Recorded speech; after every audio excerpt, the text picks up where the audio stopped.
Hihi.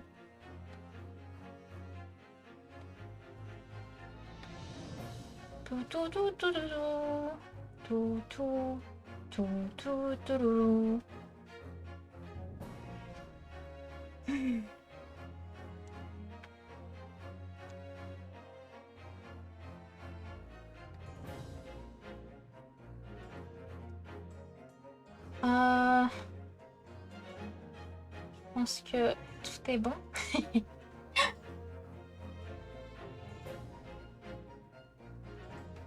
Voilà.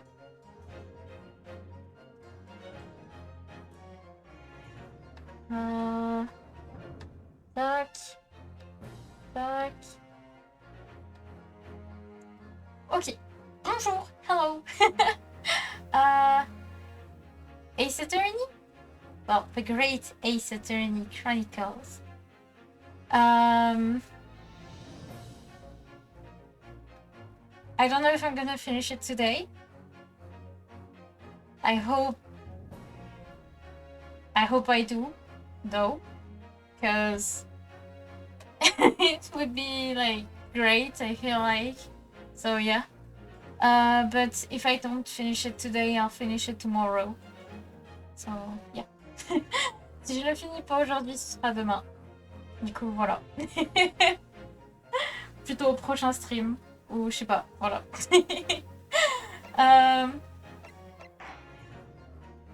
Du coup, hop, on va continuer. Et puis voilà.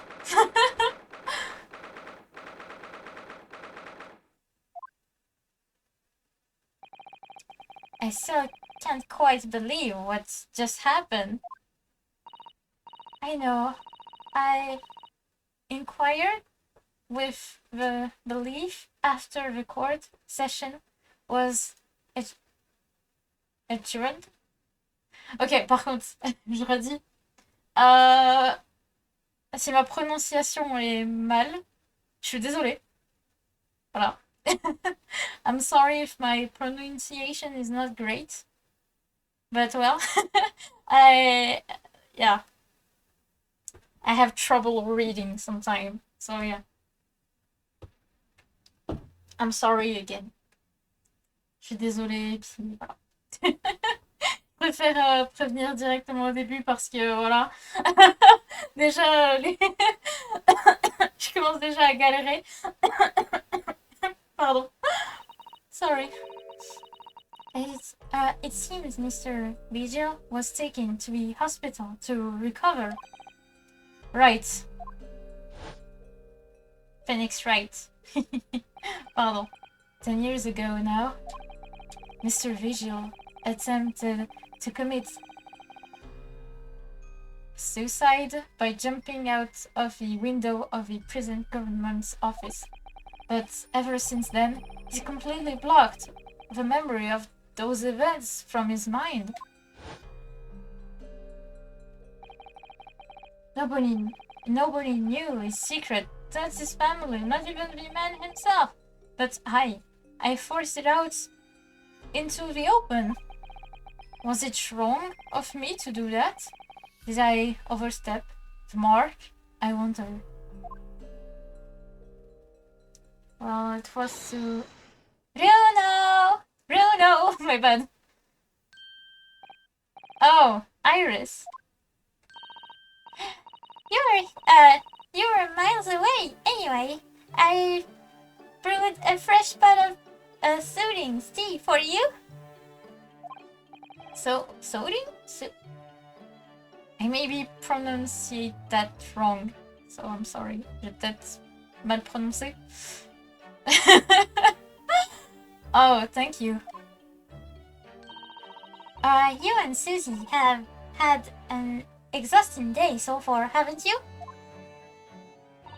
Oh. Thank you, Iris. How thoughtful of you. Do you happen to know where Mr. Sholmes is? When we came out of the courtroom back into the defendant's antechamber? He disappeared. Oh no, I don't know. He just suddenly sprang to his feet and left. All he said was, I must leave. No, I must leave. I wonder if it's pursuing the mystery of Inspector Gregson's death. Well, you know what Shirley always saying, don't you? There are mysteries in the world that should perhaps never be solved. For the construction of a solution comes only at the expense of the destruction of something else. What does that mean? He knows very well that when you open someone else's old wounds, you often open your own too.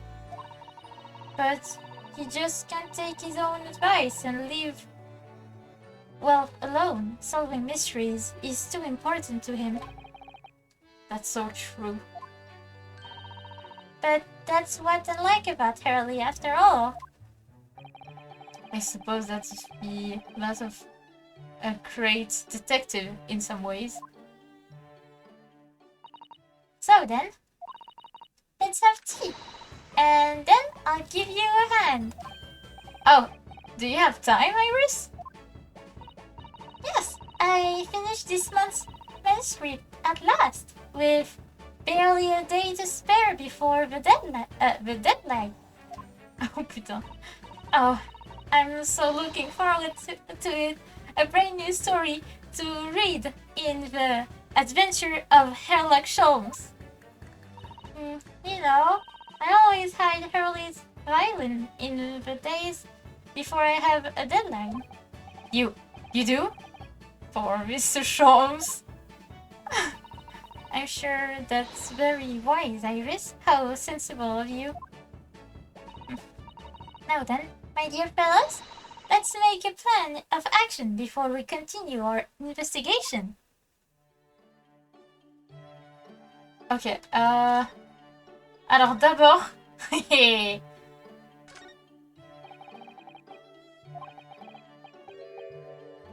Ah, je l'ai déjà fait. I already done it. Ah. Bon, bah, c'est pas grave. Bon, bah... Aïe, aïe, aïe, aïe.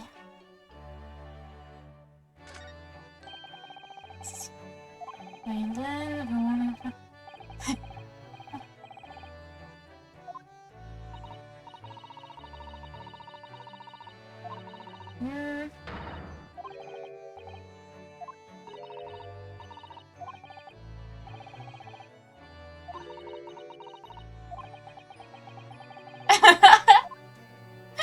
We'll come back to this another time. Yes. Merde.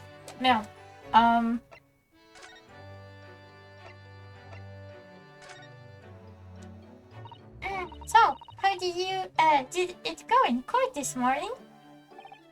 Well, we still don't know the truth about what really happened, but one thing's increasingly clear. Lord van Zieks definitely didn't do it. Oh, goody! Yes, that's right. We managed to uncover several new facts as well. Oh, really? And there was another development too, Kazuma. Bruh!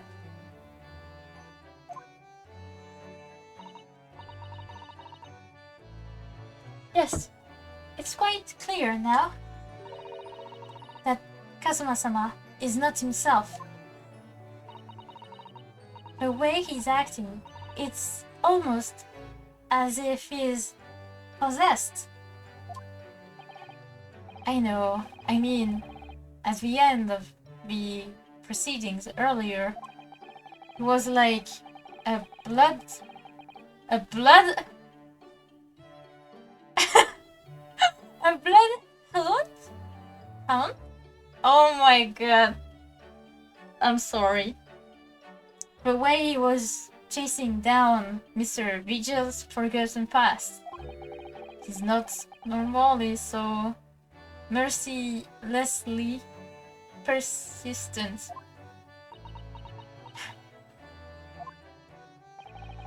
What's going on his head, I wonder. I really need to sit down with Kazuma and try to understand what he's going through. Go drink some tea with him, my man. If Gregson was really murdered the day before his body was discovered, then Lord van Zieks has to be innocent, you see? What? The day before? Well, that should be easy enough to work out just by examining the corpse, surely. Oh putain.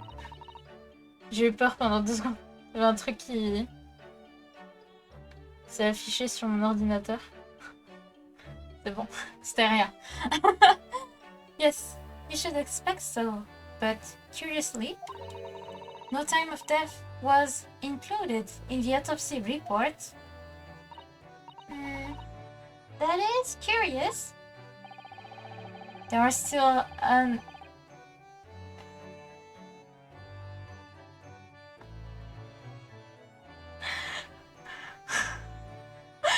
unsolved question? No? and wait. I'm sorry. J'ai besoin de la traduction en plus.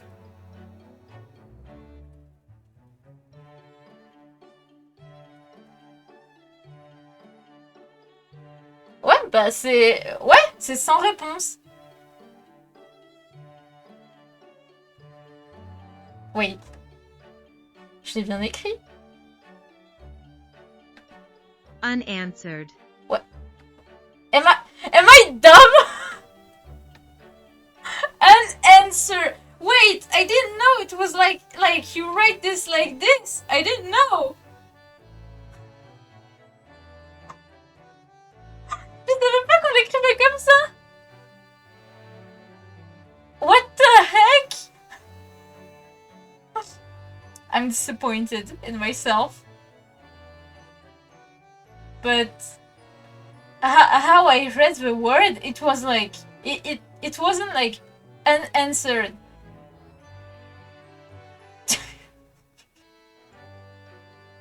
Like in my I don't know. Bro, I'm sorry. Putain, je suis vraiment désolée. About Lord van Zieks. Aren't they? Ah, do you mean...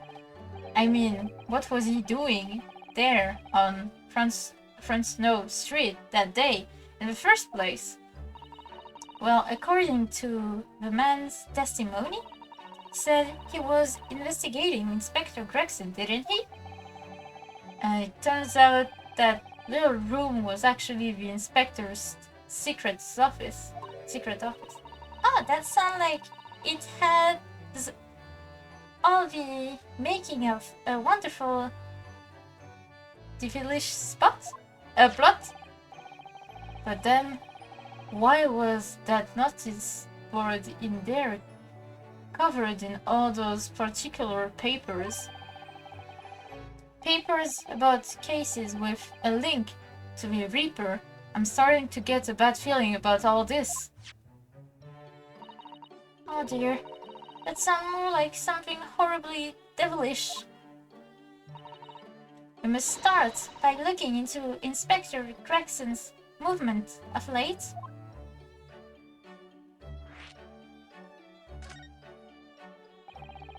I never imagined I might have to be investigating an inspector's movements.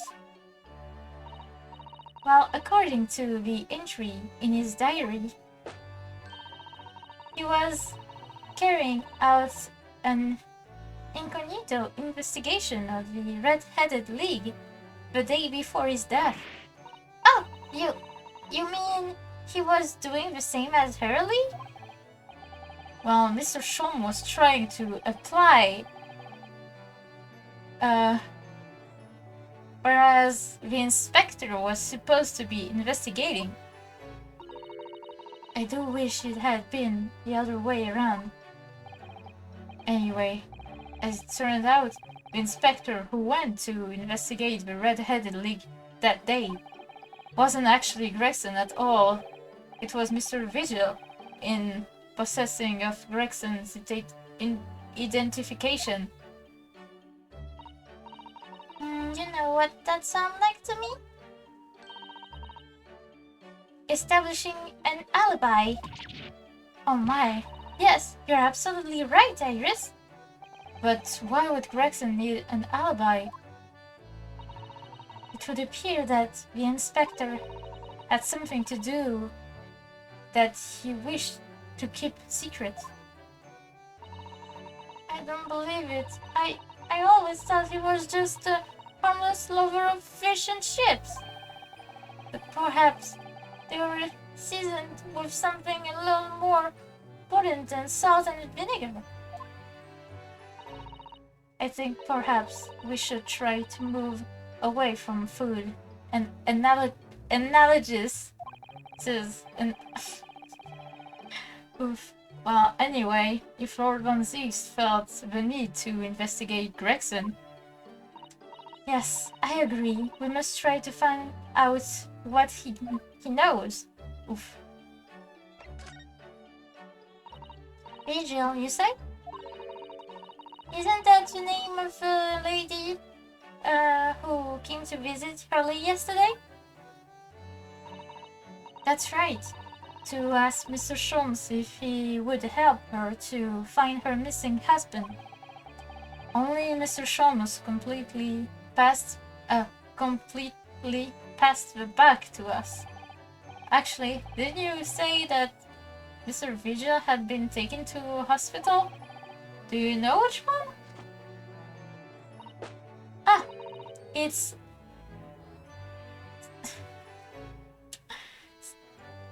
Some sinners? Bruh. I'm starting to wonder if all the other hospitals in London have closed down. Oof. But that's amazing, Bruno. You found the lady's husband already. Well, I suppose I have, by accident.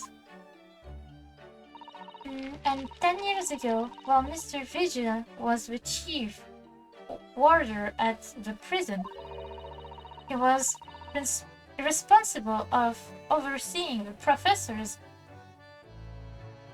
incarceration? No. So when the convict escaped, he was held responsible and immediately dismissed. Sometime I really don't want to grow up. There's more. For 10 years after that, while he was ostensibly working as a peddler, he also had another secret job. He was paid by Gregson to be his stand-in to impersonate the inspector. To impersonate Gregson? But why? I have absolutely no idea. Kenya was right. I'm starting to think all adults are up to no good now. Including you, Bruno. I haven't paid anyone to impersonate me. That means he has ties to the professor and to Inspector Gregson, though. So, I do think we ought to pay a visit to Mr. Vigil, don't you? Yep. Oh. Well, I think it's clear what we need to do, isn't it? Let us investigate, my dear fellas. Oh, Iris, you're even more enthusiastic than usual today. If anyone has anything to hide... Wait. If anyone has anything to hide, my special Wilson shooting iron will soon set them straight. That water pistol?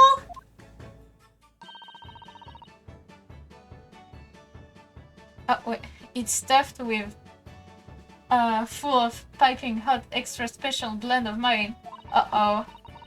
Then I'm quite sure it will be very effective. It'd be better to better be careful not to hide anything. Well, it feels a little strange that Mr. Sholmes is nowhere to be seen, but still. Let's go and see what we can find out. Yes! Et c'est le coup qu'il est juste derrière en train d'attendre. Wait.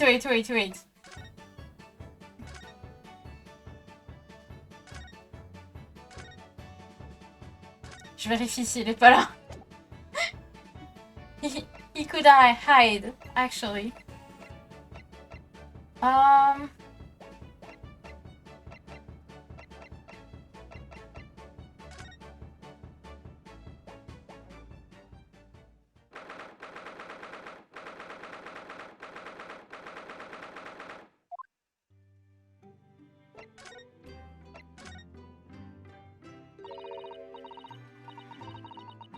Nah.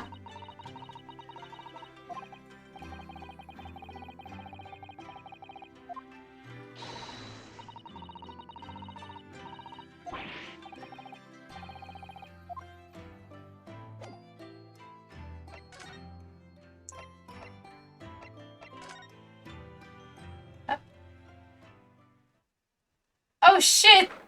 Kazuma!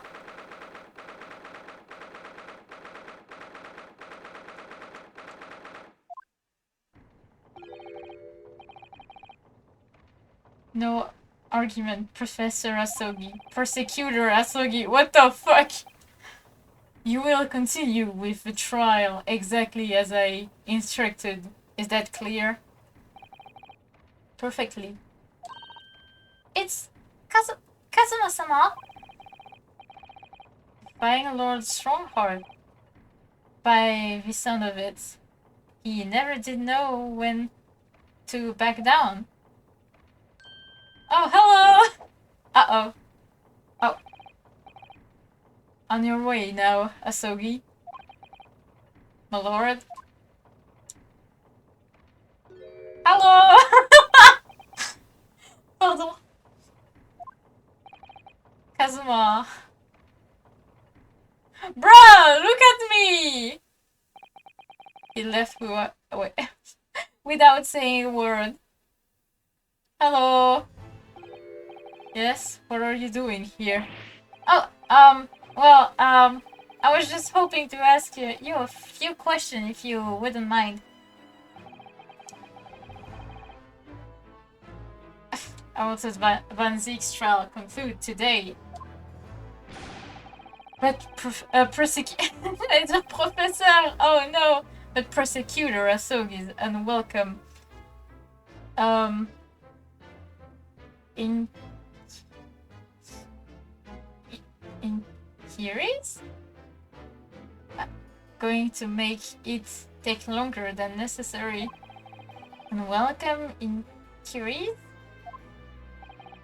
As a result, I'm losing even more precious time. Currently 2 hours, 55 minutes and 41 seconds. 42, 43. Then we must resolve everything before 3 hours have passed, Mr. Naruto. In miraculous, not even 5 minutes.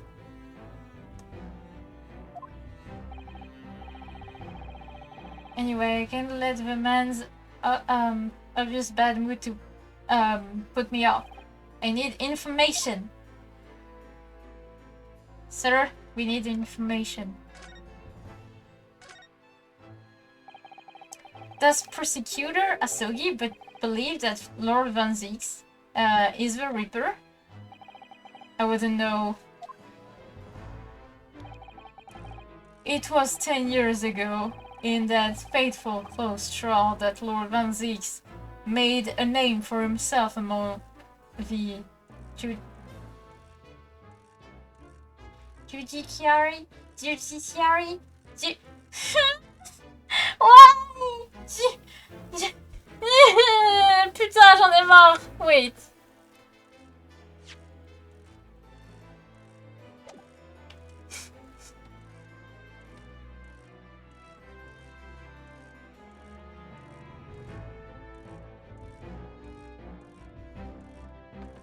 Judiciary. Judiciary. Je vais l'oublier. Je sais, I'm gonna forget it. I'm gonna forget the pronunciation at some point. But the next trial he fought, he lost.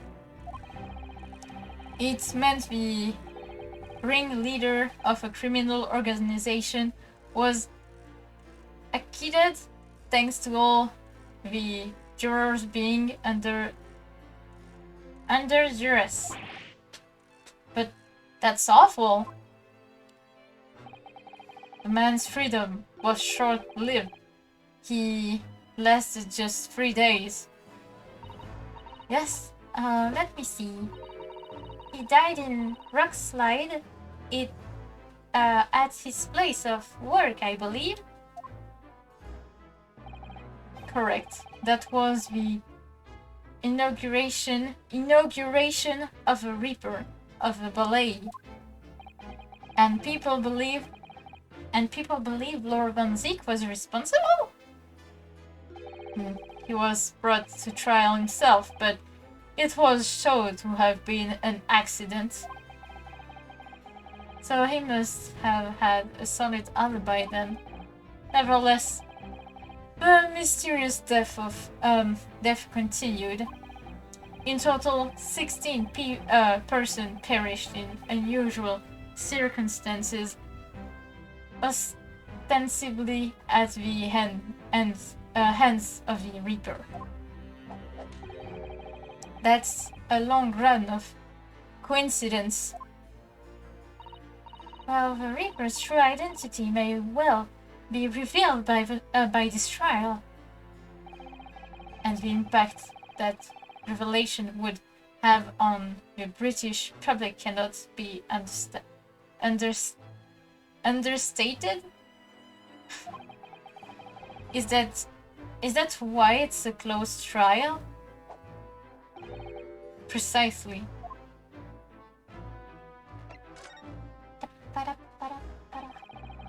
This country hasn't seen a closed trial for 10 years.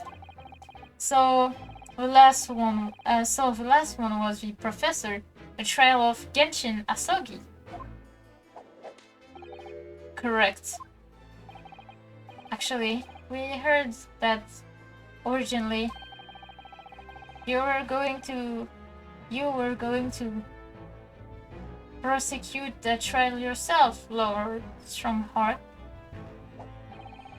Lord van Zieks entreated me to relinquish the prosecution to him, that he might avenge his brother's death. And here we are 10 years later, with the son of a man, with the son of a man Van Zieks had commended, now looking to avenge his father's death in the same way. They do say that what goes around comes around. However, it would seem that the new young prosecutor is harboring some ulterior motive as well. Kazuma is? I like my organization to run smoothly in the exact manner that I prescribe. As with the giant clock in here, I won't tolerate a single cog out of step with the others. Okay. So that's what all these gears are about in here. If a young man refused to mesh with the other part of my great machine, I will be forced to take steps. What? What do you mean? Not something with which you need concern yourself. In any case, all your questions will be answered tomorrow.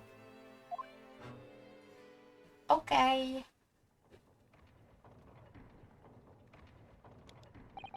Now, I shall have to ask you to excuse me. As of this moment, I've been delayed from attending my next meeting by precisely 3 hours. Oh my, that's a long time! And I hold you entirely responsible? Even though we miraculously managed to fit everything into not even 5 minutes? I wonder if you might agree to us, talking with Prosecutor Asogi?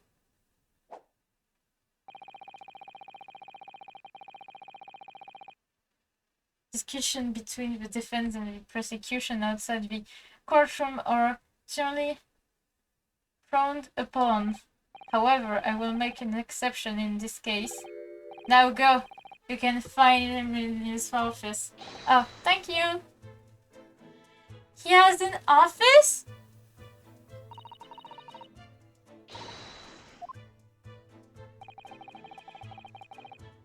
Kazuma's my best friend in the world, but I'm really not at all sure I know how to talk to him at the moment. Be there for him.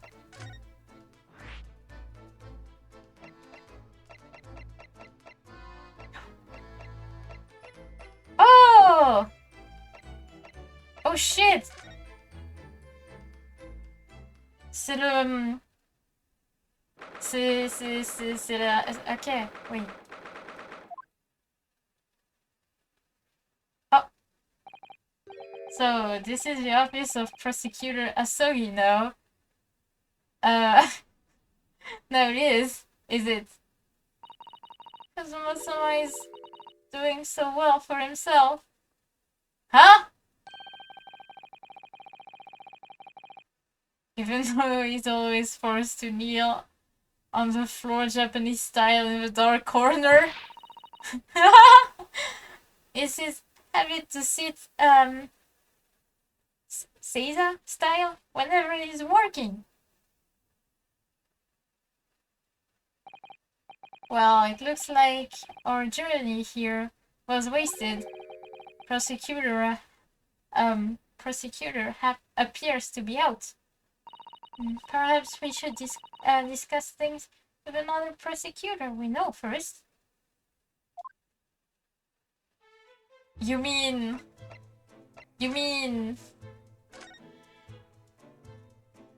Oh, wait.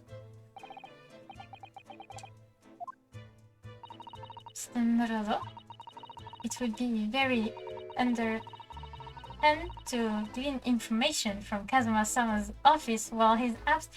It's not an office! It's Lord van Zieks' office!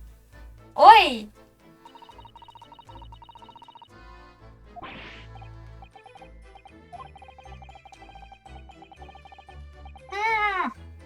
Well, time to go, Lord van Zieks. Time to go see Lord van Zieks. Comment je faisais déjà? Ah! Ah, voilà.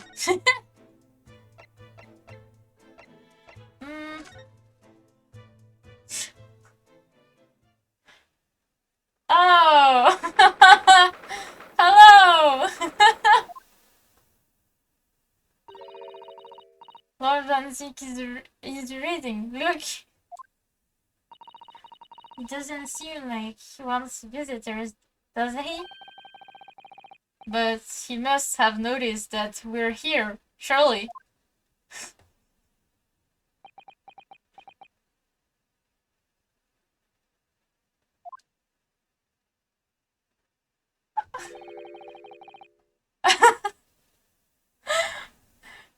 What do you Nipponese want? That's no way to grieve a loyal strength. His arm is superior innocent, is it? Bruh!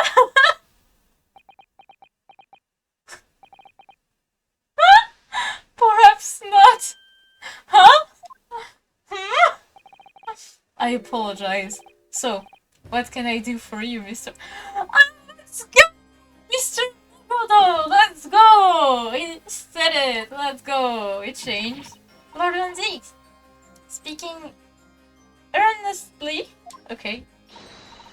Oh, the fact we'll live over London for the first time in months tomorrow.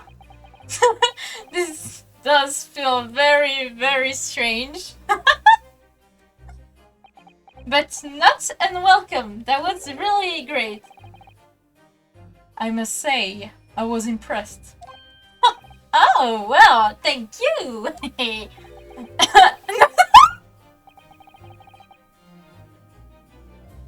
Okay, I'm gonna go cry. I'm gonna go cry.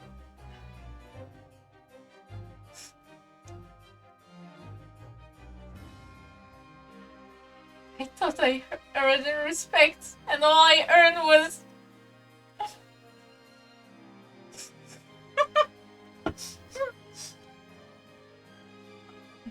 Not by you, by your fellow Nipponese. Your prosecutor friend. Oh, I see. Yes! It's... sardonic, don't you think? Is it? For a man such as me. So... loathing of a Nipponese to be entirely at the mercy of the two of you. I suppose it's retribution for having played the part of a Reaper all these years. Played the part?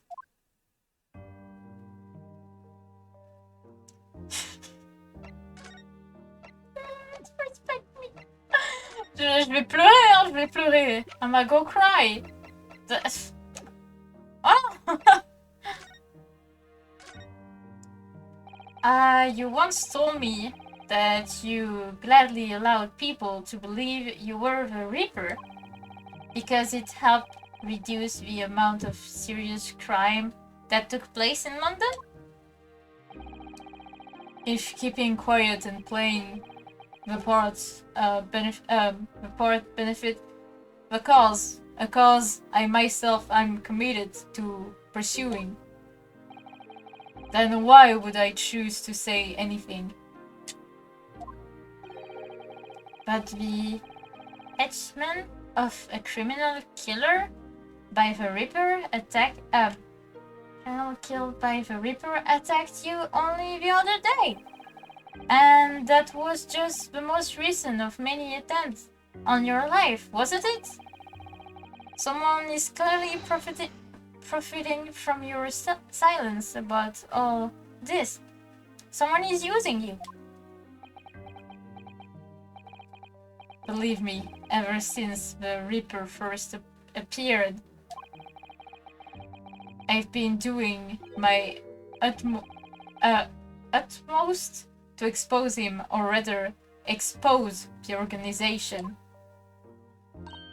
Huh? It's a whole organization? It's inconceivable that all those accidents were orchestrated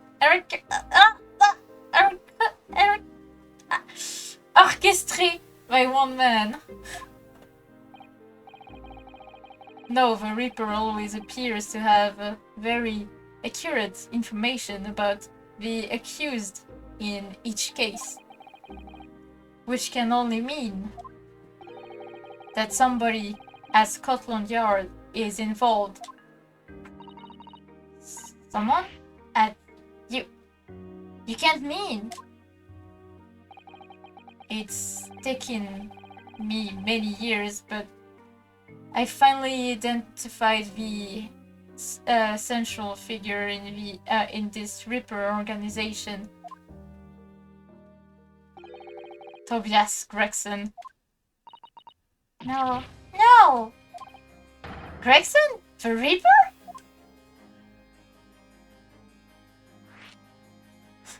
Bruh. So, the reason you were investigating Inspector Gregson is because you intended to expose him as the Reaper? As I said, the Reaper of Ibolay is no single person. It's a highly secret organization with close tie to Scotland Yard. But there's no doubt that Gregson was a key member of that organization. I don't believe it. Are you saying that Grexy? That he was behind all those awful criminals meeting them? Gregson didn't do the dirty work himself. Oh! He was the tactician. His job was to covertly investigate the mark and plot their assassination. In order to do that without arousing suspicion,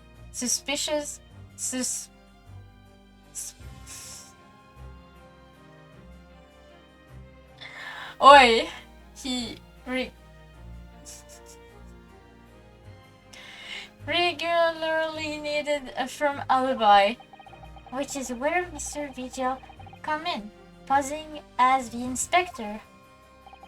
Vigil knows nothing of a Reaper, but the room he rents on Fresno Street was almost certain the headquarters of the operation.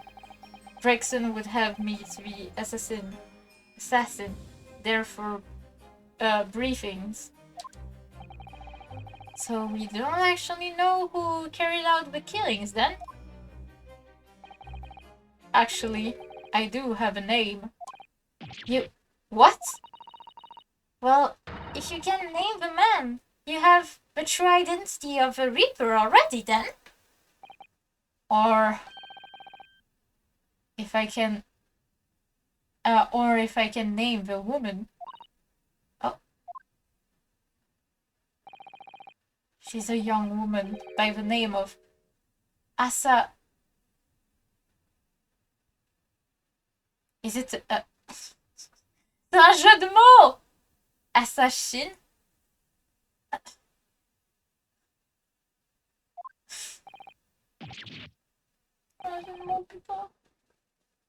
Wait, what? Shin?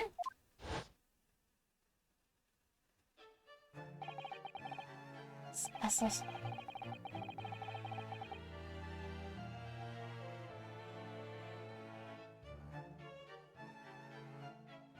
The true name of a terrifying killer I know only too well. Bruh. J'avais oublié qu'elle s'appelait comme ça.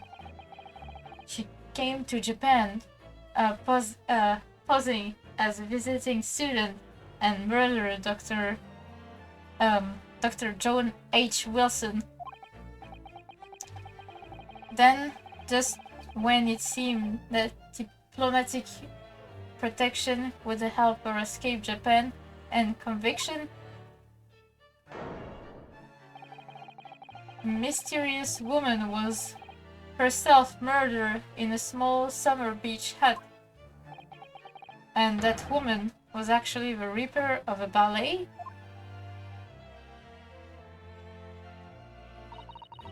Mr. Naruto, this perhaps isn't the place to discuss. No, of course not. Can mention it here. The fact that she killed Dr. John H. Wilson. Because Iris doesn't know, and it's very likely that the man was her father. assassin. I should let father know at once. Yes, I agree.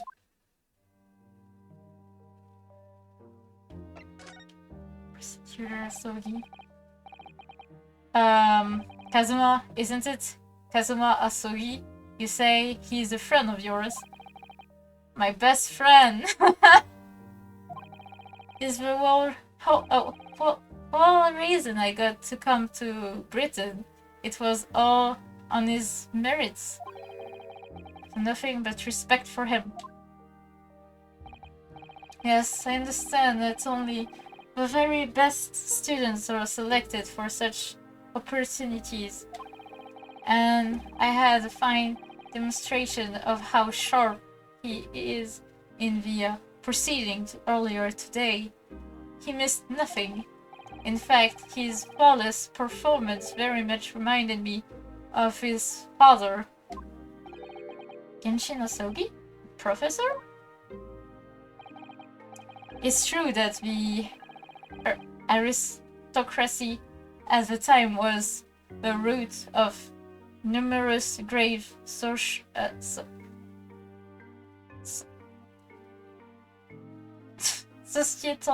problems. They were abusing their power, playing with common men as pawns in politics, in economics, in war. In many ways, Asogi was carving out a canker from society that we British couldn't deal with ourselves. I see. But that's precisely why it makes no sense. Clint van Zieks was a noble and upstanding man who wasn't corrupt. Why did that damn Nipponese have to go and take my brother's life? Bruh, calm down.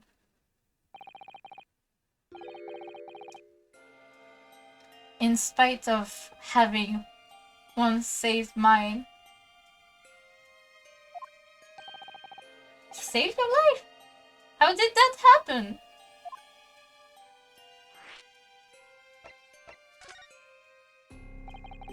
It was 10 years ago, on a foggy night. What was to be the professor's final strike had sent a wave of panic through the capital. So Clint van Zieks had already been killed at this point then? Genshin and I were walking down some back streets at late hour. Of course, at that point, I had no idea of the true nature of the man at my side. All of a sudden,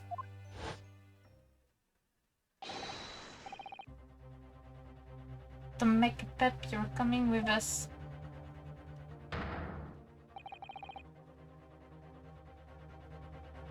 we were surrounded. Putain. Putain, mais wait! Il avait l'air plus jeune sur la photo là en vrai. Bon, quoique c'était grave plus longtemps en vrai quand j'y pense. Mais bon.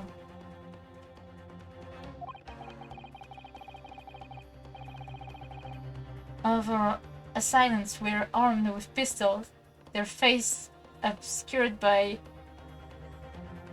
scarves? Clint was not only from noble heritage, he was a brilliant prosecutor as well. The scum of London hated the sight of him, and they had no sympathy for his younger brother either. I'd been targeted several times before already. Yeah, it's Van Zieks, alright? We got him! I could hear them murmuring amongst themselves. I knew they were after me. But just when I thought my time had come, if I let them kill you, Clint would never forgive me. It was Asogi's voice, just a whisper in my ear.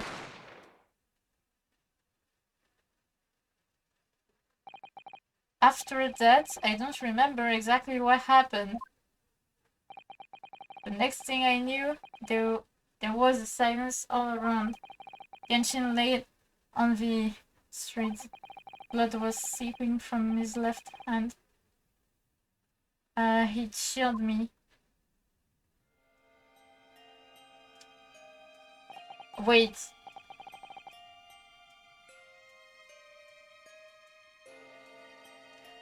Le truc, c'est quand même bizarre de dire à quelqu'un, genre, wait.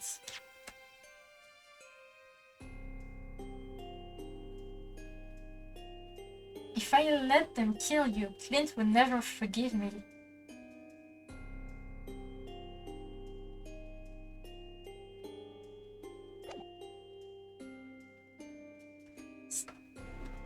Ok, bon je vais continuer, mais ça me paraît bizarre en fait. Being London's most notorious mass murderer ever, a professor. How awful for you. All at once, I lost the brother I revered and the friend I held in such high regard. I'm so sorry, Lord van Zieks. Et ça me paraît bizarre que, genre... That's the end of my miserable tale. I've never thought I recounted it to anyone. Well, thank you for confiding in me. Professor, the Reaper, and Inspector Gregson. I wonder just how it's immediately elated they all are. I still can't quite believe that Gregson was essentially the Reaper, giving assassination orders to Jesse Brett. Mr. Naruto, as go and inform my father. I'm sure our government will want to hear about this new information. Oh, that means I get to meet your daddy, Susie! Hooray! Yes, alright. Alright. Let's head back to the Great Waterloo Hotel then. Together. Well, goodbye, Lord Van Zieks. We'll see each other sometime. Yeah.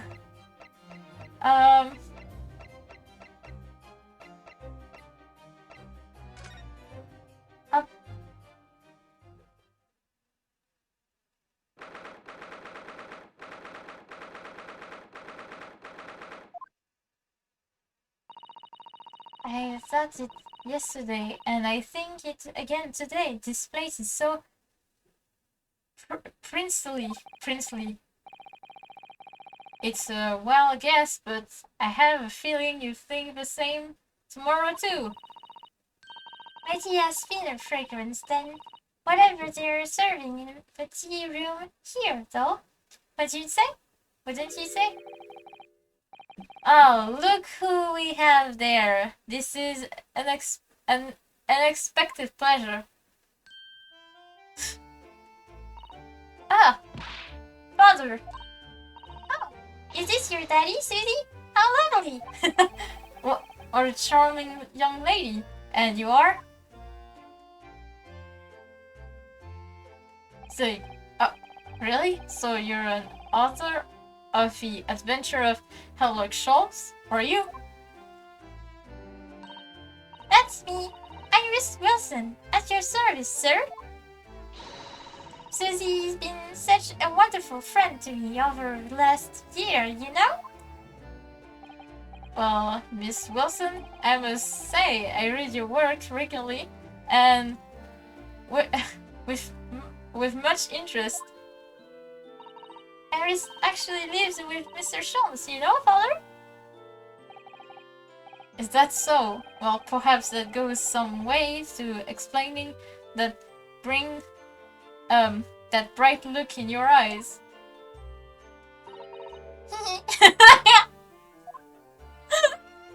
Bruh, you wouldn't be smiling so clearly if you knew just how bright she is, believe me. Now then, young Naruto. It was a pleasure seeing you in action earlier. As an invitee of the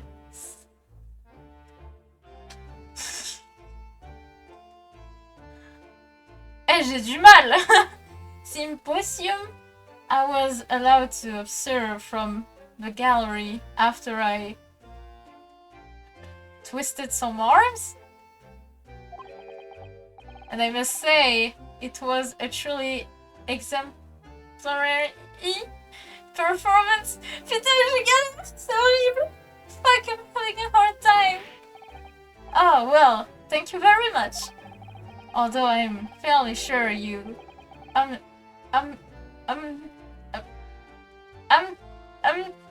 Ted by Kazuma on the end there.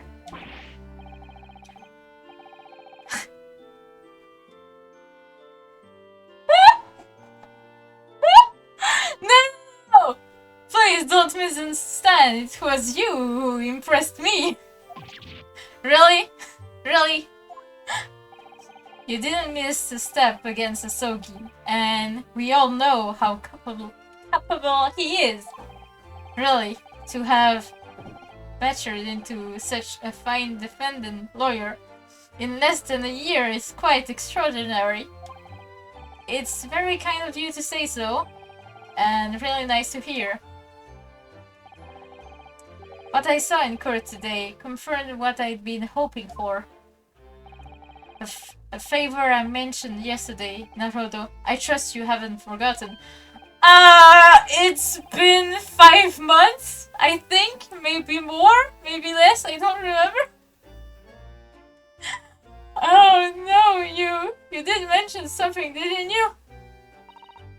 But first, we have something to report, Father. Of course, of course. Shall we take a tea while we discuss matters further? Yes! I wonder where Judge Jigoku has got to. Oh! Well, sleep well. Sorry, message. Ah!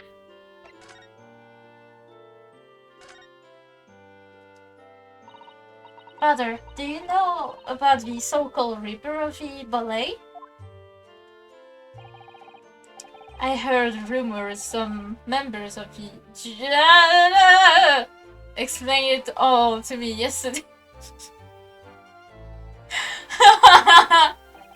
Of course, when I was a visiting student here in London, the Reaper was yet to emerge.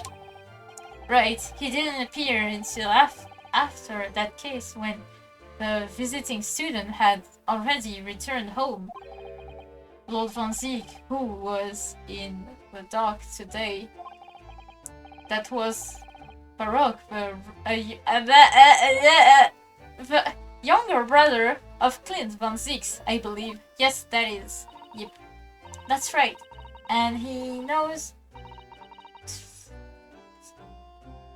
Bruh! Rude London as the Reaper, as you heard, but the truth is, it wasn't him.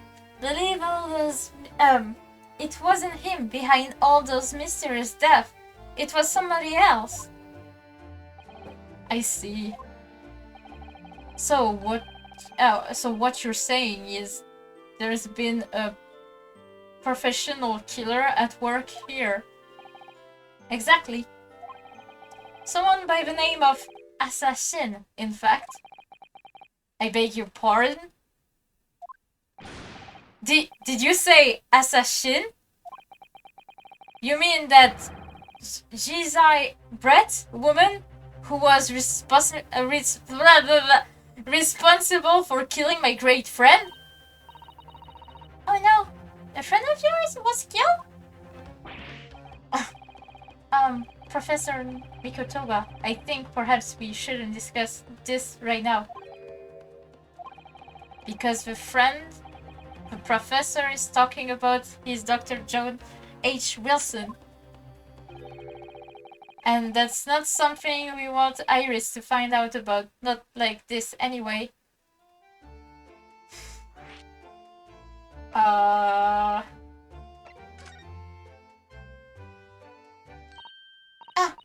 I just remembered something.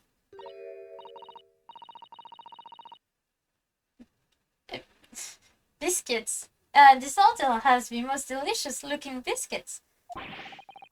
That was rather out of the blue. She's doing this deliberately. I think I'll go and see if I can purchase some. I wonder, would you like to come to Iris? Oh yes! You're just trying to leave me behind? You're just trying to leave me behind? Oh my. So that young lady, that young girl. That young girl is called Iris Wilson, is she? Yes, that's right. And she's the author of all those adventure stories, starting Changer du mal, c'est horrible. Ah.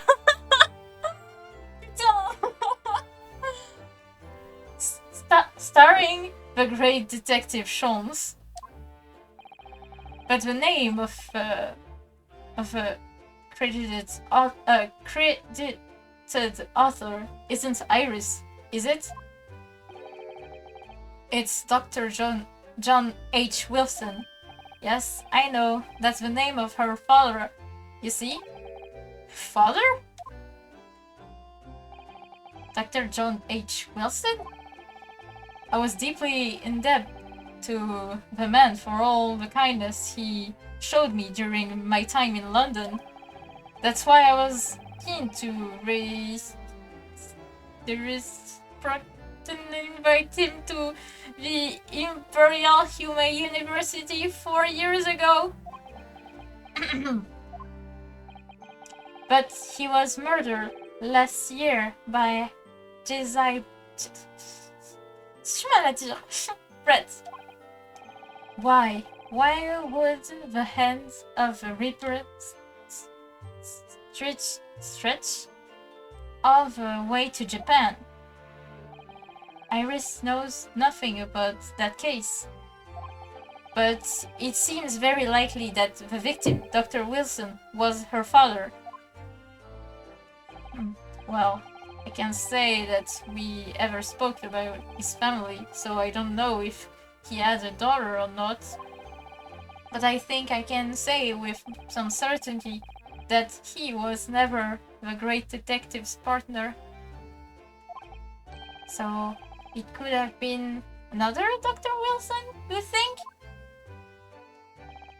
Well, John and Wilson are both common names after all. Still, it's probably best not to mention this to the young lady until we can be sure. That's what we thought, yes. We're back with cinnamon biscuits. Oh, they smell they smell delicious, Iris. I think cinnamon. I think cinnamon will go very well with the tea they serve here, don't you, Susie? Yes, I'm sure you're right, Iris.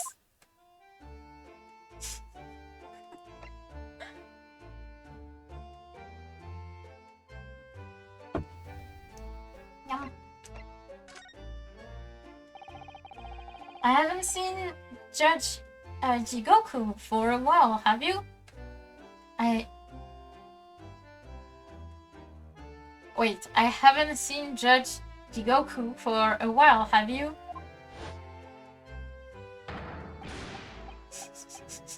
Oh no. It scares me. Guilty! But that guilt is still ringing in my ears. Help. No, not... No. That. No, now you mention it, I haven't seen him since this morning either. I suppose since the... Symposium...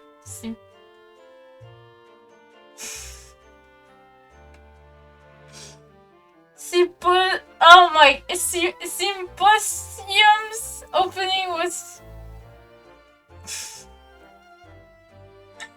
But funded, he'll have gone to explore the great exhibition.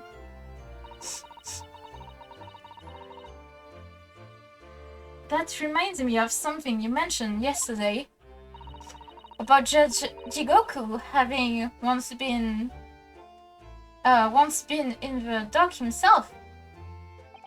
Ah, yes, it was all tied up with that accursed trial, a close trial of Kazuma's father.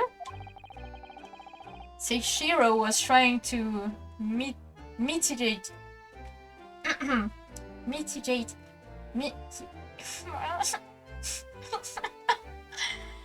Genshin's guilt, so he took to the stand to testify, but he got a little carried away and actually managed to break the witness.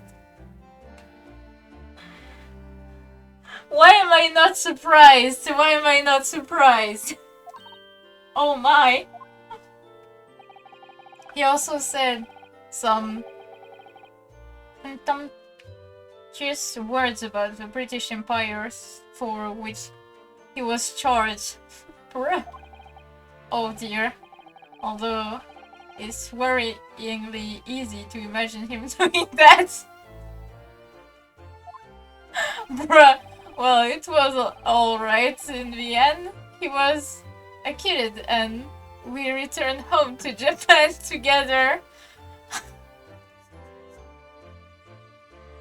And he became a judge. Thank goodness. Oh yes, talking of Seishiro, I have a copy of a photograph we all took here yesterday, please. Oh shit.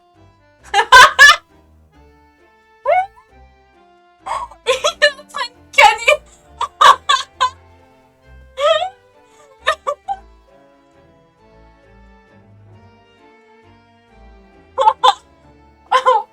Oh, what a lovely picture. It certainly seemed to show we've arrived in Britain.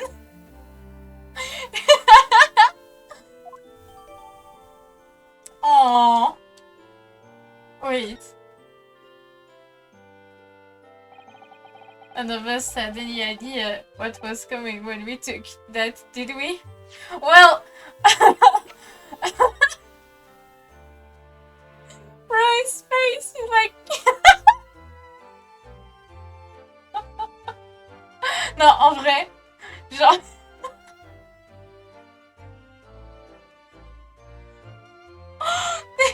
they all look like normal, like they're smiling, and you have him just being like, oh shit.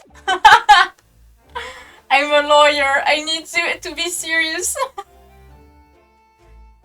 Il aurait pu faire un petit sourire, je sais pas, genre en mode... None of us... Ah, bon, j'avais déjà lu. No. No, that's so true.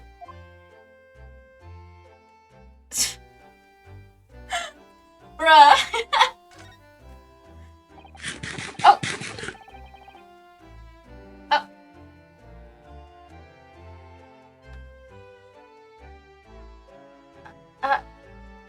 Thanks for the follow. Good surprise, sorry. Welcome. Bienvenue, bienvenue. Ça m'a surpris. I got surprised, I'm sorry. Oh shit. So you mentioned a favor that you'd like to ask me. Well, this fateful trial that you're fighting.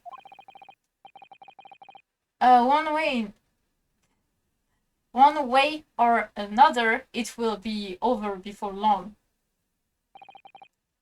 And when it is, I'd like you to accompany me back to Japan. You want me to do what?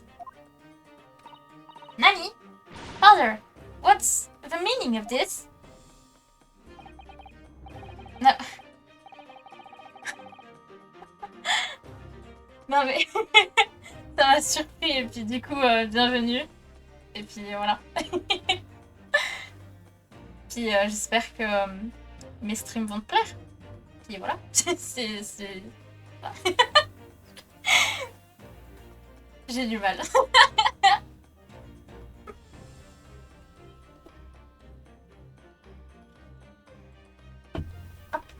Now, Susato, you should understand. You've seen how our courts work firsthand. Japan judicial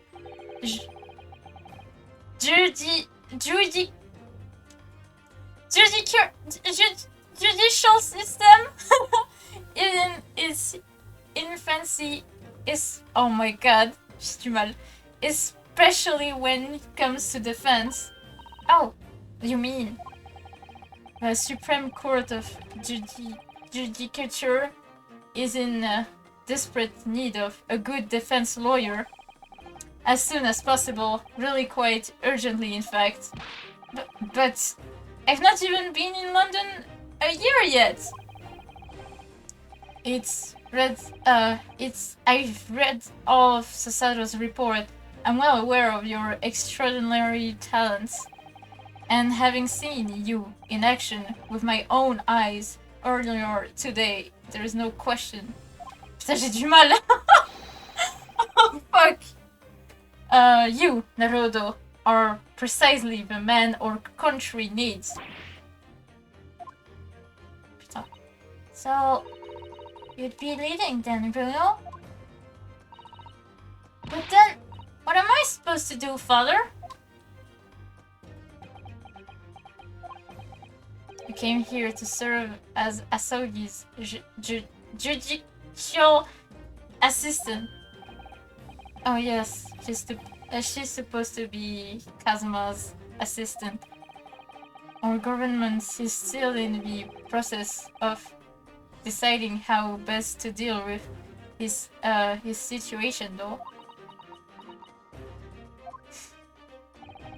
You've always chosen your own path, Sato, and I trust your judgment in this matter also. Father? Please, the pair of you, don't look downcast.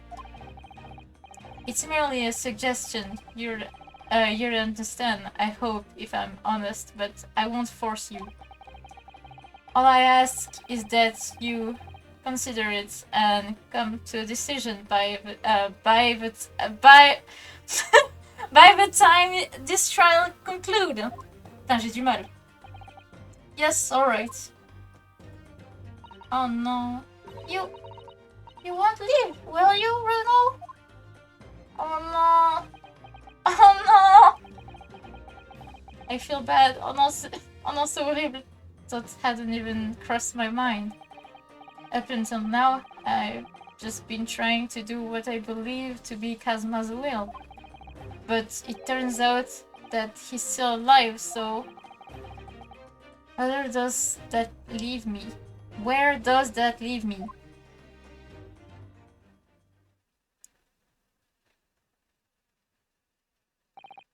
Well, if you'll excuse me now.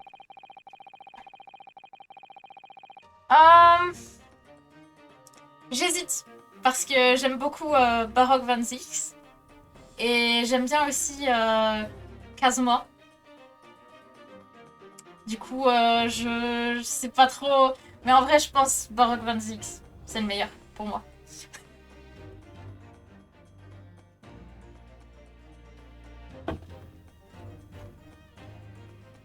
I need to telegram government minister and the Japanese police with this information about assassin. Of course, father. Thank you. I look forward to the next month's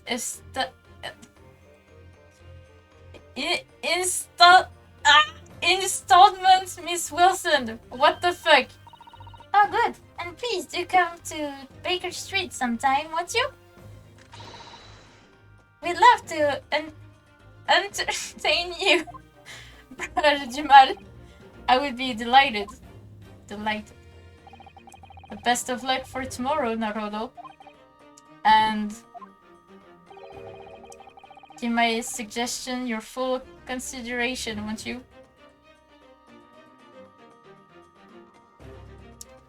Après, tous les persos sont cool. Mais Barok, genre... il y a un truc que je préfère par rapport aux autres. Du coup, voilà. Yes, I will. Going back home.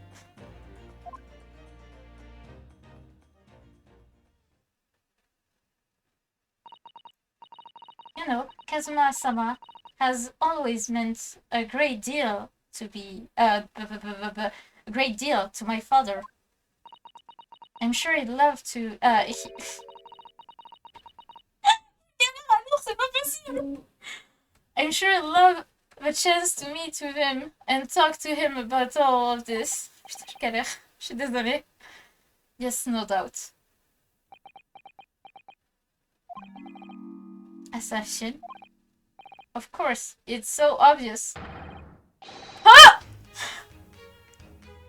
J'avais oublié qu'il existait, lui.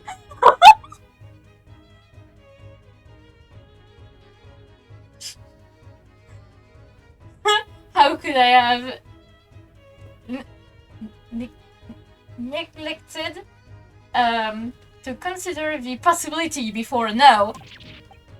Ugh. Mr. Sholmes? Hey! Where have you been? Oh, why? I join you all for tea, of course. What an extraordinary question. I didn't notice you at all. No matter, no matter. Anyway, to more pressing concern, Mr. Naruto. Oh, yes? I must dispatch a telegram to your country at once. It is a matter of much urgency. To Japan, you mean? Tell me, to whom can I entrust the task? Quickly now, who? Well... My father has just now left to send a telegram to the Imperial Police Bureau of Japan himself. I see.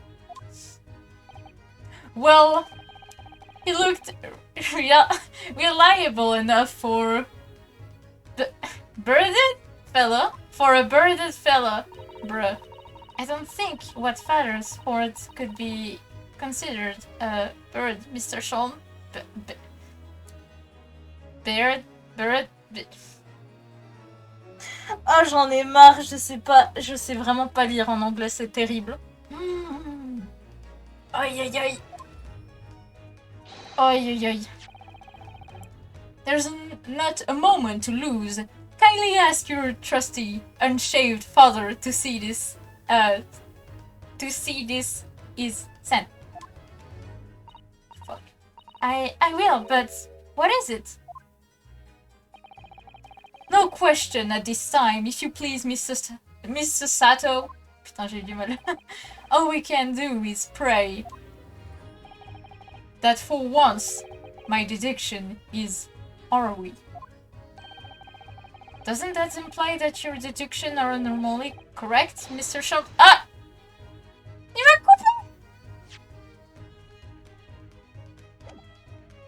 Now then, you may be surprised to learn that I am a very busy man. Yeah, sure, well, I certainly have no time to hide behind seats and eavesdrop on other people's conversation.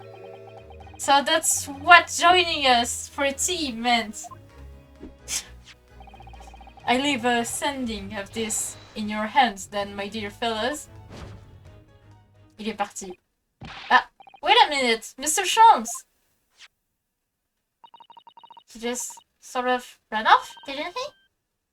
At quite a pace. And left the unpaid bill for his tea behind too.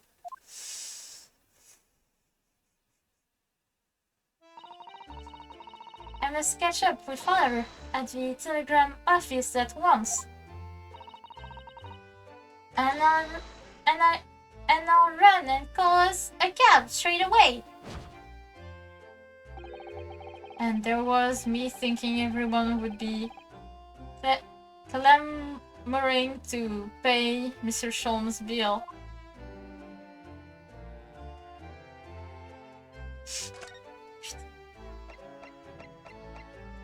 Je vais aller pleurer là, c'est pas possible.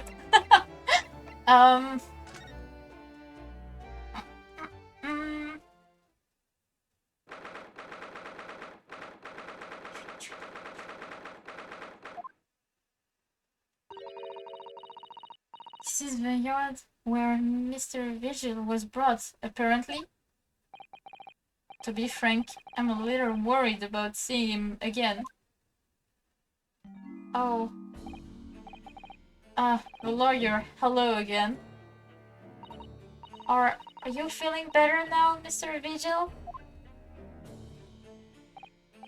Yes, thank you. Somewhat better.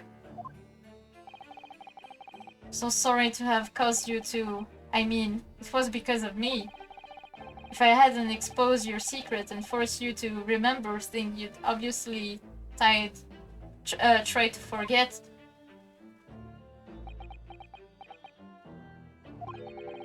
The prosecutor was here until a few moments ago, too. You just missed him. Putain! Oh, Kazuma beat us to it. Said much the same as you. He was very apologetic. But the truth is, I brought all this upon myself. Please don't think like that. Keeping it from Evie, my wife, all these years, I've carried such a sense of guilt. But that's not the worst of it. Over time, I obviously came to deceive myself as well. You mean about your dismissal? Looking back now, I'm beginning to think that perhaps Inspector Gregson didn't stumble across me by accident at all. I mean, he J'en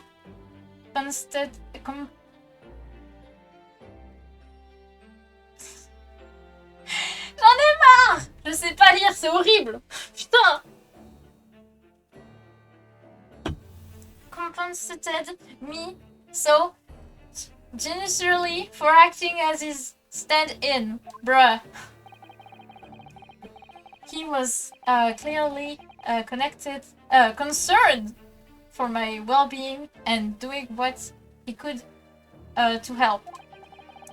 So perhaps Gregson knew exactly what had become of Mr. Vigil all along then. I'm sure this is just dessert? Not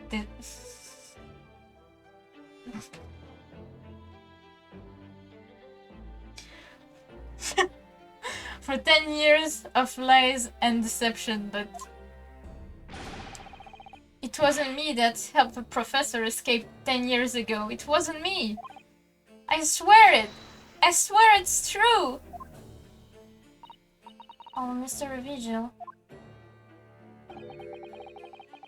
I'm sure you'd rather not dredge up even more from your past at this time, but if possible, could you tell us exactly what really happened? You good, bruh? I need to get all this off my chest. I just want someone to tell me what I should have done.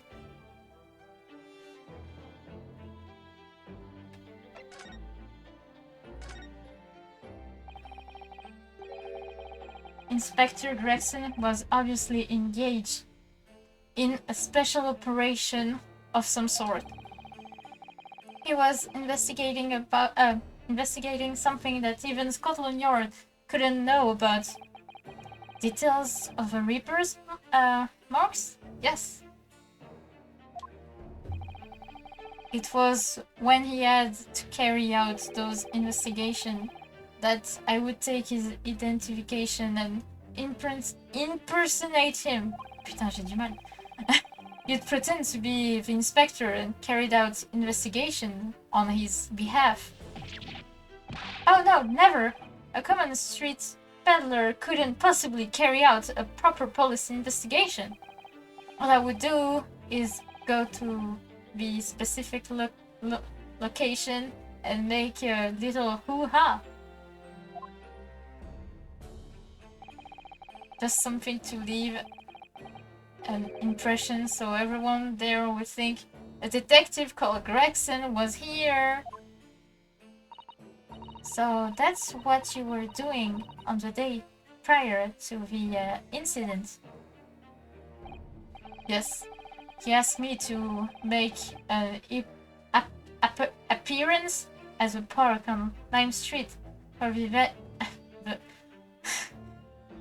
red-headed league events.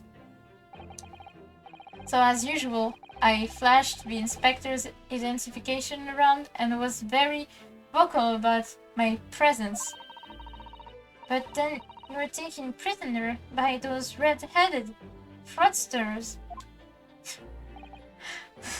Yes, so you would always make a point of showing Gregson's identification and generally being loud. That's what the inspector asked me to do, yes. Well, that's one way of becoming a legendary detective, I suppose. Not a good one, though.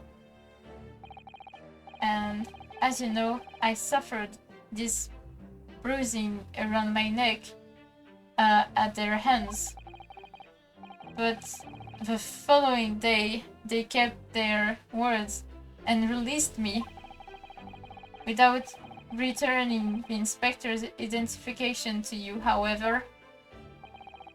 We had arranged to meet in Fresno Street room at 5 that day so I could report back to the inspector. But at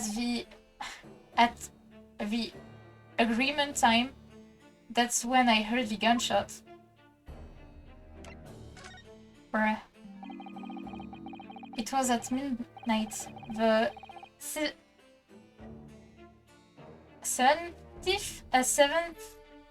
Ok, par contre les dates c'est la même chose. 70? Wait. Putain, j'en ai marre.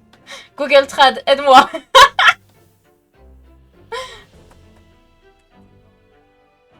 Attends, est-ce que ça va... 17th. Wait, non. Wait.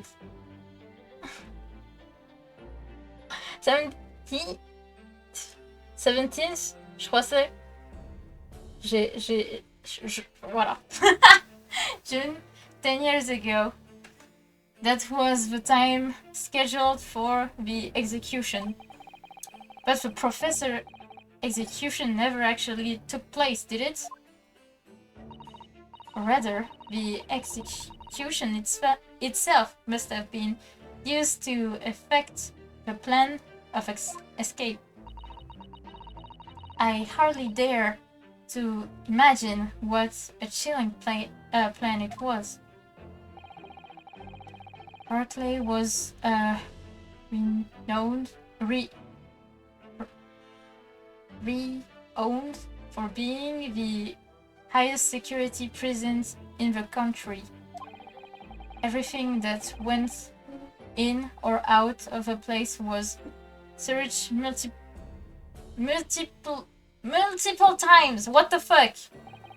But there was one notable exception, or rather, one notable loophole? Something that was never questioned. I have a feeling I know what that loophole was now.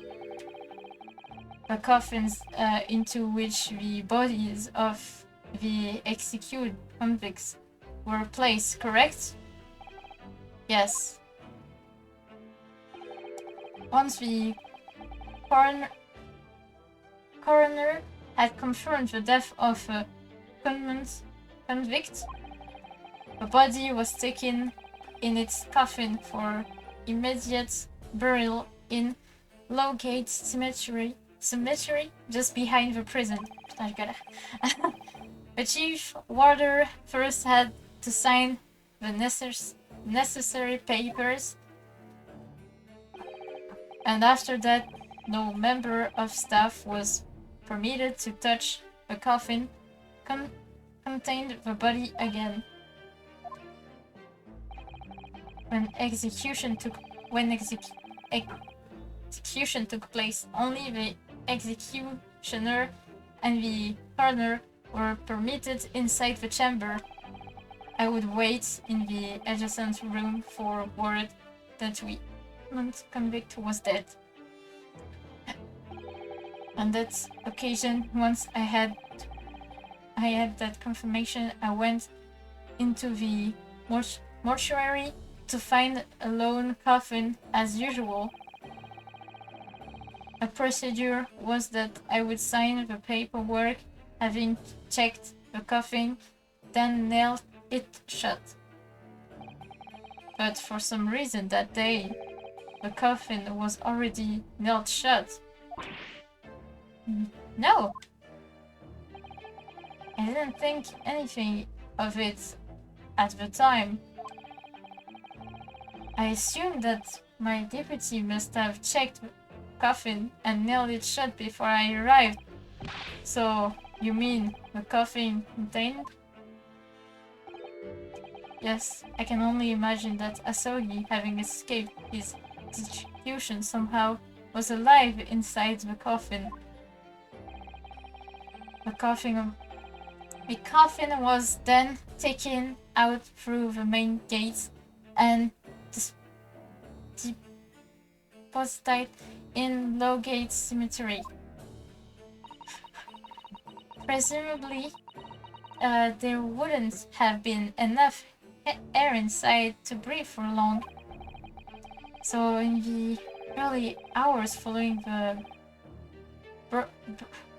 burial, somebody dug up the coffin again to set Genshin free.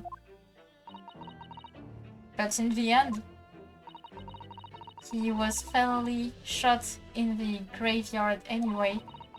What on earth really happened in Lowgate Cemetery that night, I wonder? I'm afraid I really don't know. All I can say with certainty are two things. Asogi couldn't possibly have escaped that way without help from somebody working in the prison. And that somebody was not me.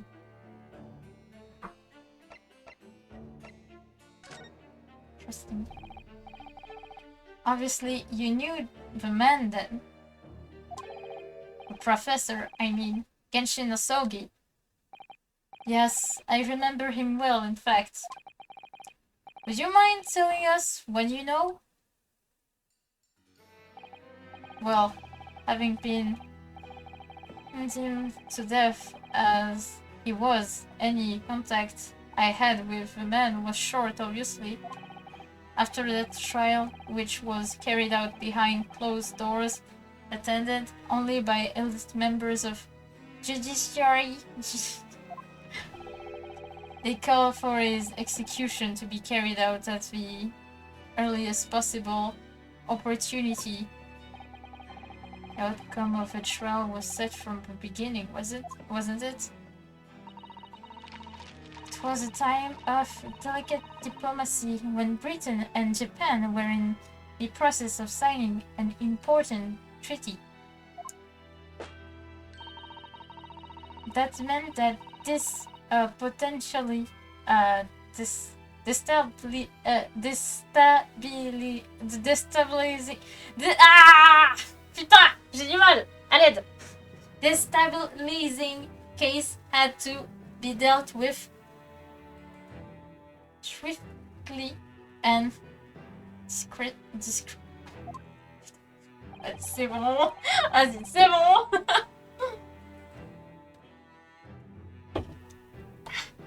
The man had less than a week in total. As I was the chief warder, I oversaw his short stay in the cells until his final hours. I remember being struck deeply by his noble character and incredible resilience. What do you mean, exactly? He was a killer of many men, but he was always quiet and polite. He was a gentleman and a man of intellect. In fact, I couldn't bring myself to believe what he'd done, so I asked him one day. Those 5 members of the aristocracy who lives were taken. Were you really responsible?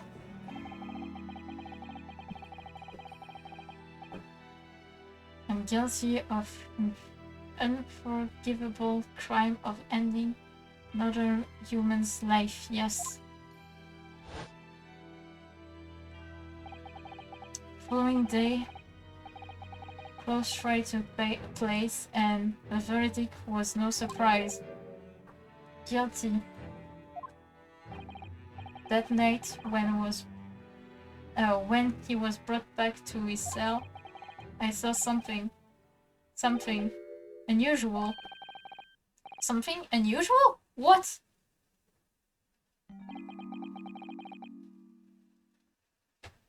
The last will and testament of Genshin Asogi? What? As I said, it was on the night following his trial after he'd been found guilty. I was doing runs on the cells, and when I looked into Asogi's, I noticed that he seemed to have a sheet of paper in his hand. His last will and testament? Then, presumably, as soon as he noticed me, he hurriedly shoved it behind his back. But why did you find that so unusual? Isn't it normal for a man to pen a will when he knows his death is... Yes, that's true. But there are special conditions to Asogi's incarceration, you see. What sort of conditions? Well, even though he was held in a cell designed for inmates, he was allowed to keep his personal effects with him, with one exception. Really? He was allowed his things? That is unusual, certainly. Of course, he'd been convicted of killing 5 members of the aristocracy, but at the same time, he was a guest in our country from the Empire of Japan. powers that been were determined that his final days shouldn't be needlessly uncomfortable. And what was exception you mentioned to the personal effects he was allowed?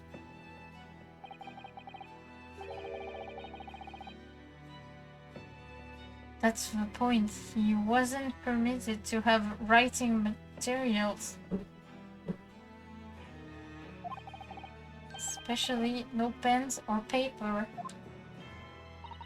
So, was prevented from leaving any written record of what had happened to him? Yes, that was the long and the short of it. I have no idea where he obtained that paper. Any writing materials would have been confiscated from him upon his incarceration. As I said, he hid the paper behind his back, and then he'd plead with me.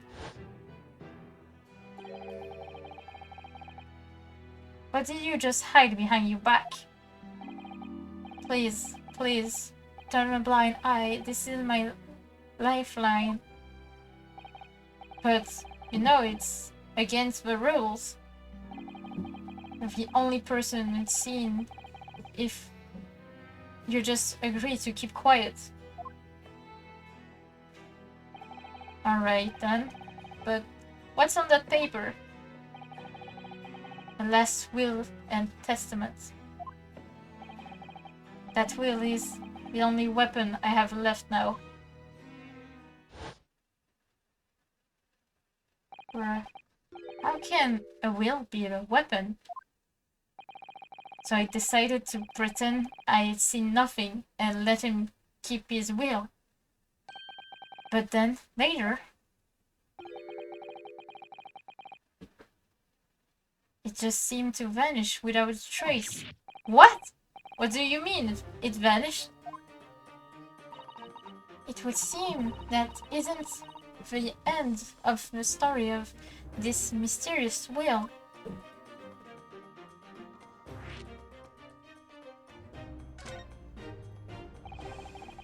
I was the only person who saw Asogi's will, but somehow it disappeared. It was after Asogi's execution,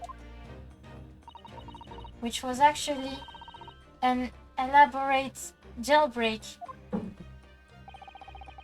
Whether the Asogi's possession that were in his cell, they were all to be sent back to his family home in Japan, you see?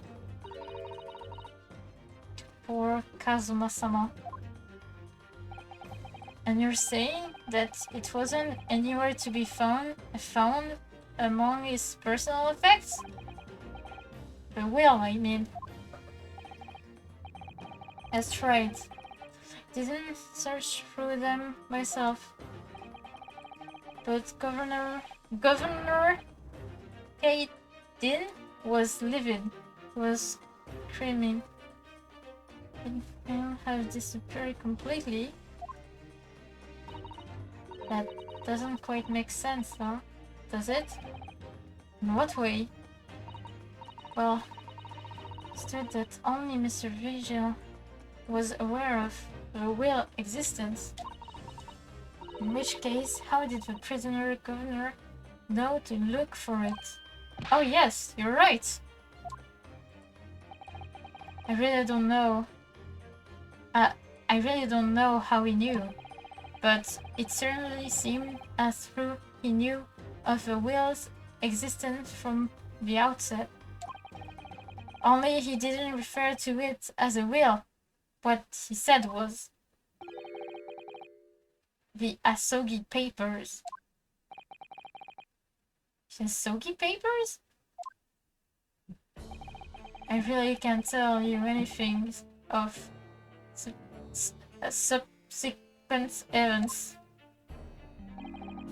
Because, well, of what happened.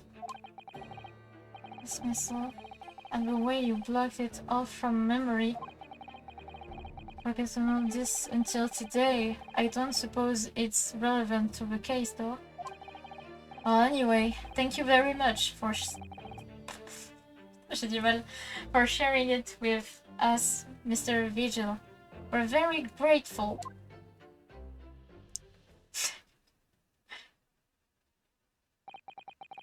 I'm afraid there's really little more I can tell you. My wife Evie will be here shortly, so I do hope I don't appear rude, but... No, not at all. Thank you again. But what will become of you now? Well, impersonating a police officer is a criminal offense, of course. Imagine that once I fully recovered, I shall be arrested. Damn, I'm so sorry. Don't be, please. This was all my own doing. I always knew that this day would come. Well, I wish you well. Goodbye, Mr. Vigil. Ah! Il m'a fait flipper! Scared me, what the fuck? Before you go, there's just one thing. Oh, yes? What is it?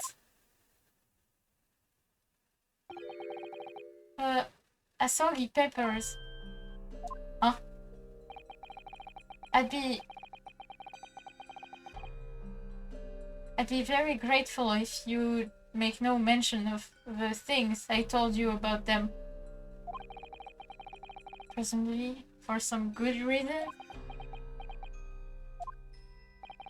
It's my understanding very existence is a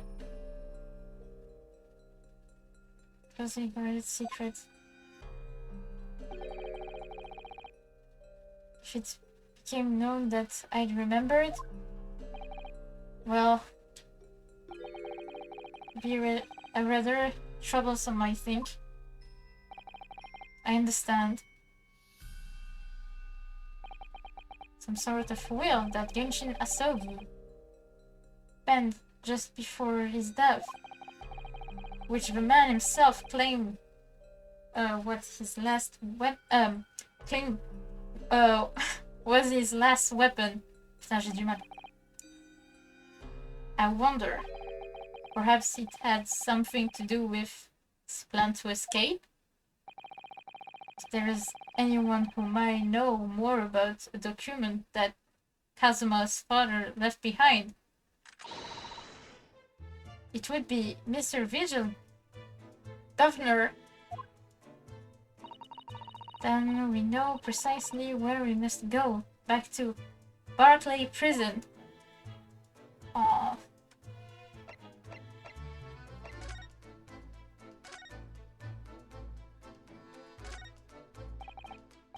Yeah, at least he seemed to be...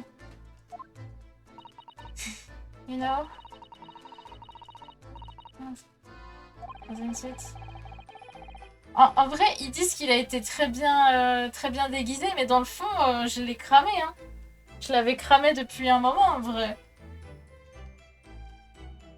Que c'était lui. Genre, il aurait pu changer un peu sa coupe de cheveux, je sais pas.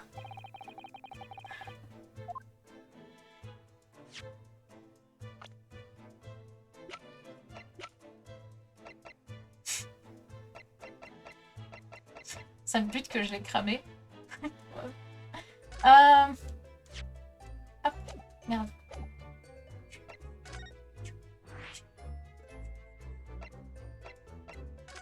Est-ce qu'il est de retour?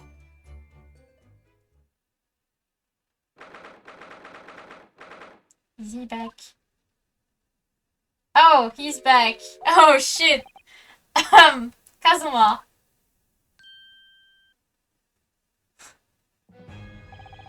I thought it wouldn't be long before you paid me a visit, Ryunosuke. Ryunosuke! Putain, j'ai du mal. Ryunosuke. I was right about what I said.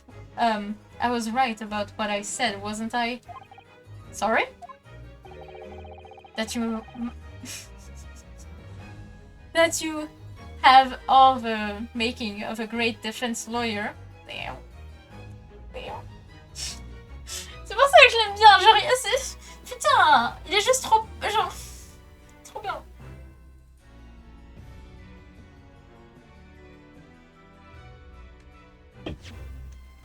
Merde. Well, I always believed that you'd fulfill your dream of advocating in the British court. I just never imagined for 1 second that it would be as a prosecutor. Seeing you stand in a corner courtroom so gallantly releasing your dream, Kazuma-sama, I'm truly happy for you. I'm truly thank you.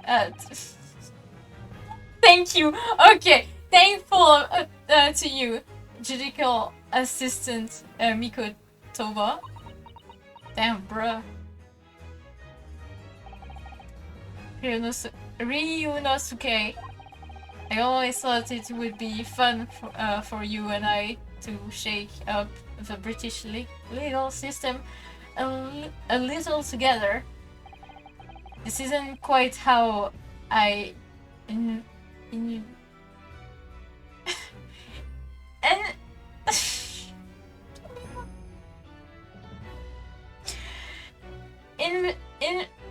envisage it, but I suppose it's just another twist of fate. I've learned a lot of things during my time in London about how Susato-san's father was himself a visiting student here once, along with Judge Jigoku, and about what happened with your father. Then you have no difficulty understanding why I had no choice, why I had to find a way to get to Britain as a visiting student myself.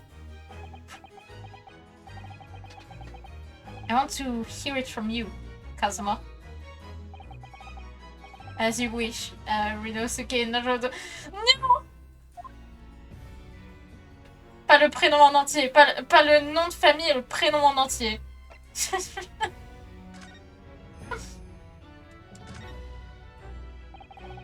It's getting on for a year now since what happened on the SS Buria.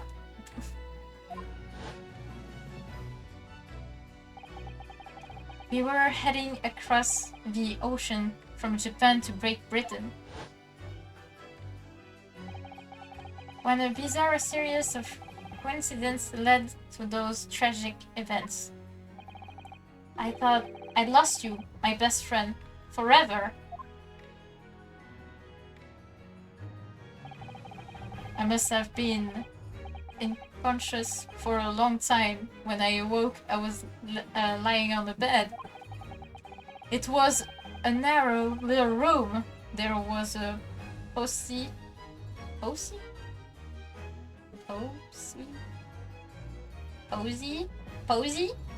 of flowers by the pillow. It took me a little while to realize that I was in the cabin of a ship. I slipped out of the room and headed up into the deck. Were you already suffering from amnesia at that point? Yes, I didn't know what had happened or whether I was there or was just this voice in my head. You have something you have to do, something no one else can know about. Go to Great Britain, your task awaits you there. It was a calling I couldn't ignore. It compelled me relentlessly. out on the deck, I saw that I was on a huge steamship and we were docking in a large port. It must have been Hong Kong. Yes, it must have been, presumably just before they were due to carry your body off the ship.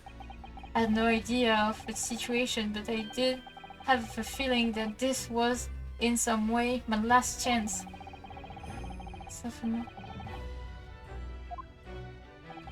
And I disappear into the crowded street of that airport city, so I could plan my own journey to Great Britain. Just under a year ago, with all my past memory lost to me, I was left behind in Hong Kong. Everything was foreigner to me. The sign, the sound, the smell, my head thrilled. I was truly at lost. I realized now that I escaped as a dead man with nothing but the clothes on my back. No money, of course. Oh, how terrifying for you. Luckily though, I had two news. One being your knowledge of English, I suppose. That's right. And on the back of that, I was able to pick up some work as a deckhand on a cargo ship. Eventually, after calling at countless ports, I finally arrived at Dover. That must have been some 3 months ago now. Oof. Turning itself again. I mean, the man had lost his memory and had literally nothing to his name, but he still managed to make his way to London on the opposite side of the world. Of course, I had no idea why I moved heaven and earth to get here at that point. So, how did you end up becoming Lord van Zieks' apprentice then? That can only be called an extraordinary stroke of luck, really. You see, I was stopped at the border because I had no papers. They took me straight to Scotland Yard. Oof. And by sheer coincidence, Lord Strongheart was there to attend a meeting. That's when the second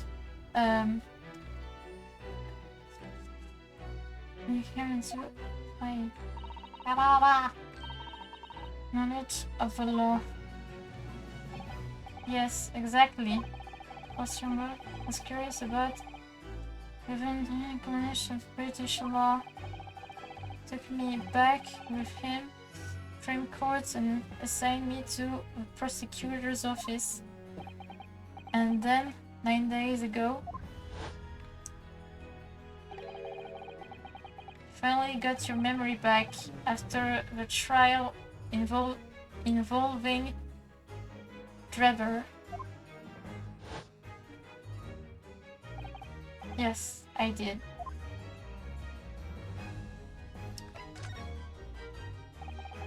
Ever since I first met you at Yume, you talked about your dream.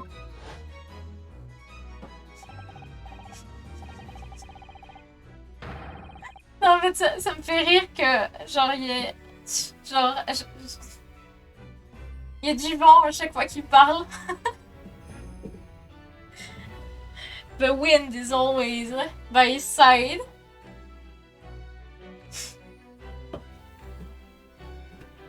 Mark my words, Rinosuke.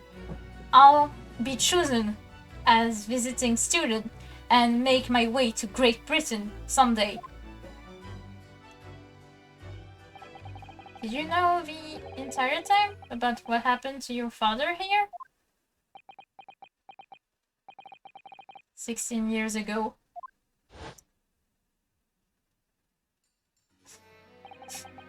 Oh non, il est trop mignon. when my father left on that exciting trip to Great Britain, I was just a boy. We took a photograph together the day before his departure. It's my last memory of him. But what I remember most about my father is this. Is his sense of justice. 6 years after he left, a gentleman called at our family home told me that Genshin, my father, had been taken ill in England and passed away. Bruh. And it was Professor Nico Toba, their father, Susato-san. Oh my. Ever since then, the professor was very good to me, and even helped fund my university education at UMA. I'll be forever in his debt. But nevertheless, I just couldn't bring myself to believe what he told me. Oh. One day, a letter arrived at our house from Britain! What the fuck? There was no indication of the sender, so I opened it, assuming it was from an old acquaintance of my father.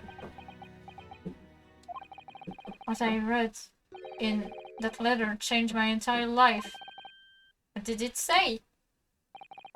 It said that my father has been a mass murderer, and the writer accused the Asogi name.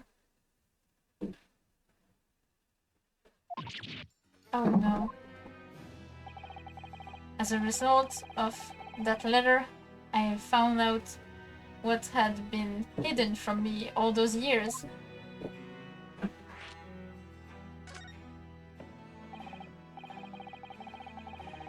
Presumably, the letter was sent from a relative of one of the victims.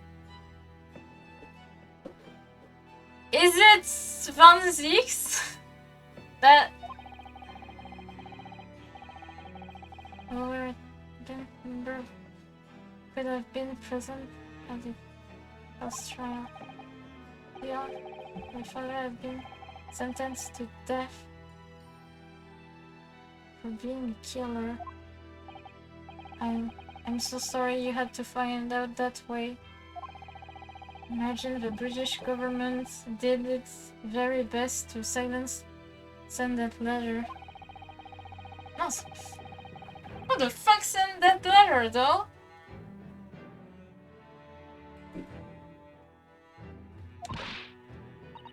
Yeah.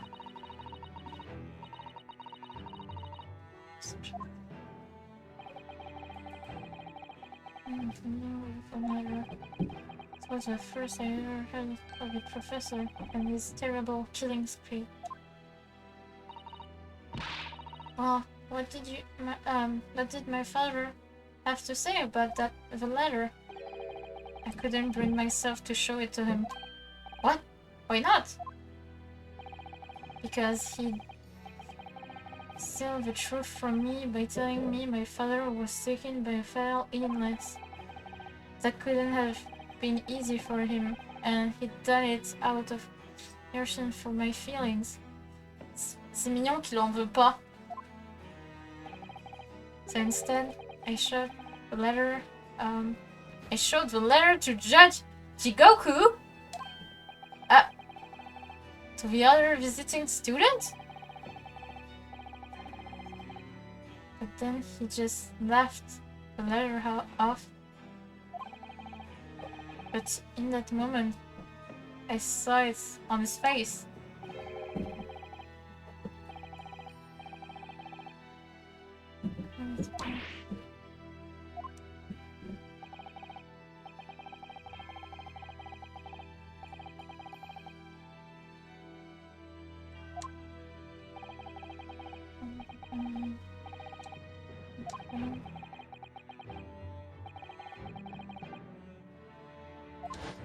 Damn!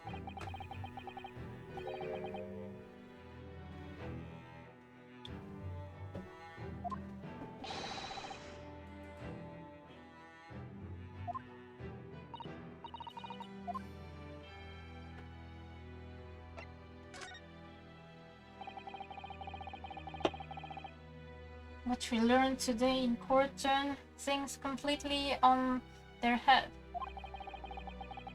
It was an impressive piece of lawyering. Ryunosuke Naruto. Ryunosuke. À chaque fois, j'oublie le U. Ryunosuke Naruto. Lord Van Zieks isn't the Reaper, you know? I almost don't want to believe it myself, but it turns out that Inspector Gregson himself, the victim, was. It's clear that the Inspector was behind the Reaper's activity all along. What? You mean you knew? Bruh! The real question is, who has been giving orders to the Inspector?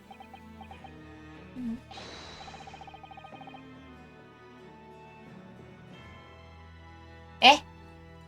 Eh? Eh? Eh? Eh? Yes, Barok van Zieks is the real Reaper. Eh? And I know that 10 years ago, it was him. Decided that my father must be a mass murderer and sent him to his grave.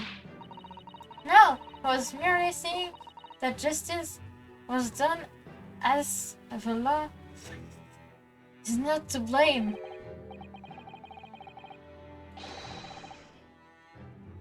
Just a tool.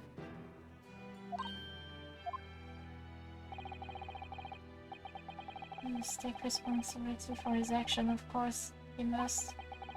I know for certain that my father would never have taken another man's life. Kazuma. On the contrary, my father's life was taken by the Reaper.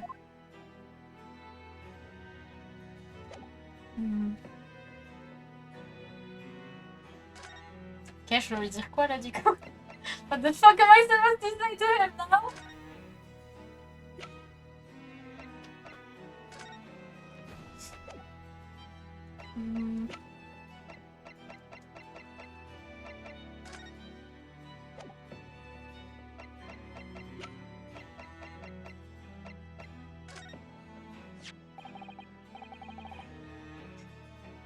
Kazuma, this is your armband. Actually, I think it's yours now. Oh, sorry? You're the defense lawyer. You have a talent for it. I've always known that you would. And now you're choosing to take that path in life. As your friend, I couldn't be happier for you. Or more proud. Kazuma.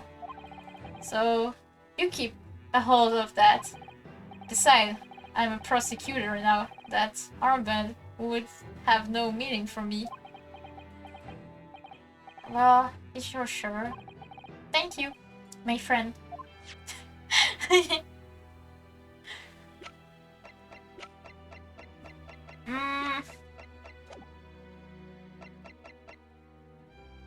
sais pas si je dois lui présenter un truc.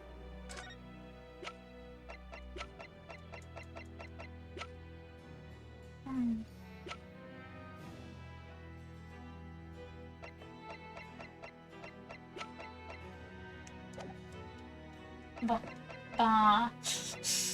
Ok, bon bah... Plus.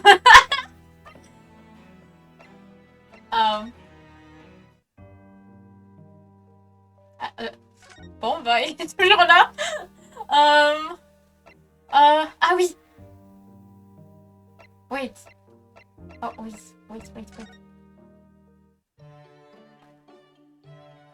Non. Ok, je...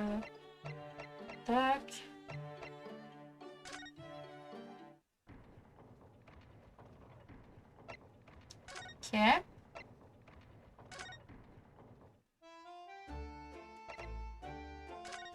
Ok.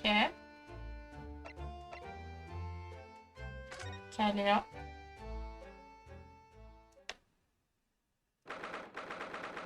Ah.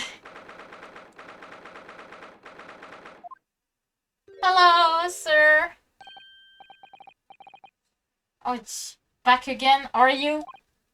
Yes. Hello. I've heard all about your investigation. I read the report just now. You found him, hey? Vigil. Yes, luckily. Well, anywho, lady doesn't work here no more, so your case now. C'est difficile parce que là, en plus, il a... Ah mon dieu. So your case is now what? Is now to do will Barclay.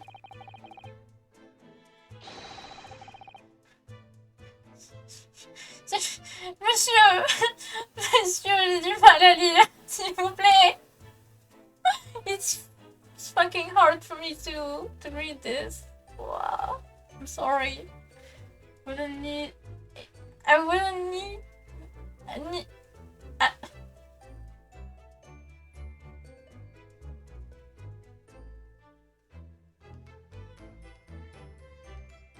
Alors j'ai déjà mal avec certaines abréviations en anglais. Genre, mais là... I have the wrong idea about that. Of course, yes, Mr. Vigil stopped working here 10 years ago now, so... Yes, we've seen his dismissal notice, haven't we? He was given the job.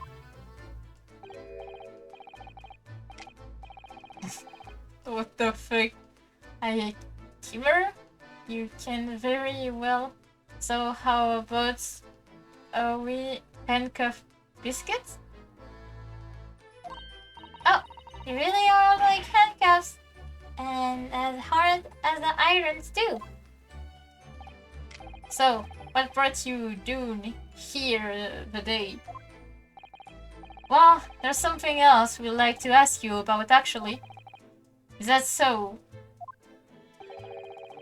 We believe there might have been a document that disappeared from Genshin Asogi's cell.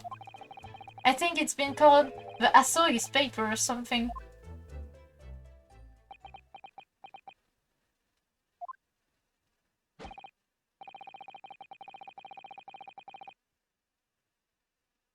Did I say Gregson's death? His note to do with things that might have happened at Barclay.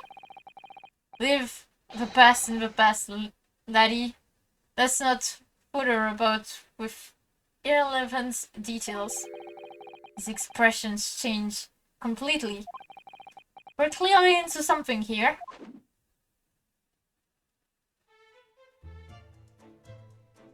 Sir, we need to talk. That murder, butchered execution, and the whole miserable escape. Wait. Escape. Miserable. Okay. There were Barclay's darkest hour. A shocking embarrassment because the convict had a collaborator on the prison staff, you mean? Yeah, for shame. The coroner who confirmed the death of the man after his execution, Courtney Sip? And my chief warder at the time, Vigil, who was in charge of the whole affair. But Mr. Vigil says he didn't know anything about it. The rascal wouldn't say otherwise. Hey, more handcuffs? Oh, how could I say no? You can have too much iron in your diet? Bruh. When Mr. Vigil was handed his dismissal notice as a result of what had happened, he was so despairing he jumped out of your office windows, didn't he? I didn't like to say, but that's just Vigil trying to get out of it. Do you know things he wouldn't have jumped from the shock of his crimes being exposed, hey? I do. When? Oh my god! No! Wouldn't you say otherwise, though, would you? Of course, I couldn't shun all responsibility myself. I shouldn't have let him deceive me.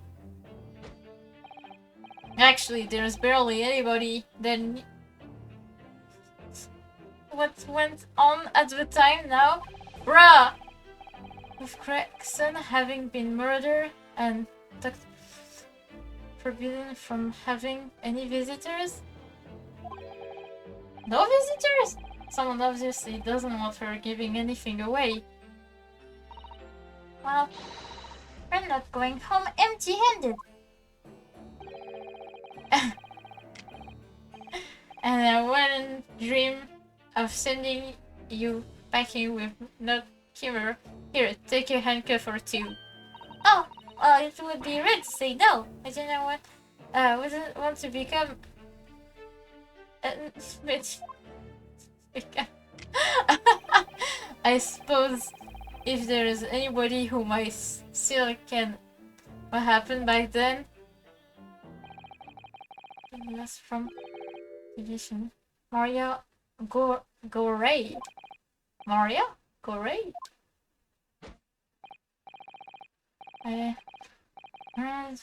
No, just one. Just hand. Ah, the scary. Yeah, the scary lady.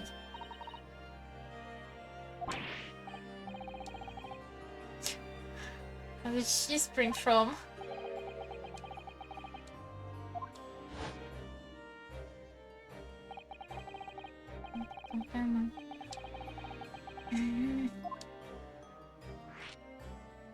Okay. So, she's Dr.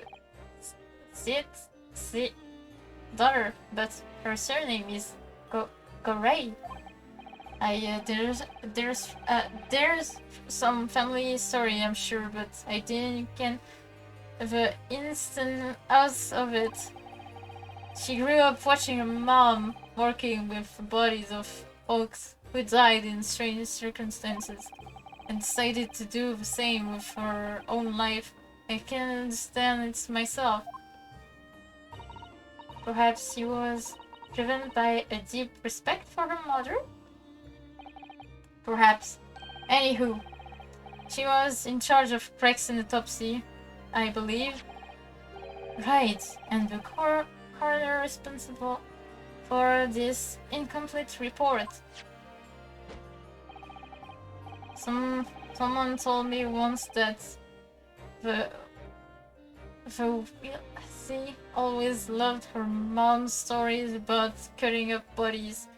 Bruh, what the fuck? It's even a rumor that she used to listen to the funeral march as a lullaby.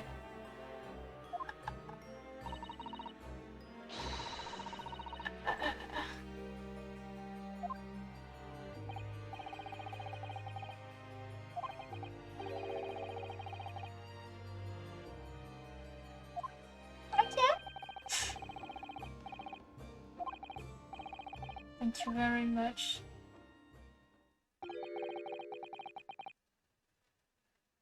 What's this?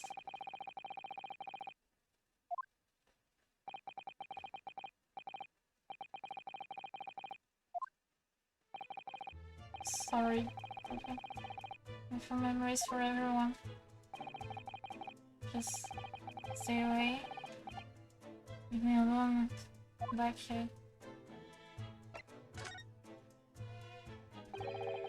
Why do you come? What's that, lady? So many folks even here in the prison who've heard of those papers. Ah, well, can't tell him that Mr. Vigil told me. I'm afraid our source must remain confidential, sir. We've been led to believe the papers are actually last will and testaments. Is that right? Professor, or rather Genshin Asogi.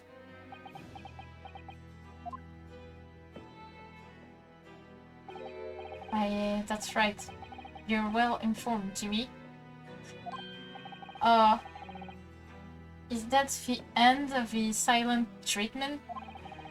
But then, after the convict's execution, it mysteriously vanished from his cell, didn't it? Snow, you're off.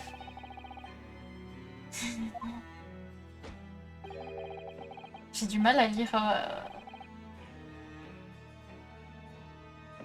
ça.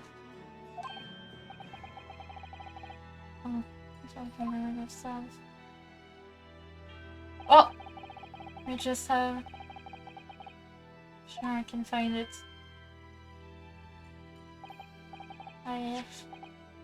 See? Oh!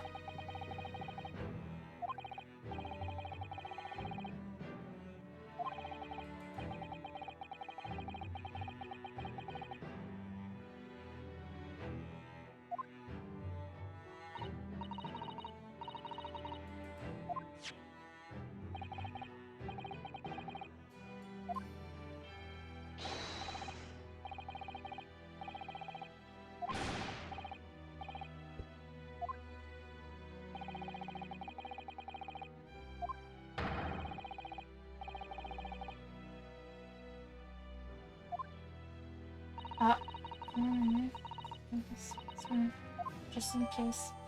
Wait, est-ce que je peux... Mr. Neruda? Oh, yes. Papers.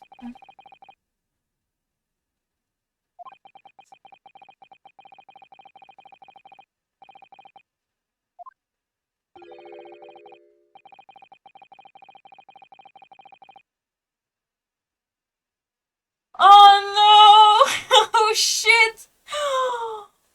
Hey! I understand.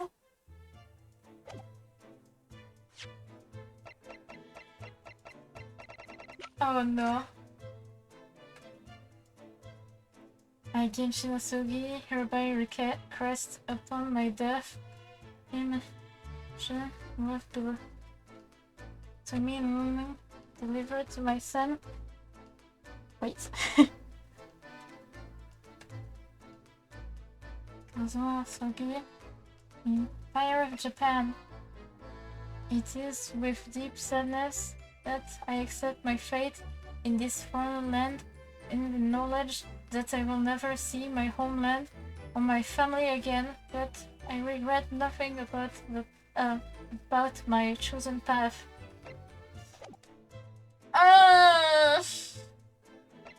Alors, mon pote, je crois... je crois, est-ce que, genre, le montrer à Kazuma serait une bonne idée? J'en ai aucune idée. Putain, j'ai peur.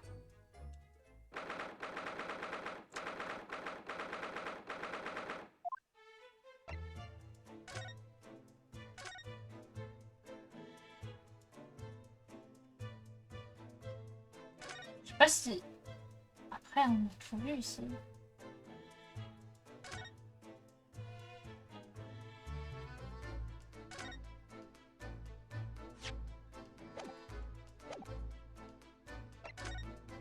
Est-ce que je vais devoir...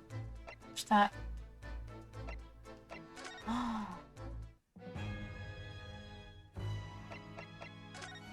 Oh là, j'hésite. Um... um... Mais dans tous les cas, je peux pas faire grand chose là. Oh.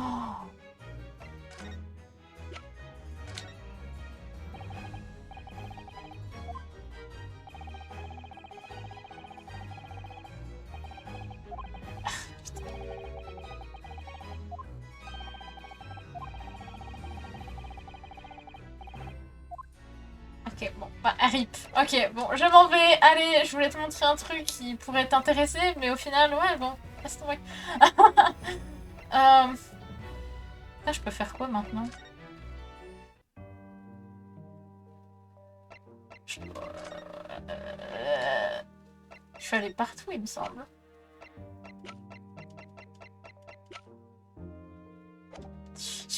Je vais pas montrer les papiers à tout le monde, là, c'est chaud. Ouf. Aïe, aïe, aïe, aïe, aïe, aïe. Je vais peut-être essayer de quand même...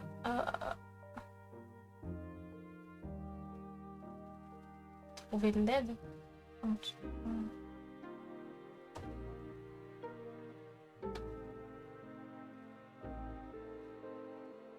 Parce que là, je comprends pas ce que je dois faire.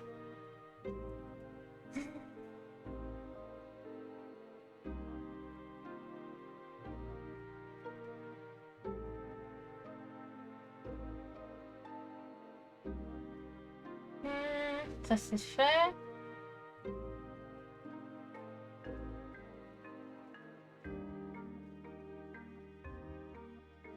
Ah! Ok. Ok. I see.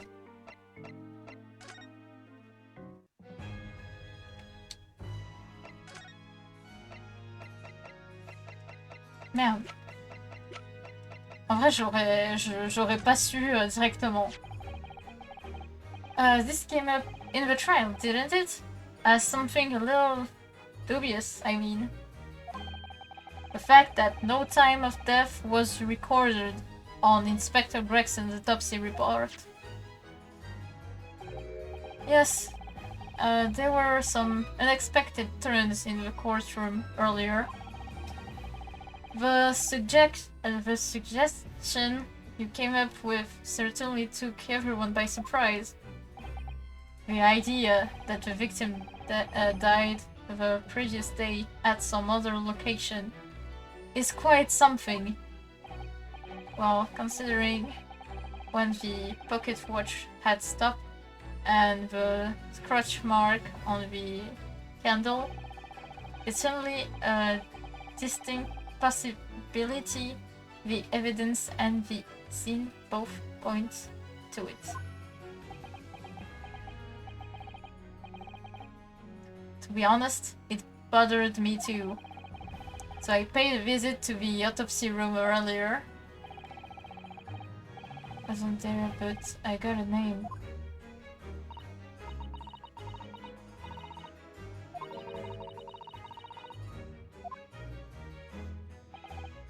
Of course, the last thing I want is for anything to be on the carpet.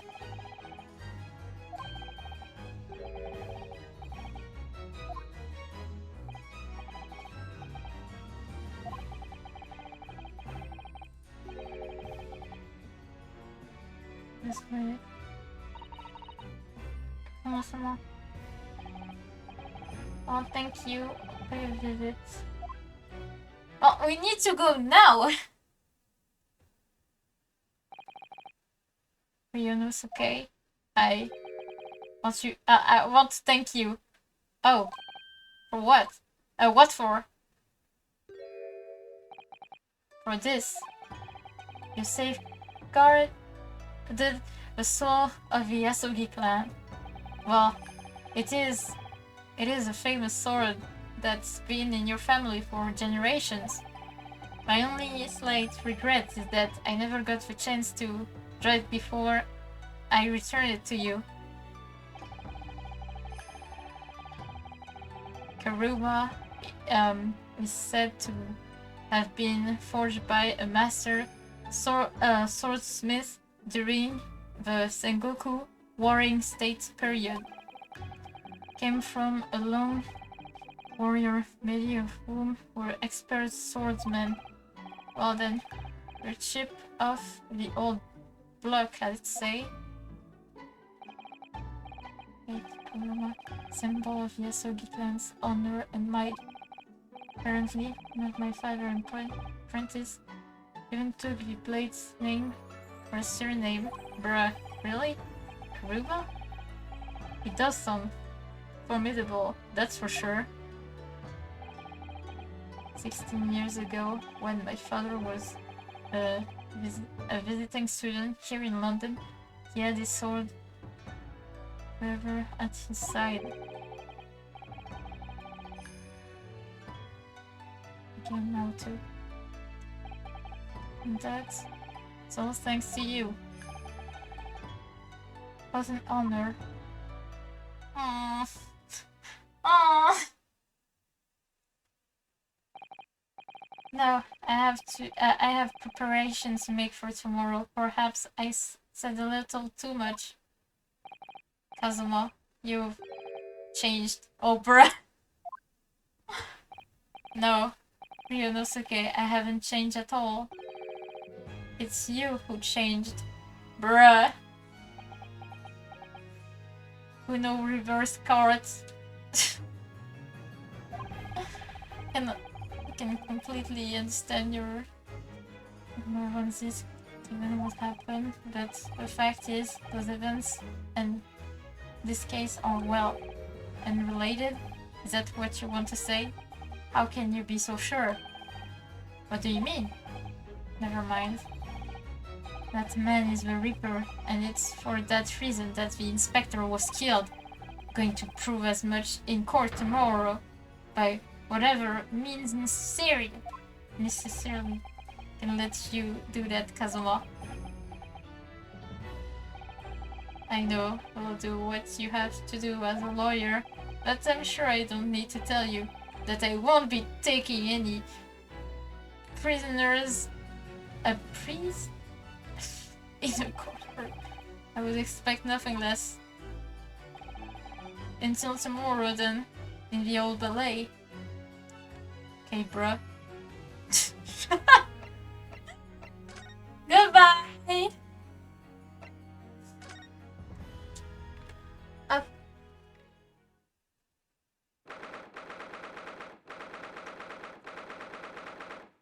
Nom nom nom nom. This place really is creepy, isn't it?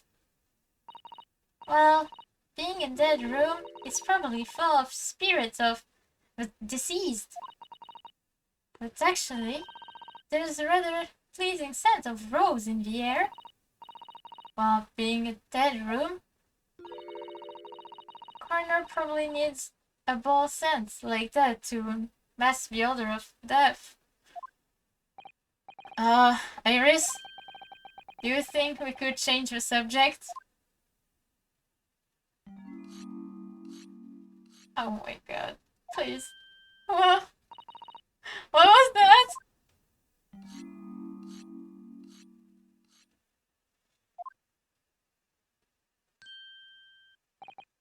Yeah, Dr. Corey? Oh my god. What? That noise before? I was sharpening my tools. I'd be dead meat if I didn't keep a perfectly keen edge on them. Right. When following the collagen fibers in the dermis, an expertly sharpened scalpel. Cats like cheese. Would you like a demonstration? Oh, yes, please. I'd love to see. No! Then I think you'll do nicely. Huh? No! No, I wouldn't do nicely at all. I mean, Maybe some other time? Is that a thought? Well, we came here to ask questions, so... Please, can she stop, please? We have actually met before. I'm a lawyer, if you remember. Yeah. You're not dead yet. What? So Mama said I wasn't to get you open. She's so strict about things like that. Well, good. Doctor, some scruple at least. Oh dear. It looks like she's not interested in talking to us. For the time being, anyway. Time being? You mean until we die? That's a way off.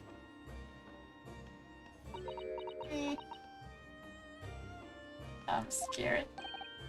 Sorry, but I wasn't planning on dying anytime soon. Just...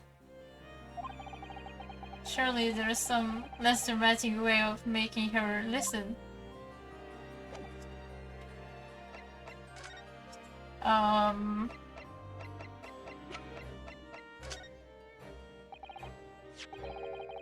Dr. Gorey, we actually came here to ask you about this.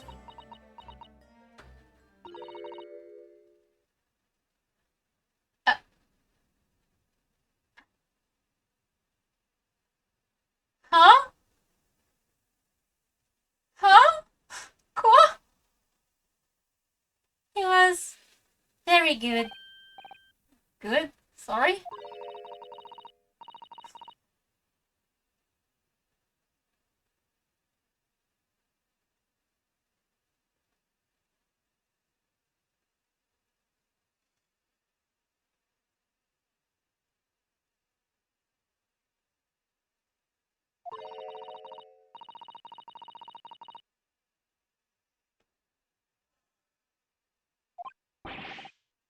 We can skip those details, please.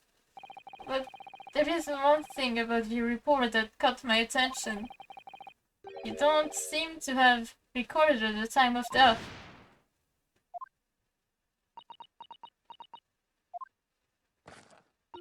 Oh shit! Oh! Oh shit, she's pretty! What the fuck? Genre, elle est cute! That's not my fault. Oh, that made me jump. Then please, tell us what happened.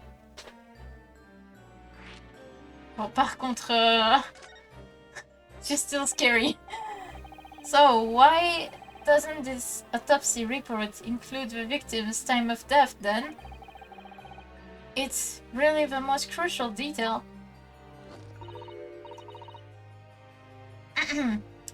I was told not to write it. What? By whom? Mel Strongheart, the Lord Chief Justice. He came here. Lord Strongheart? Came? He said that from the witness statement about what gunshots and the other evidence, it was obvious. The man clearly died at 5 p.m. on 1st November when the gunshot was heard. But that's not the time of death you wrote on the report. You didn't write anything. Was there some reason you didn't do that? Please tell us. Dr. Gorey, is you're hiding something under Lord Strongheart's instructions? Then sooner or later you're going to go the same way as your mother. Give it here then. Huh? What's she scribbling so furiously? There. You've written... What? What she's written? Tell us! And there's... But...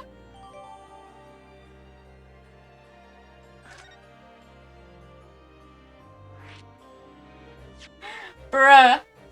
Je me suis dit, putain, elle va nous donner le truc, ça va être trop bien. Non.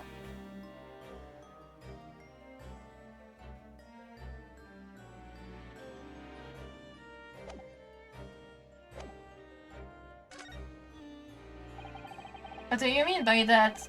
Why was the time of death indeterminate? And the specimen was brought in, he was still fresh. So the time of death could easily have a coincidence with when the gunshot was heard. But there was one small discrepancy. What discrepancy? There was some fried fish in the pocket of the specimen's overcoat. And that fish had started to rot. What? If a victim liked a fried fish, he presumably liked to eat it before he went off. Well, yes. What are you really trying to say? It's possible that someone tried to manipulate the apparent time of death. Manipulate the... Is that even possible to do? Theoretically, if you were to chill the body in ice, you could delay the onset of putrefaction. And if the overcoat wasn't on the body at the time, then only the fish would have started to rot. With today's science, it's not yet possible to determine if the body was chilled or not. But today's science is advanced enough to let you freeze a corpse, it seems. But surely, to chill a corpse like that would require an enormous electrical refrigerator. And I don't imagine many household London are equipped with such a device. No, definitely not, but maybe in a factory or some other special places. I don't recall seeing factories or such like in Fresno Street, though. I wonder if the inspector's body was being chilled somehow. What might the actual time of death have been? Couldn't say for sure. But at the most, it might have been a day earlier. No. In other words, it would corroborate with previous deduction, Mr. Naruto, that Inspector Gregson was killed a day before his body was discovered at a different location. Did you inform Lord Strongard of this possibility? He simply said that there were no electrical refrigerator of that site in the vicinity. Bruh. Oh yes, one other thing. It's something the governor of Barclay prisoner told us. He said that your mother, Dr. Sid, was responsible for confirming the death of the professor after his execution. Professor.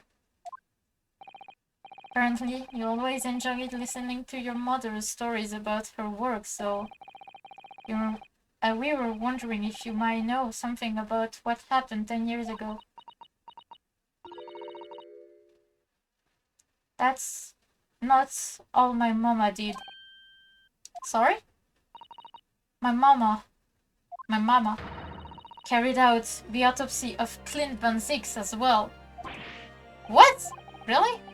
Brother of Lord van Zieks? The professor final victim? The idea of carrying out an autopsy on a member of the aristocracy was completely unthinkable back then. But the detective in charge of investigation insisted, and it was miraculously fuck! Detective being Inspector Gregson, of course. Quite an accomplishment for one man. The autopsy provided the vital clue needed to arrest the killer. And Mama was there for that historic event. What does all this mean? You know, that amazing autopsy happened right here in this very room. Professor and Clint van Zieks. They both spent their final moment before their burial on that section table there. So this lab, Mama's lab, was instrumental in some of the country's most important events. She really is proud of her mother. I wonder if you tell us more about exactly what happened back then, Dr. Garay.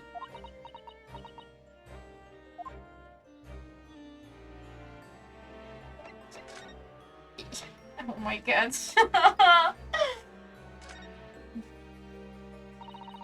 Professor's execution was Mama's first big case.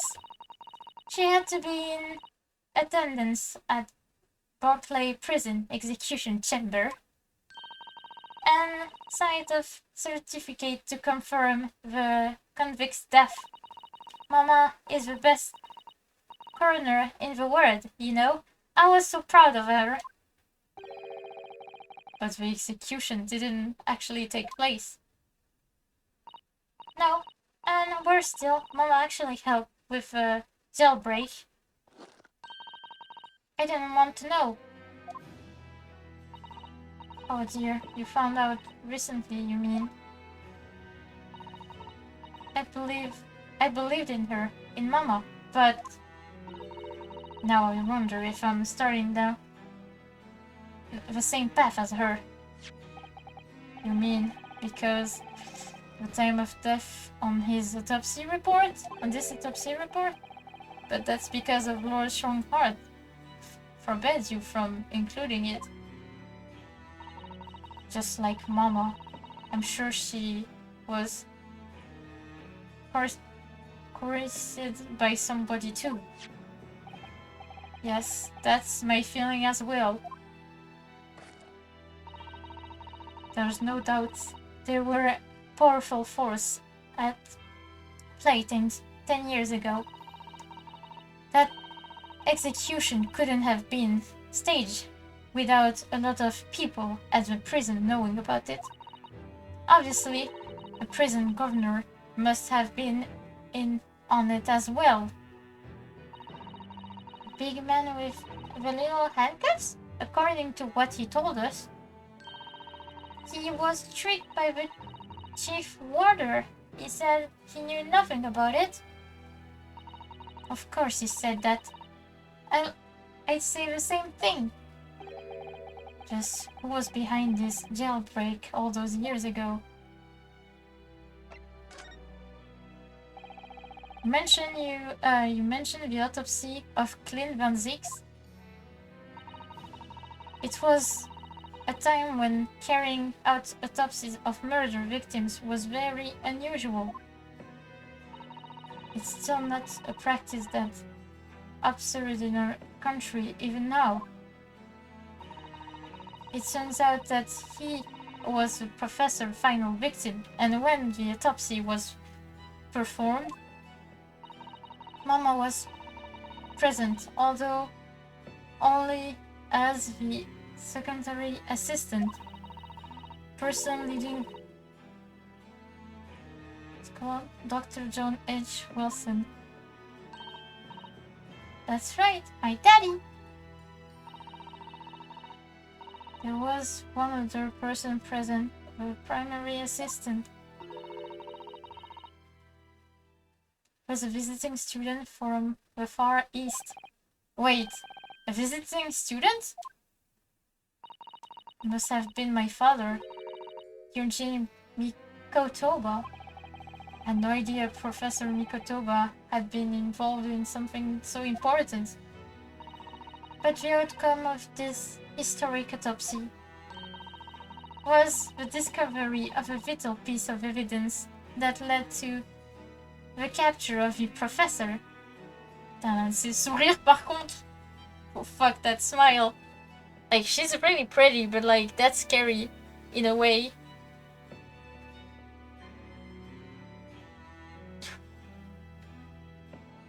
I'm scared. Là, j'ai peur. Genre, elle me fait peur. Genre, je le dis, genre, si elle avait pas le couteau à la main, elle aurait été. Genre, ça aurait été vraiment mignon. Mais là, oh putain, ça fait flipper. So that's how they came to identify Genshin Asogi as the infamous mass murderer. Do you happen to know anything about that piece of evidence? Can you tell us any more?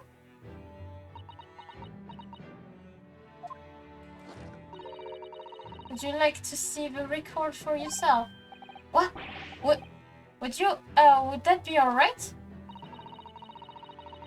What's the point of keeping records if people can't look at them? They fell under V at the back of those cupboard with the other records from the last decades. Thank you.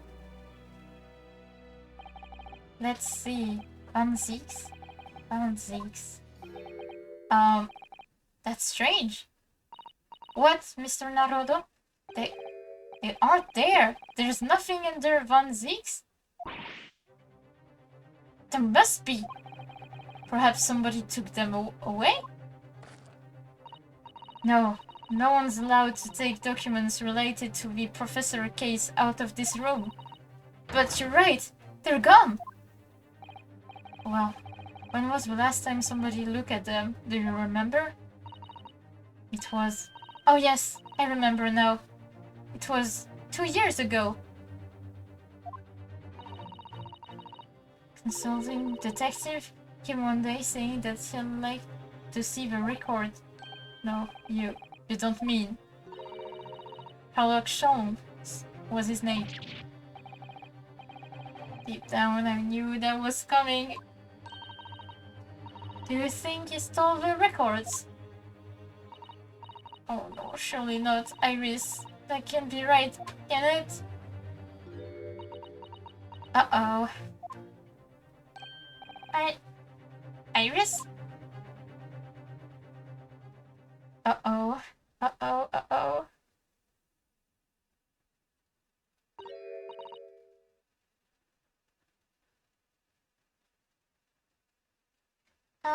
Bruno? I hope you don't mind, but... What is it, Iris? I just remembered something very important that I have to do. Uh-oh. I'm going to have to leave you now. Oh, this is very sudden, Iris? Well, we'll come with you then. Oh, no, there's no need. You and Bruno can take your time here. Bye for now then, good luck! Wait a minute, little thing. Me? Remember now, you've been here before, haven't you? Have you, Iris? Yes, 2 years ago, when the detective came. You were with him, weren't you? You were a living specimen then too. That's the way it... Yes. Oof. Was I? I really don't remember. Anyway, sorry, but I must dash. Wait, Iris. I'll brew up a pot, I'll brew up a pot for you when you get home. What's the matter with her? She's behaving really strangely all of a sudden.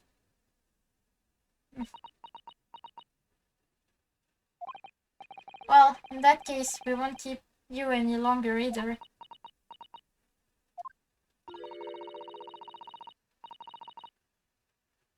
Shit. That's... Please, put the knife down, please. You can smile like this, but like, put the fucking knife down. It's been quite a while since I had any visitors. That was really fun. But next time you come, I'd prefer you were ready. I'd prefer if you were ready for section. Ah! Can you make me promise? Sorry. It's a bit strange that the records of Clint van Zieks' autopsy have disappeared. But I think we're asked all we come to ask now. Damn.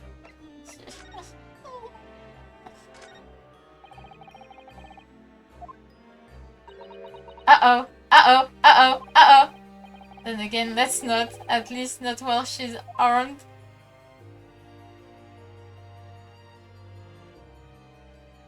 On peut pas la regarder, elle? Genre... Ok, y a vraiment rien. Ok, there was nothing. Well, goodbye!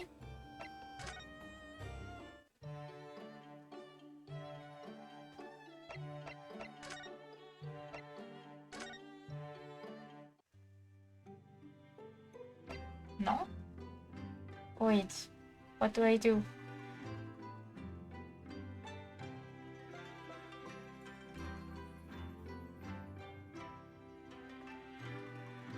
Okay.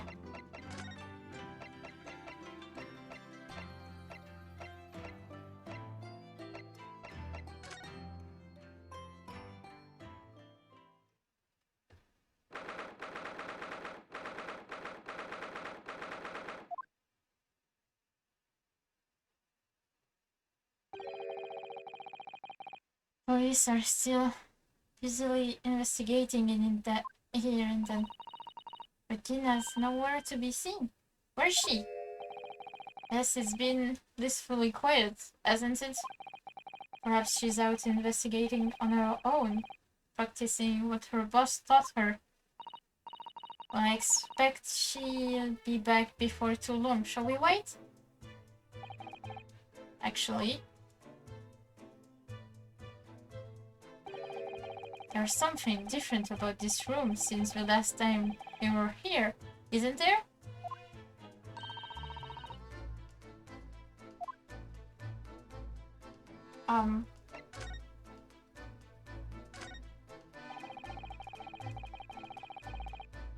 Okay. Spawns, yes. Missions and chords.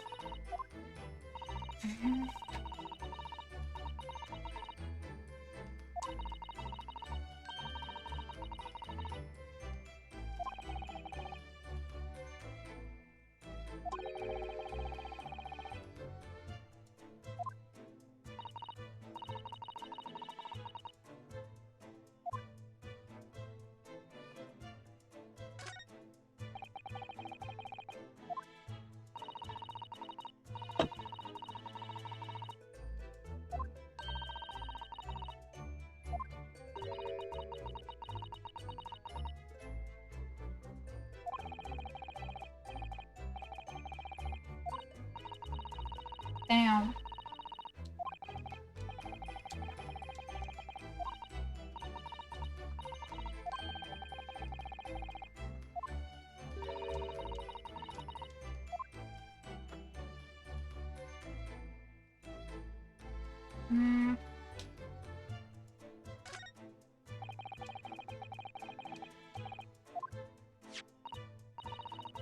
Just made of metal, but it's fear. Belongs to.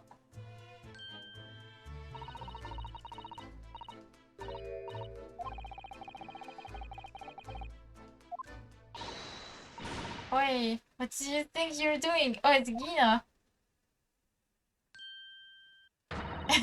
That's my drink. That is hands off. Gina? Where are you hiding? I don't know. Leaving something for a few seconds and every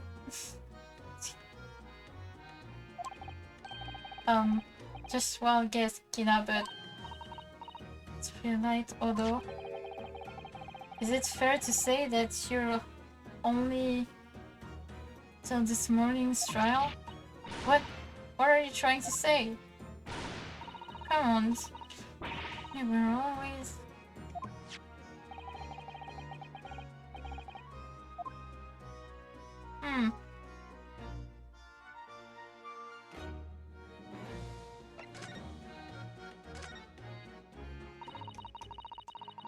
Them talking and with...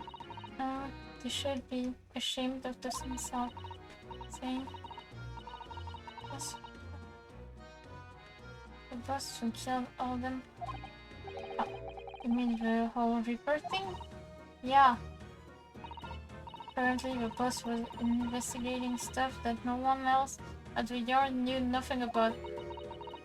Stuff they followed criminals who got for free.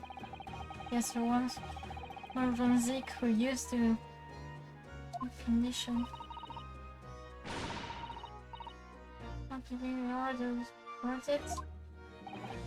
But why would people suspect Gregson of being involved in the killings? There was a notebook hidden in his office. Oh no, doesn't sound good. It tells about all the crimes that have been... What? No. Did you see it, Gina? Did you see that notebook? They wouldn't let me. I'm just an apprentice, apparently. It was me who found it, and he was my boss. That's right. Strange about it, so... Said anyway. Okay. That's Argina. True. So, you managed to see what was written in Gregson's secret notebook anyway, did you? Why, I see it. Oh shit, my bad. It's my right to read what he wrote. And what has he written, Kina? Dates, times, places, names, and whole long list of them. And all details about the supposed to have been done in by the Reaper. But there could be an explanation for that. Perhaps it was a record of the inspector's investigation into the Reaper's activities. Exactly, that's what I said. So the first thing you think, right? Happens. Organized anyway.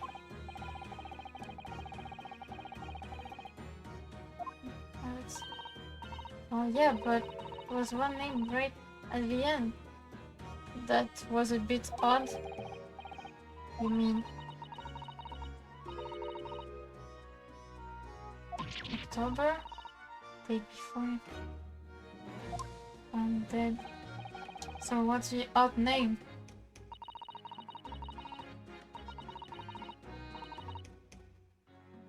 Something like...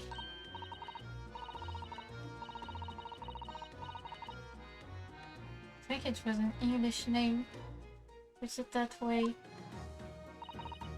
Oh dear. What a pity. What a pity. Something else too, I don't know if... But... the same names keep coming up over and over.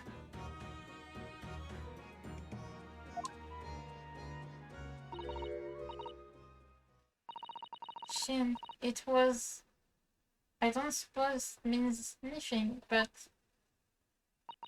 Oh, fuck. Did you say shit? Eh? What?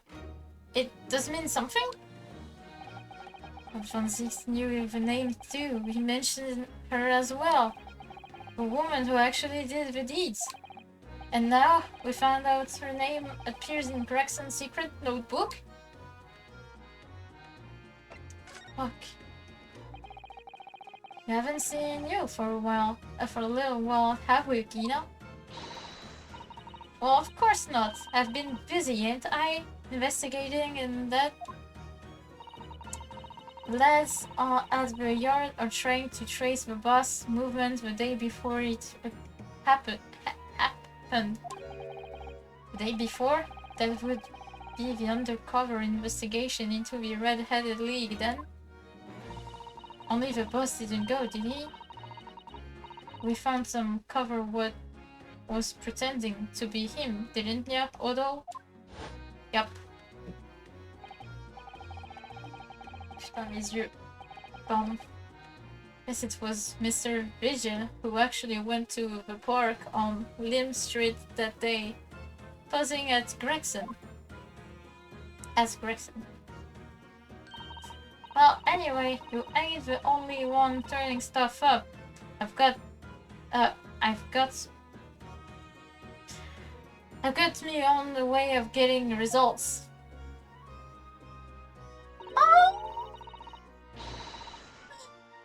When me and my partner here get there, there's nothing we can track down.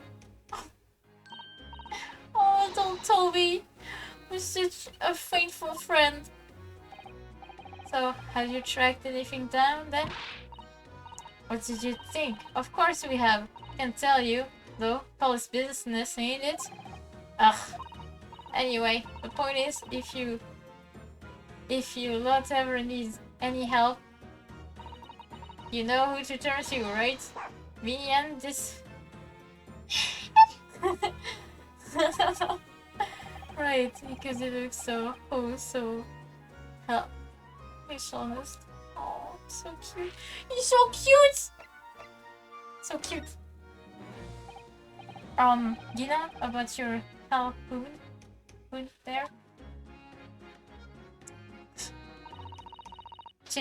Chief Inspector Toby, you mean? He is the pride of the forest. He is. Oh. Japanese police dog means something quite different. And not nice those kind. But here in Britain, it's wonderful compliments, it seems. For a canine at least. It should be, after all, in the Great Exhibition case the other day. It was Toby, here, who managed to locate it, a draper's workshop. Yes.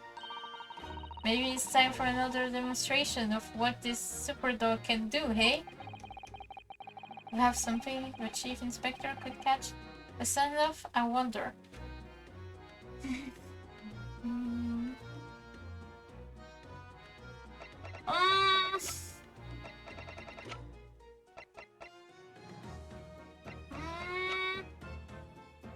En vrai, wait, je vais l'aide.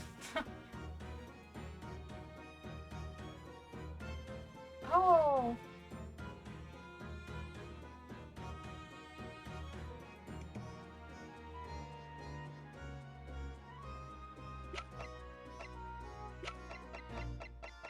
Take that!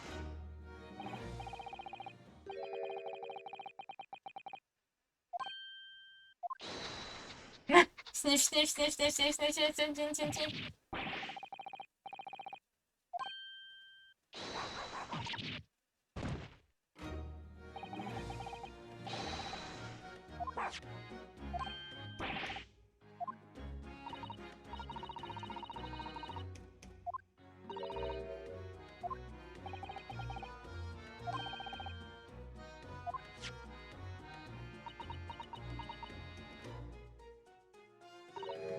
Alright. Always good to...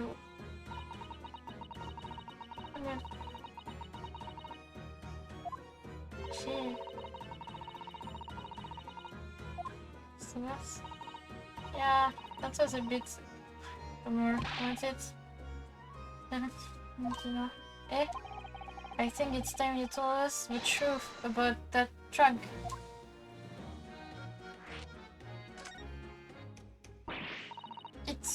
like that, it just worked. What are you talking about?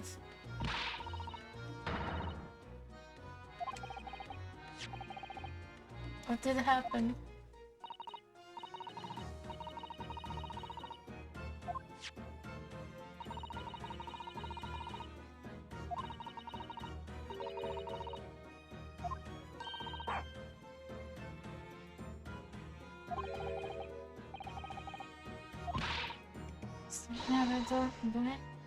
It's your witness, Mr. Sandwich.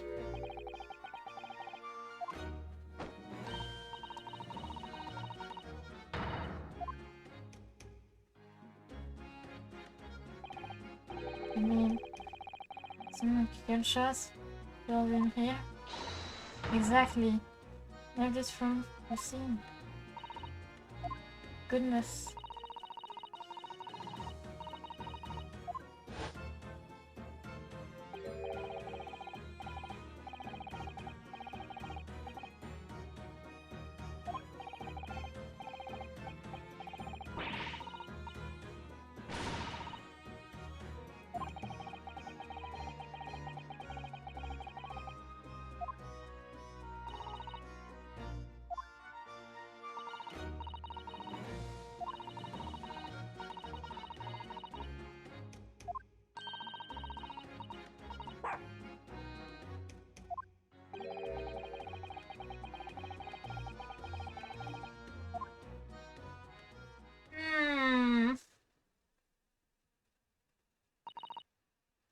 I think perhaps the thing should be turned over to the police, don't you?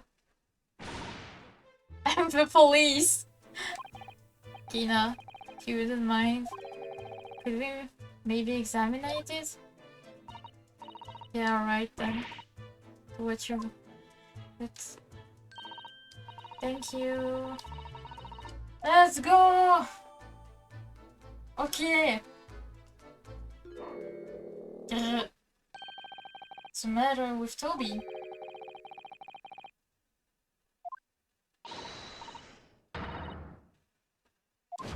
Oh shit! Oh shit!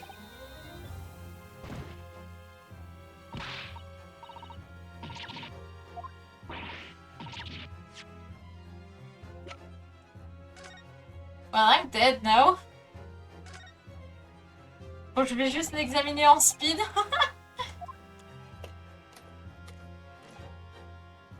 Parce que je sens que...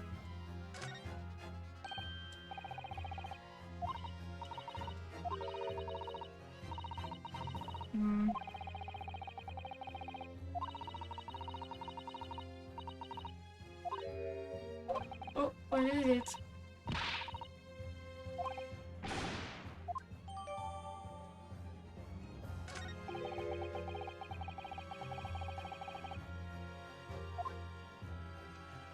He was gonna go to France. Mais il avait dit qu'il allait partir dans tous les cas. Oh shit! Blood. Do you think?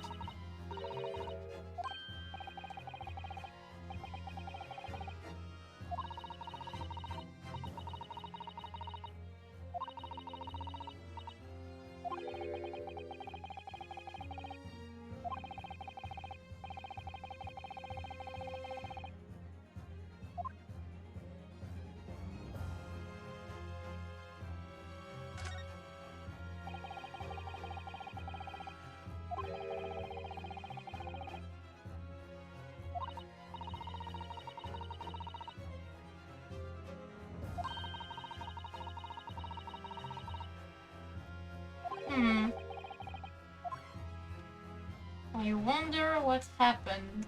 Okay.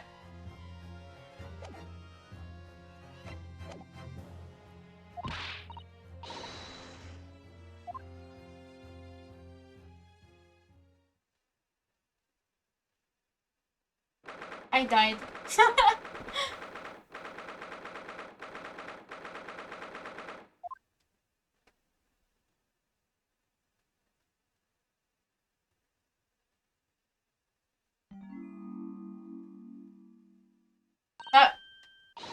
Sir Naruto, are you alright?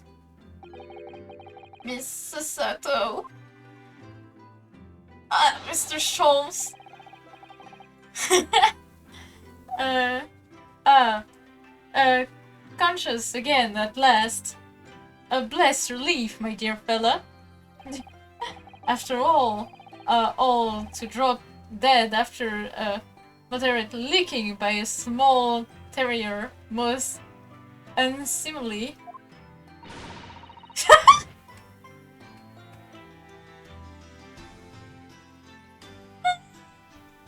But what is or isn't seemly is irrelevant here, Mr. Sholmes.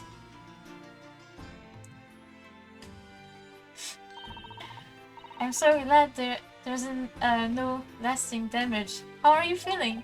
I'm fine, thank you. Did you bring me back here? Ah, what's this thing on my head? A bandage?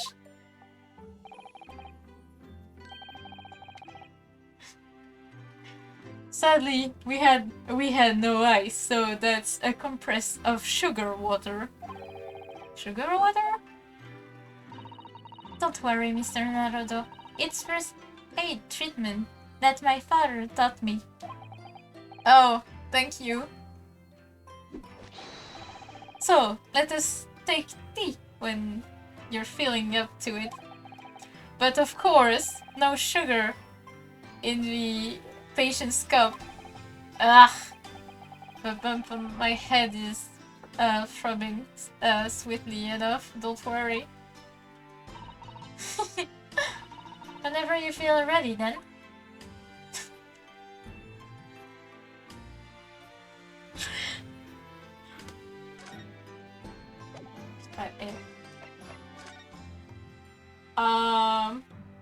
Non mais au pire, we could just leave.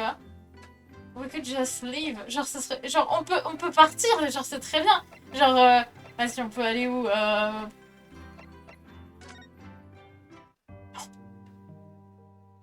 Oh, j'ai vraiment laissé. You really left him alone. Bruh. Bon, allez.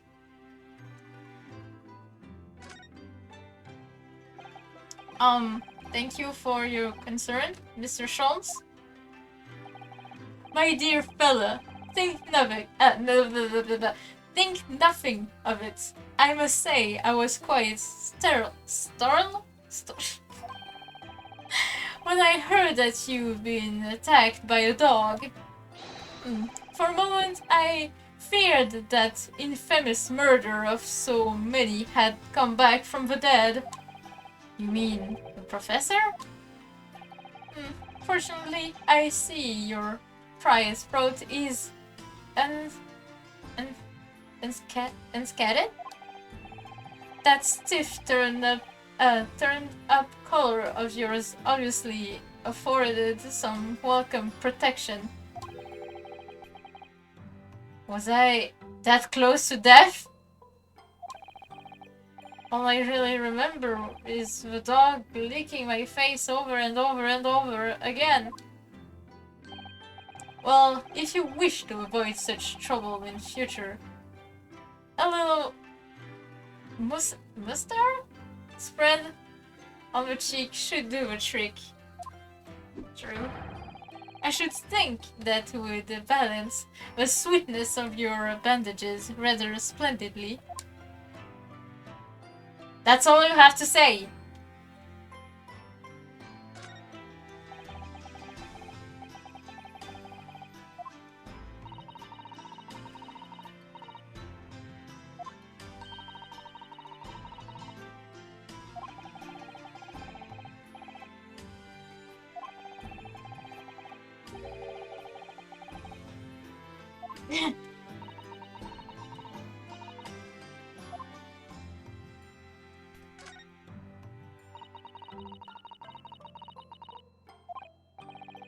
So, what am I supposed to do now?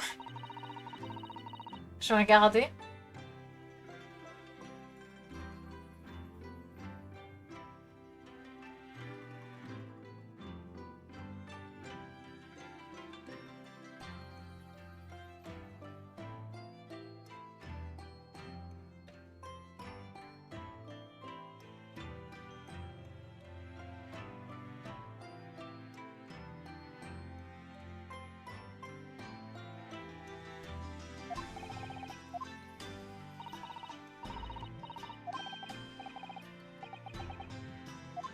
from my mouth. Bruh. Je retourne.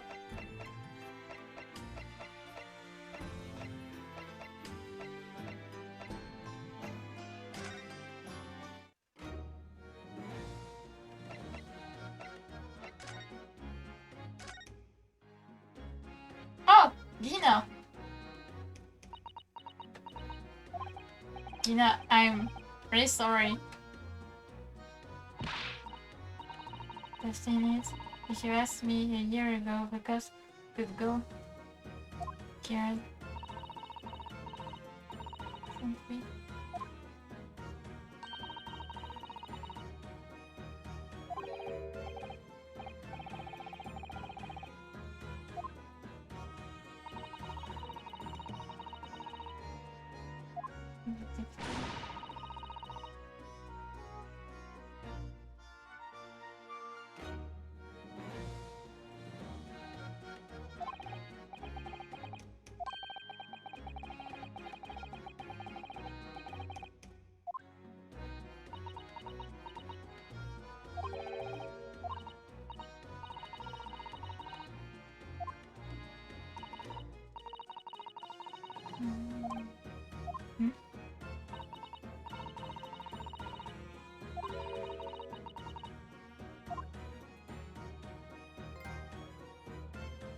The ship's in town?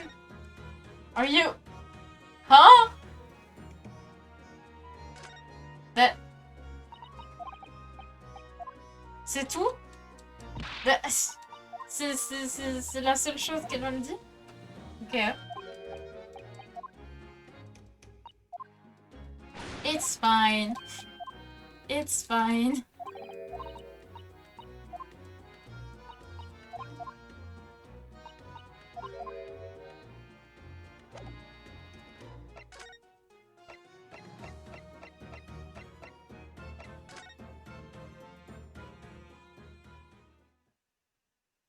Ah!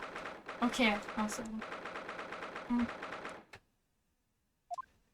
Er mit dem Schwarzbiergebot brodelt wie ein Feuerwerk den Schlund des Wait, what the fuck happened?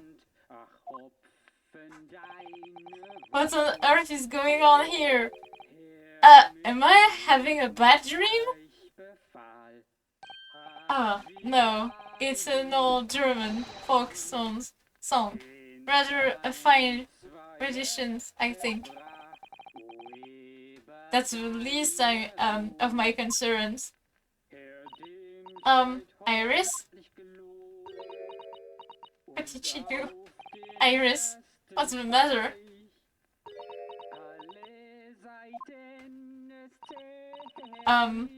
Is it... I mean... Over there. It's your dad!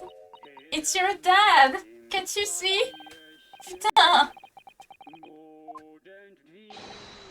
Excuse me, sir.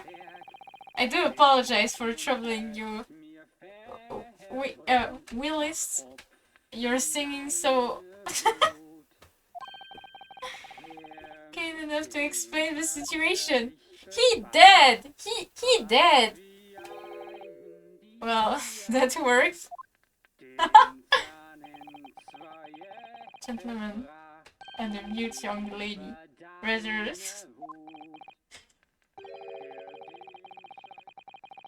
Oh my god. Mr. Sholmes, do you mean?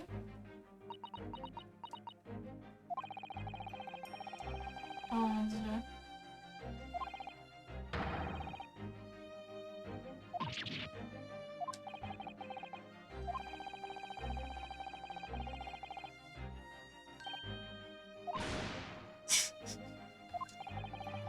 So, there's a sheet.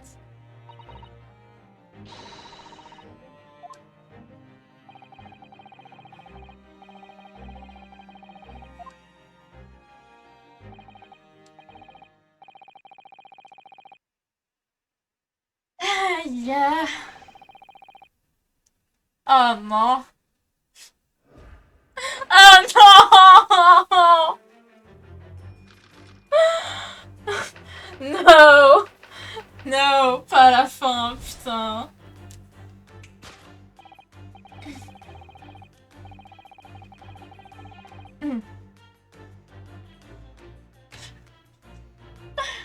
I should consider a gentleman's nationality. Clearly, he's a German with no gasp of...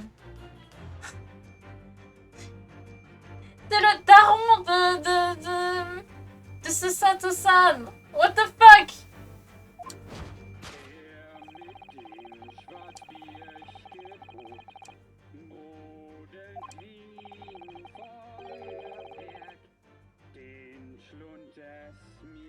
What the fuck? The man died. The man died.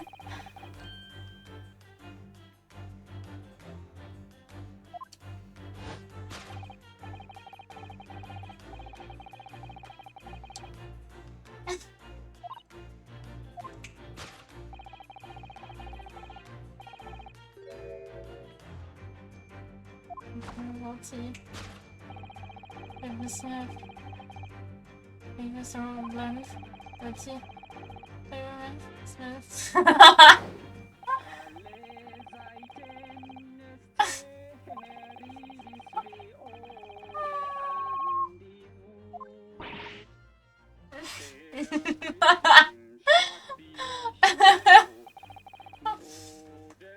Now, next question.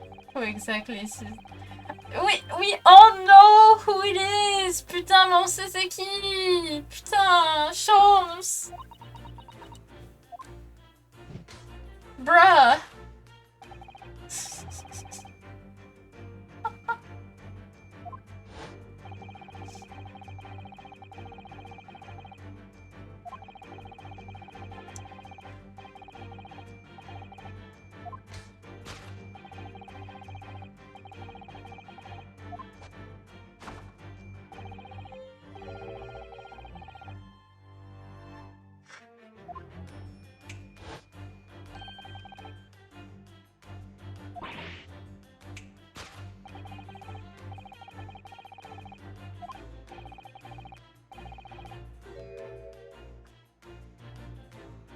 Plus... Non mais... Non, mais là j'en peux plus là, c'est pas possible. He is killing me! He is fucking killing me! Bruh!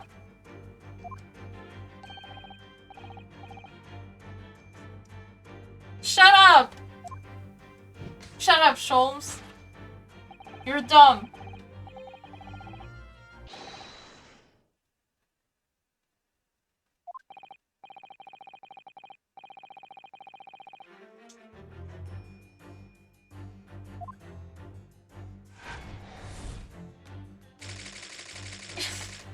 Putain, il a remis ses vêtements.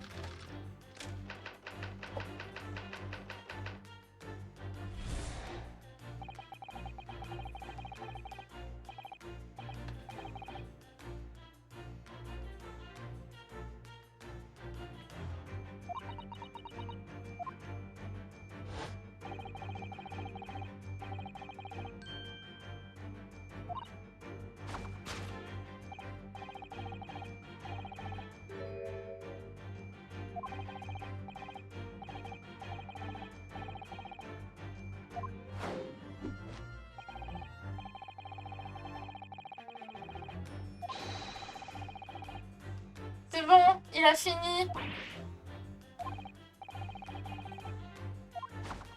Can you stop, Sholmes?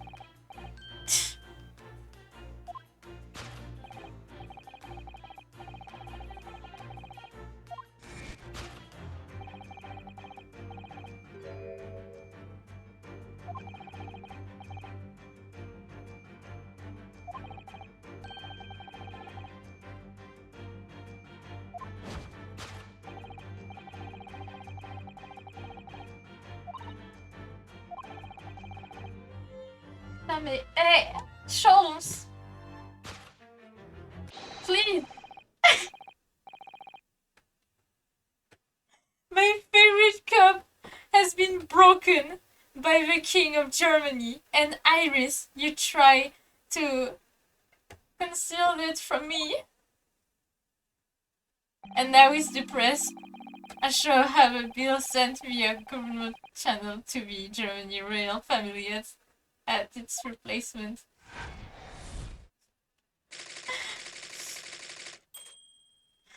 Bruh!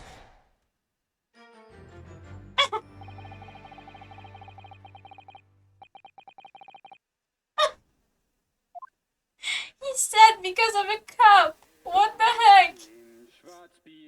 Can we skip all of this, please? Stop.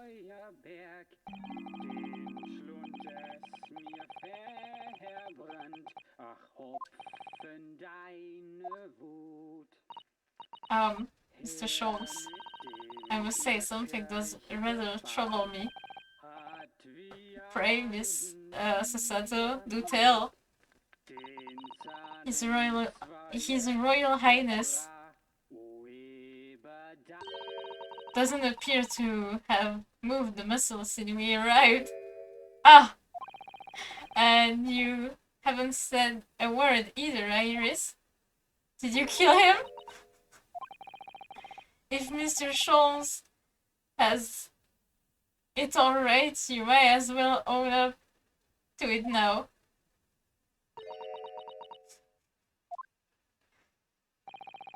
Your reasoning isn't without something, I must admit, and Mr. Scholz.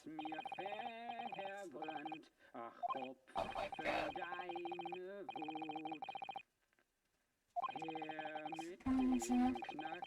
King of Germany. King of Bohemia. Goodness, was it?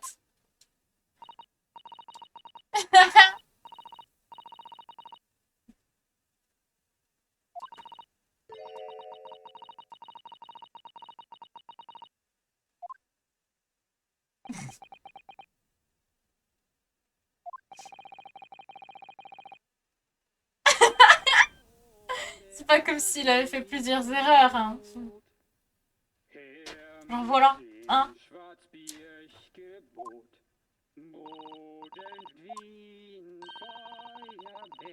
Oh my god, seriously? Do we have to?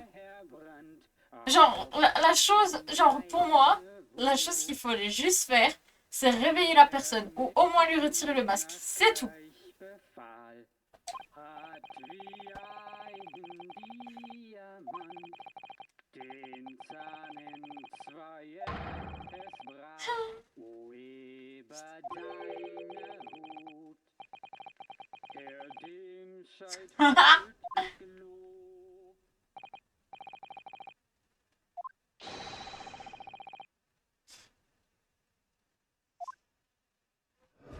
I'm done.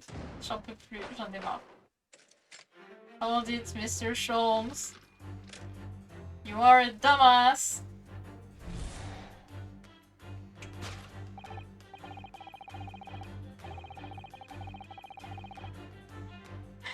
Attends, wait, il est quelle heure? Il est 21h. Peut-être faire une pause avant de continuer. Break time! Juste faire une pause. Et puis je vais peut-être aussi allumer la lumière parce que... voilà. Hop, du coup. Break time! Touloulou! Petite pause.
I'm back.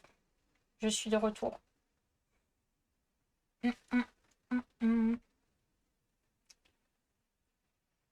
Ok, wait. Hop. J'étais allée manger un petit coup aussi en passant.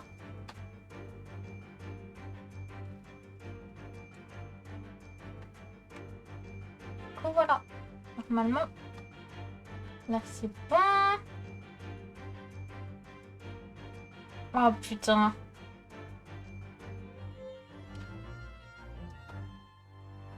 En vrai, je pense après le truc de Chance, je m'arrêterai là pour aujourd'hui.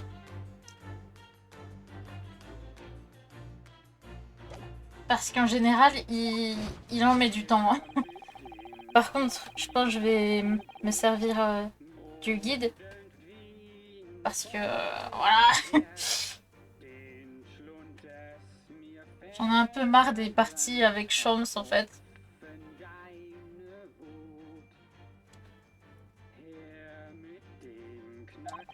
Genre, elles sont bien, mais genre...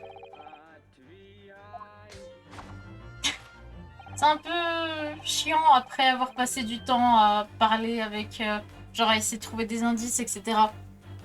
Après, c'est bien. Genre, c'est un bel ajout qu'ils ont fait dans, dans ce jeu. Mais bon...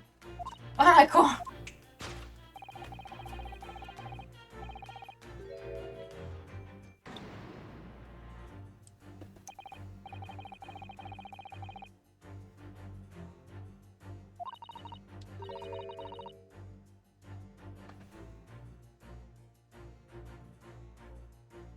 Je vais vérifier un truc.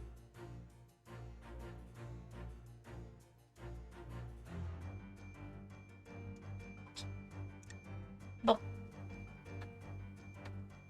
Mais du coup, je pense... J'essayerai demain de stream plus tôt. Pour finir, du coup, Ace Attorney. Comme je pense le dernier chapitre, il sera... Genre, il sera peut-être long. Mais genre, pas si long.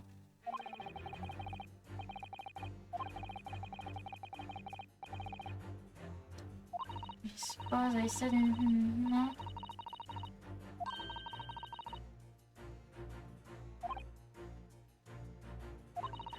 So I'm not sure what actually...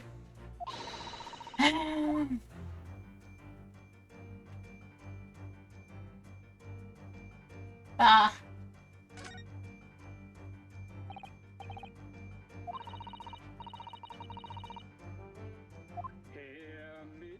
Three.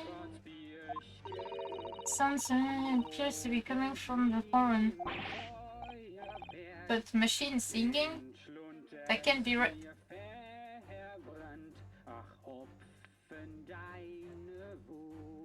Alors, lui, il va pas s'attendre à la sortie des téléphones plus tard, hein, et aux ordinateurs, etc. Gonna be surprised if he ever learns telephone and computers and stuff. Well, like...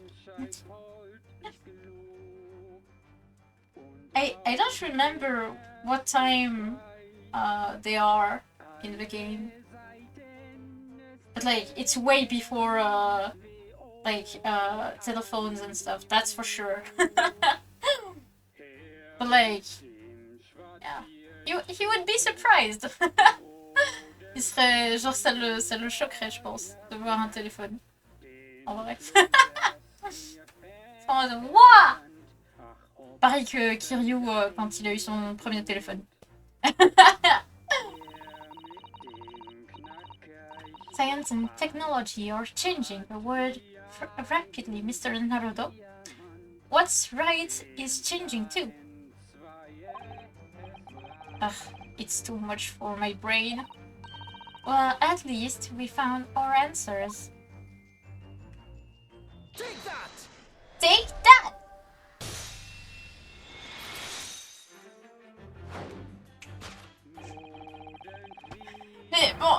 J'aime beaucoup les animations de Naruto. Da- I love the animations. They're so great. Genre, ouais, non, je vais peut-être pas me mettre en mode auto, je vais appuyer, je pense. Parce que ça va super vite en fait.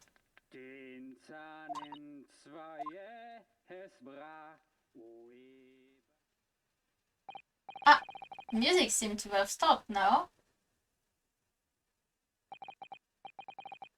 I ask you, Mr. Naruto. Yes? Why would I have purchased a recording of that gibberish? How should I know? Well, never mind. On with deduction. Who exactly is this gentleman veiling himself so... It's someone's dad!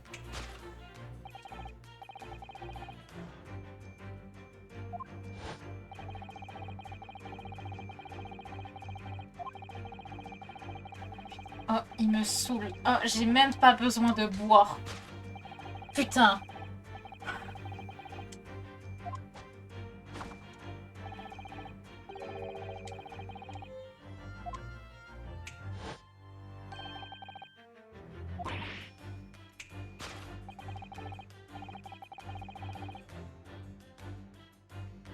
J'en ai marre. Pas possible. The King of Germany.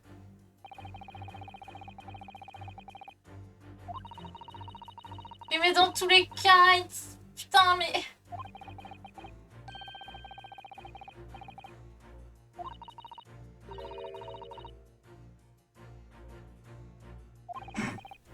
Don't remind me.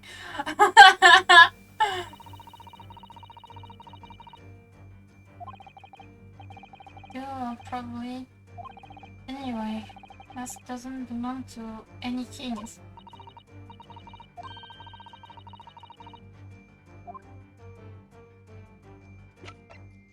It's Asogi's. En vrai, j'ai même pas regardé l'aide en fait. J'ai même pas besoin de l'aide en fait. Je me suis dit, peut-être quand je serai bloquée, mais là en vrai, ça va.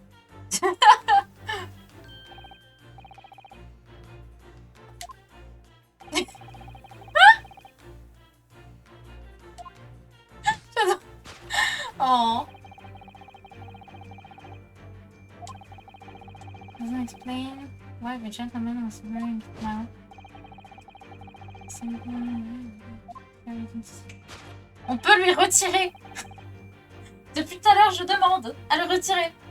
They can just take it off. It's not like he's... Like... Is he breathing? Uh-oh, I don't think he is. Uh-oh. Je crois qu'il respire pas. Oh no.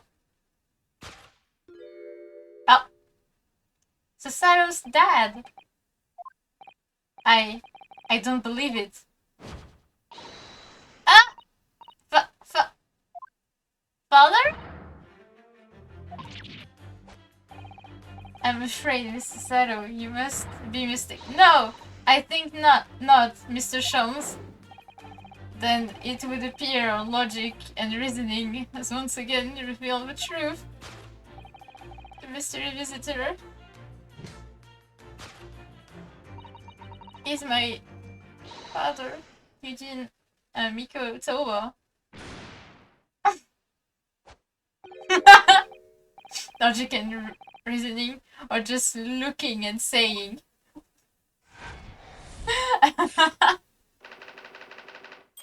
J'adore quand tu fais cette tête.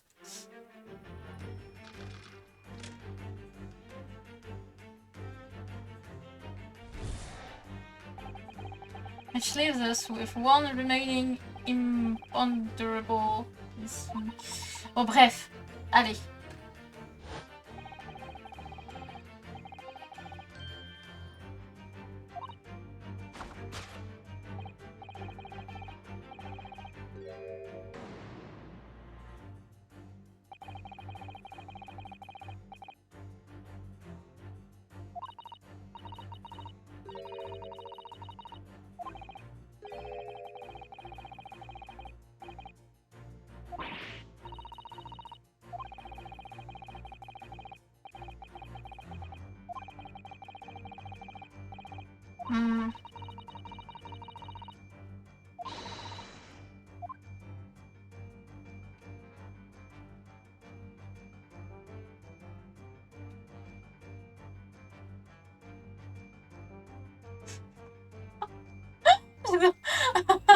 His face is like...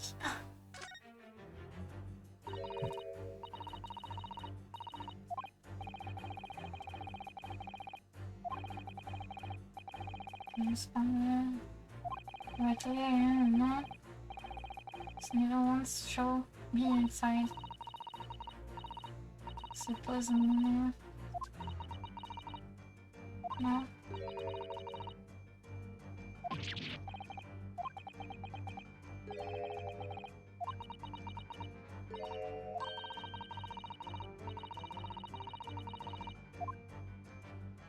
Take that!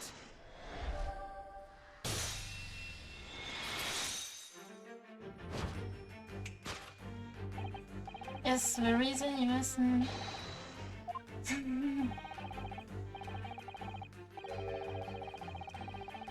Yes, it's unlocked.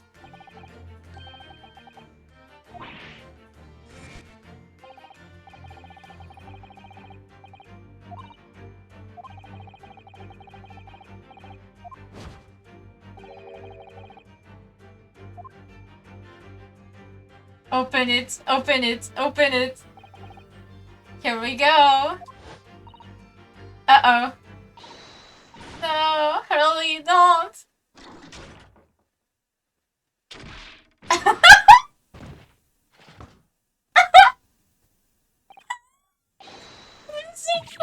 Mr. Shaw's Hurley. That was worth it. He's dead. Never. Oh, Hurley, I told you not to open it. So... Where's no Iris? Ah! Iris. No.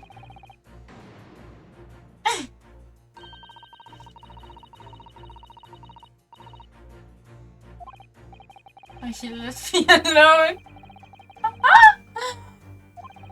Well, he kinda died. It's nothing though.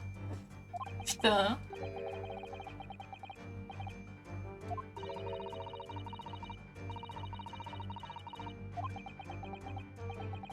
It's the shadows. Damn, man needs to point his finger first and thinks later. What the fuck? Just say so. Bruh. Oh. A key!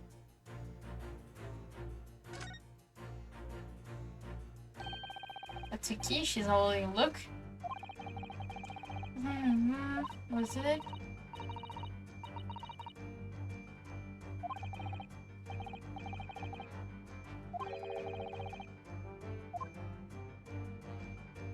Take that! Take that!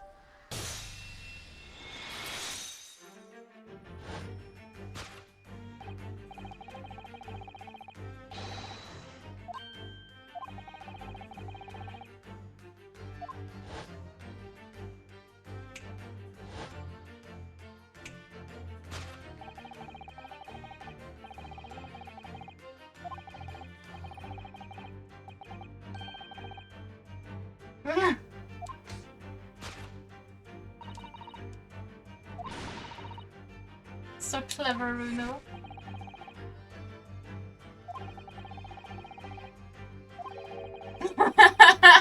Well, now he died for a good cause. Ouais, il a fait la partie de son travail.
She took Sean's place. Oof.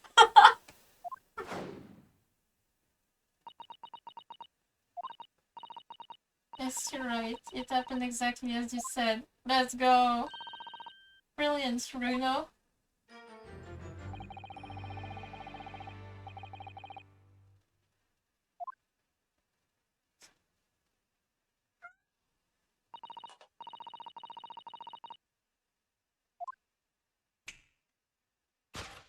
Objection!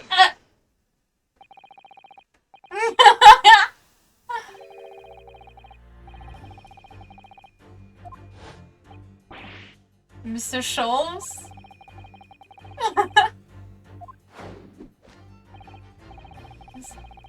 It's secret. She is? Oh, le regard. Please.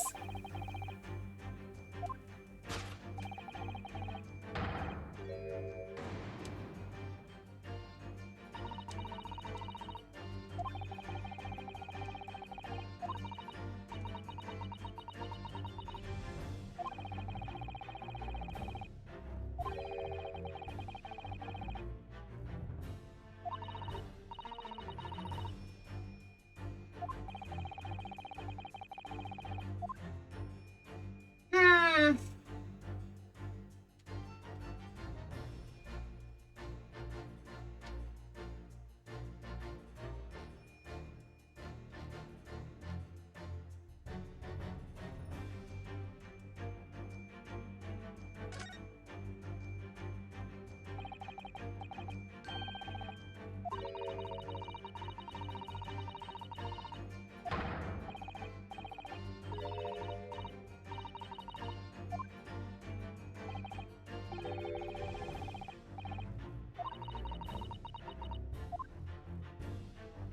Oh, wait!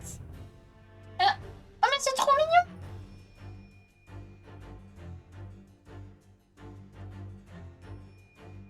Putain, caméra. Ah, j'ai du mal.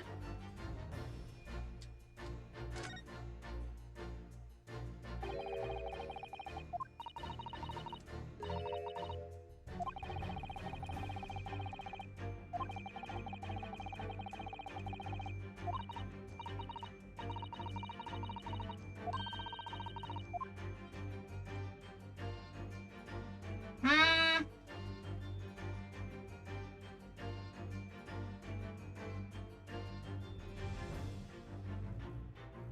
Oh, wait.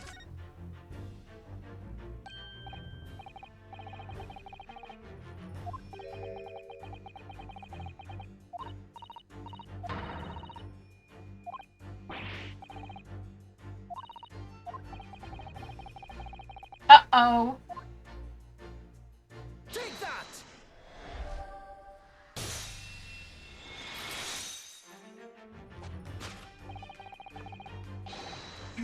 This file. I said you know very well. Nothing is the intention of a great detective. Oh no. Not great detective. Lawyer.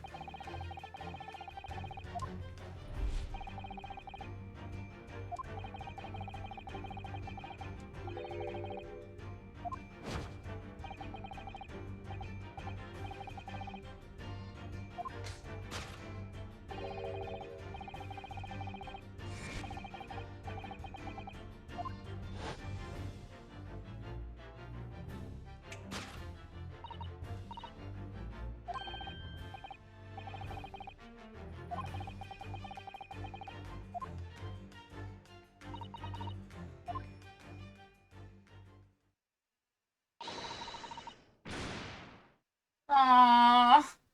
It's okay. Don't cry. It's okay.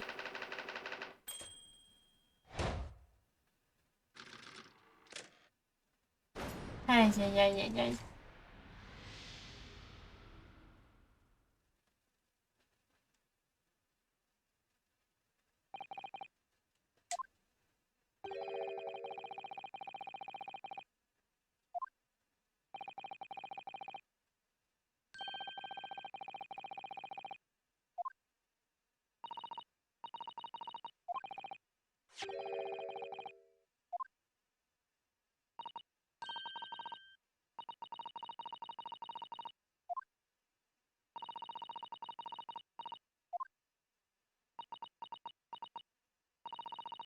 Exactly something that troubled me.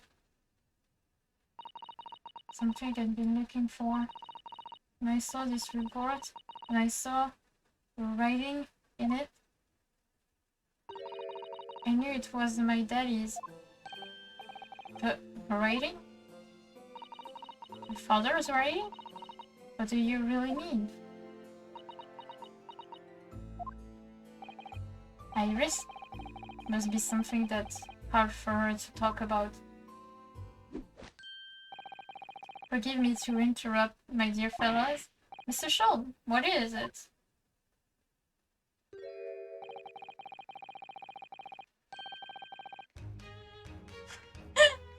Oh, brother. Ah, father!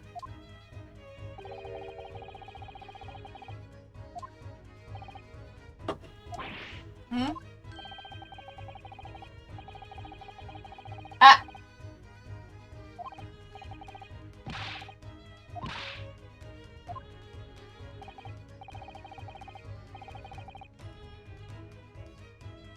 Eh! Can you...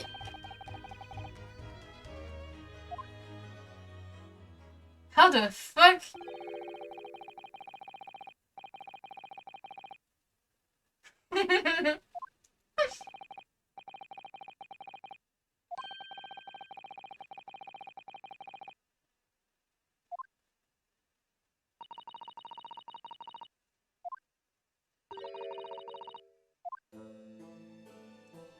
Okay.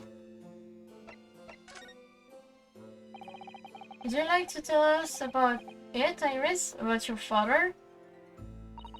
I'm sure I told you before, didn't I? That Daddy used to be Hurley's partner. Yeah. And that notes about all the cases they solved together are kept inside that metal chest. That's right. Hurley told me, you see?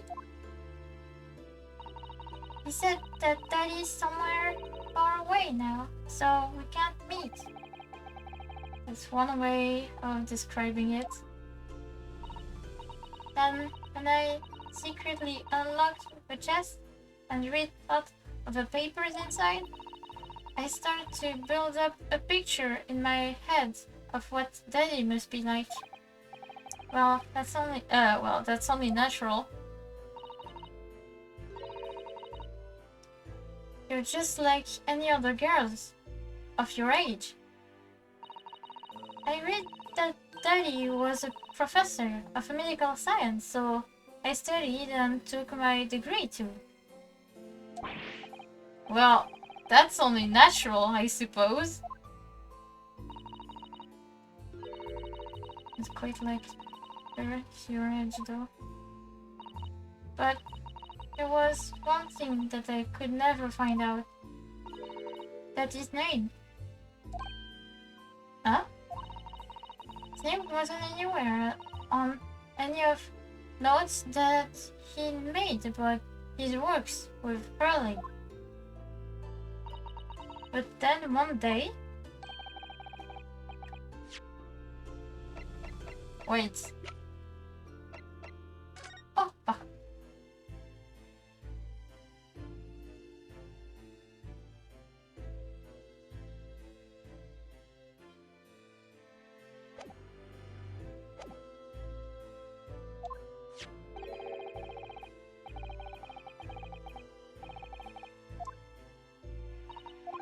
Yes, so it was the handwriting.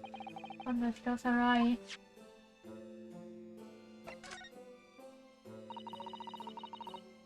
When I saw the writing on that report, I could hardly believe it. I know that handwriting, I thought to myself. Because it was the same as the writing you'd seen on your father's case notes. Exactly. I was desperate to compare the two properly. I needed to see them side by side. I asked the doctor in the laboratory, but I was told I couldn't take the report away. And even worse, I was told that was the first and last time we'd be allowed even to look at it there. So you decided to steal it. When I compared the autopsy report with the case note I had here, there was no doubt. The handwriting was exactly the same. It was Daddy's. And the signature of the coroner at the bottom of the autopsy report reads Dr. John H. Wilson. So that's how I finally found out. I learned Daddy's name at last. I see. Ever since then, I've called myself Iris Wilson. Hello. Good morning. And that's also when I had a brilliant idea of writing stories all about that is exciting time with hurling. I decided there's oh my god, putain j'ai du mal à lire. I decided there's and then that I'd write the adventures of Sherlock Holmes. Oh, Iris, I had no idea that story had quite such a deep personal significance for you. I see why the autopsy report was so important to her now. And why she was prepared to break the law to get her hands on it. Can I see it? I must apologize, Iris. This is really all my fault. Really? I made a promise, you see, that until the time was right, I'd keep the details about your father a secret. I know, I've been very naughty. Bruh!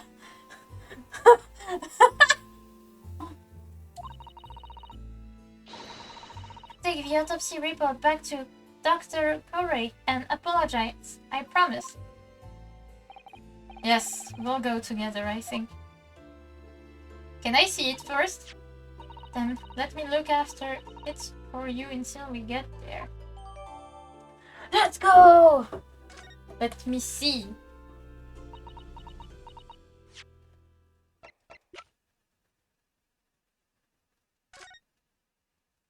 Hmm.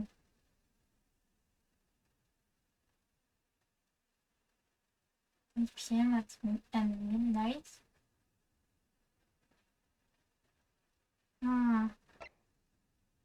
Death from a single stab. 1, 2, 4. Okay. Listen.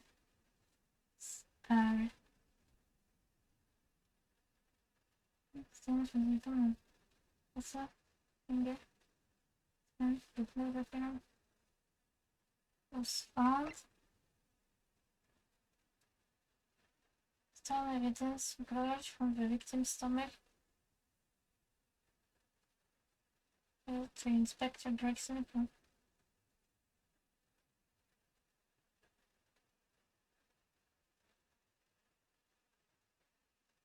Wait.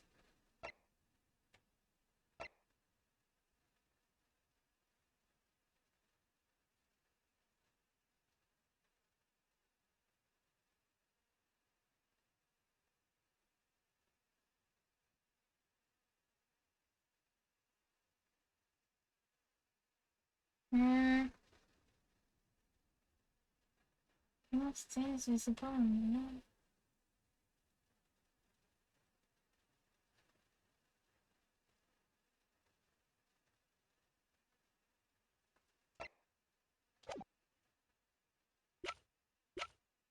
Okay. Let's go and water my herbs, I think. See you all later. Poor Iris. She must be feeling awful. I know Mr. Sean is here for her, but still. Ah!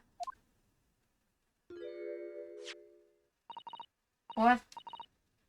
What? How? What's the meaning of this, Mr. Sholmes? Mr. Sholmes? What's your mean? Wait, what do you mean? Huh? Huh?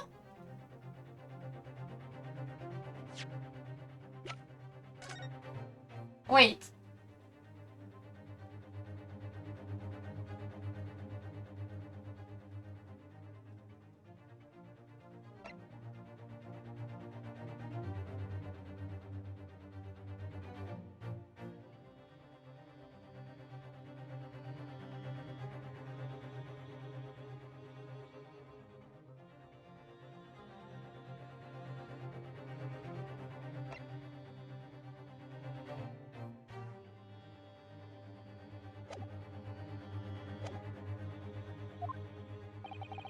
What on earth the matter, Mrs. Sato?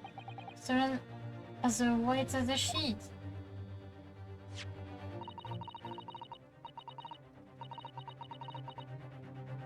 It's this autopsy report, Mr. Naruto. The one from 10 years ago. Yeah? The writing isn't Dr. Wilson's at all. Huh? Oh, what do you mean? How could you possibly know that? Because I know this writing very well. Oh no, it's her dad.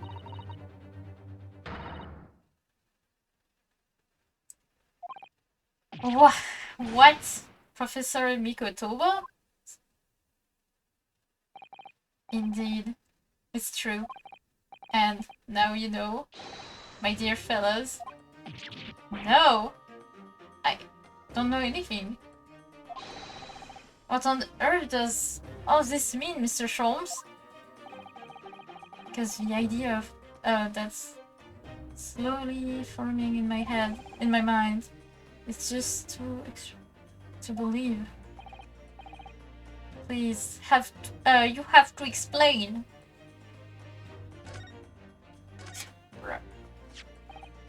So this autopsy report was actually penned by Professor Mikotoba then? But that makes no sense. It's not possible, surely? Not possible, my dear fella. Pray, take a deep breath and think again. Yes, you're right.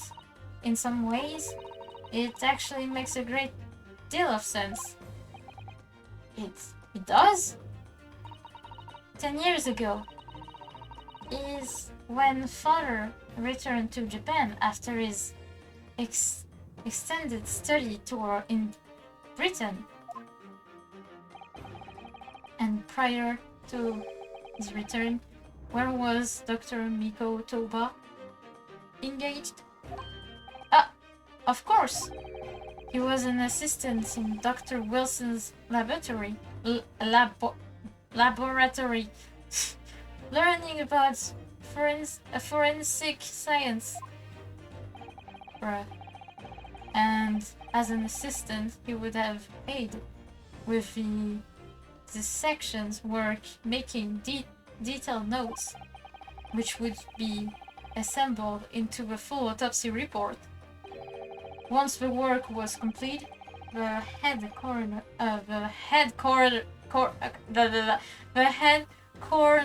would check the contents and put his signature on the document. In other words, the only writing of Dr. Wilson's in the report would be his signature at the end. I see. So Iris got the wrong end of the stick, you mean? She saw that and assumed the whole report had been written by Dr. John H. Wilson? She's very understandable, of course. It's a complicated situation.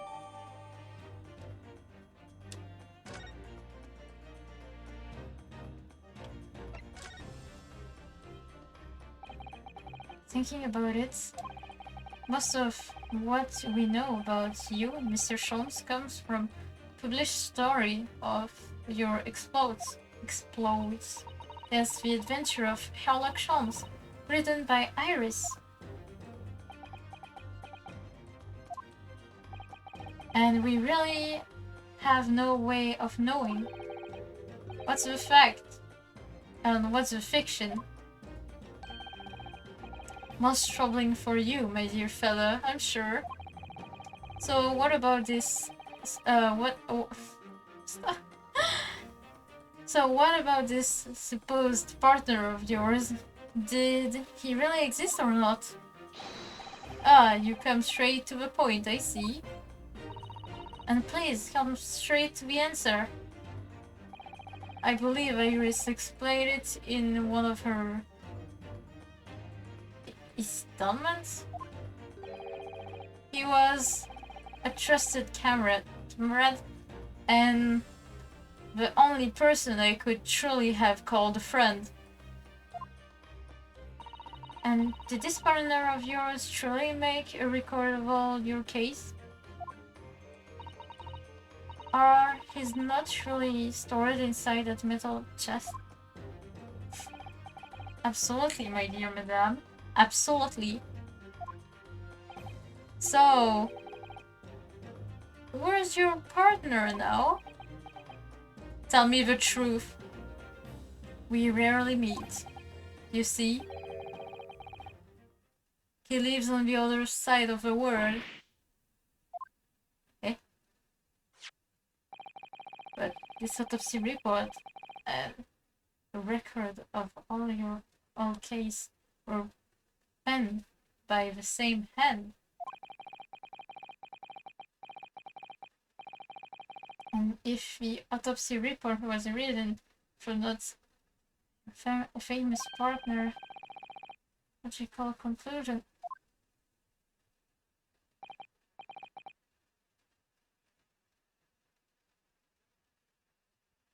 Impress me? Partner would have to be Eugene Mikotoba. In other words, Mr. Sato's father. What's Mr. Naruto? Yes? We're coming along wonderfully. You have hit upon it at last. Only guess the art of deduction. You mean to say? Allow me to introduce you to my great friend and partner, Mikotoba. Professor Mikotoba. The fuck? Excuse me, what? Huh? Does this mean that you're the real Dr. Wilson? No, my dear, I'm still my old self, Eugene Mikotoba, your father. Oh, of course. This is obviously too much for Susato to take in. I must stay, oh?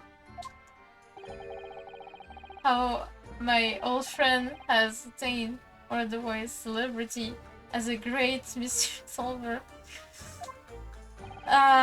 Still remember the first time we met. I'm scared. Remind me, when was it again? 16 years ago, Sholmes. Ah, yes, quite 16 years ago. I just arrived from Japan with Seishiro and Genshin.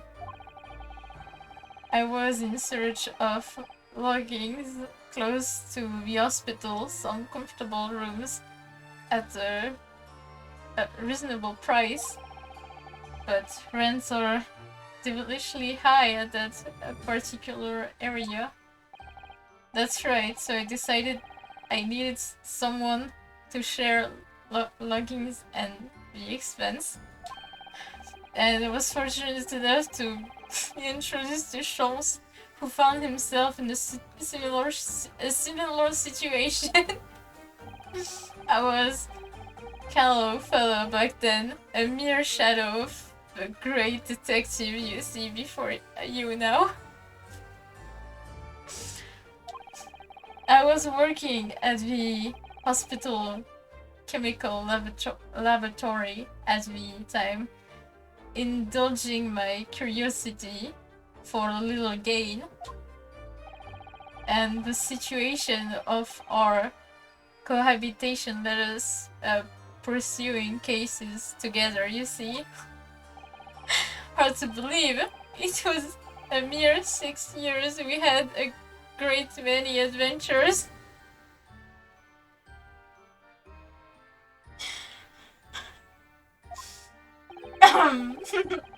But in the last year, Mikotoba's stay in Britain, that most infamous of cases, presented itself. A case with which you become rather familiar yourself, the professor's killings. After the trial, Seishiro and I were summoned back home, hardly surprising given the circumstances. So, there you have it. And as you know, all the details recorded by my trusty chronicler remained in that metal chest. This is just amazing. Professor Mikotoba really is Mr. Sean's famous partner.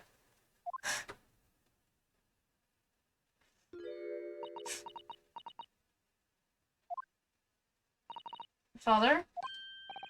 Goodness, my dear. What a cutting look. As your daughter, I'm very proud to learn that you were a great detective, great partner. But nevertheless, there's another mystery that I really must ask you to explain now. Iris? You know very well what it is. The unresolved matter of Iris' father. Ah, of course, I almost forgotten about that one.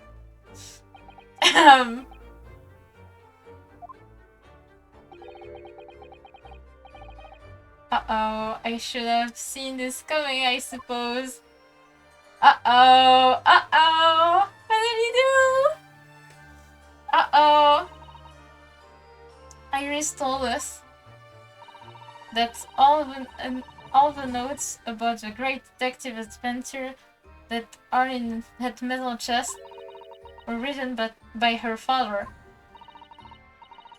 Isn't that correct, Mr. Scholz? That is indeed what I told young Iris. But if you're Mr. Scholz's partner, father, and you wrote all those case notes, then Iris' father's must be you. Oh no. Oh no. On my words, Mrs. Sado. You're coming along wonderfully as well. You too have hit upon the method at last. You finally guessed the art of deduction. What? What you always told me, father, is that my mother died when I was born 16 years ago, and you left me in grandmother's care. Embarked on your study tour of Britain. I always accepted that, but all this about Iris. Oh, there it is. Susato-san, ice cold stare. Uh-oh! No, hold on a minute. It was very complicated. I mean, it's really not what you think. Then, oh no! Then perhaps you'd like to explain exactly what it is. Uh-oh. Oh no! There it is. Now my eyes go from ice cold to red hot just before she... No, really, you... Trying to say something, man! Damn, he did. That's quite enough, my fairy fellows. Mr. Sholmes? When did he get all dressed up? I don't like to interrupt this exciting past. Kitoba and I have shown measure that... But it's very late, Mr. Sholmes. Where must you go? Why, my dear madame, is that not obvious? My partner and I must pursue our natural enemies. So, get your coat, Mikotoba. The games is afoot. But Sholmes, I really must give Susato a full explanation, I think. Later, my dear fella. That's our carriage awaits downstairs already. He's like, bro, what the fuck do you want? You haven't changed anything. I mean, really. I visit our home after 10 long years.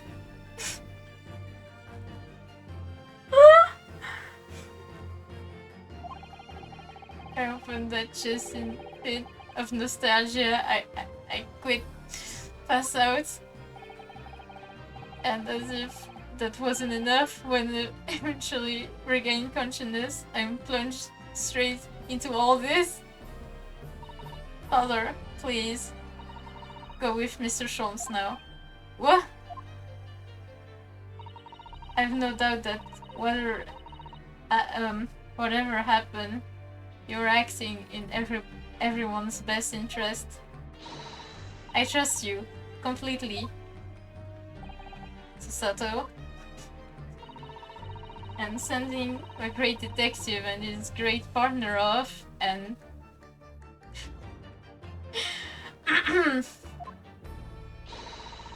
it's more than I could have hoped for in dreams. Very well then, we'll speak again later.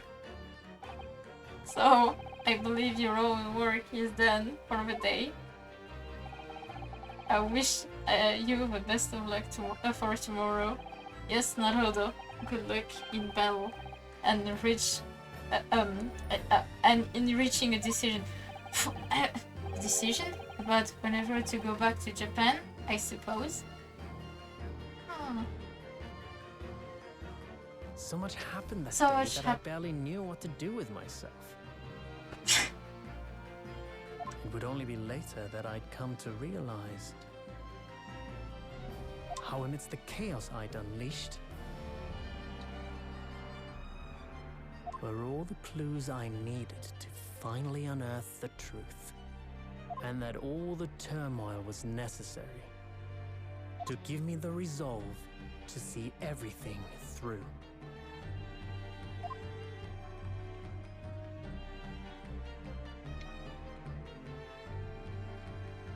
No. The end.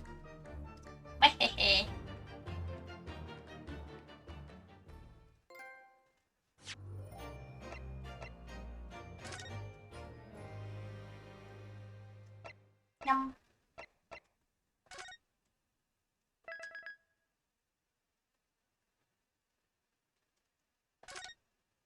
Okay, I think I should stop here for today and actually finish it tomorrow. Wait. Je vais juste vérifier.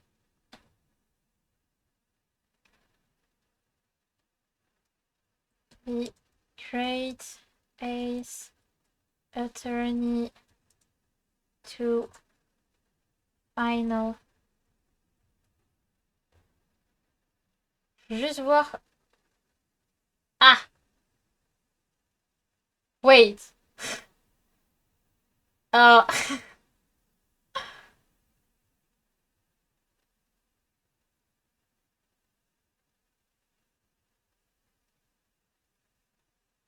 I'm scared because they say it's between 6 and 3 hours.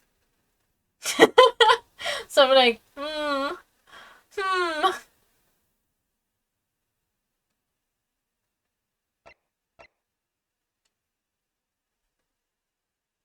Hmm. Well, I'll see.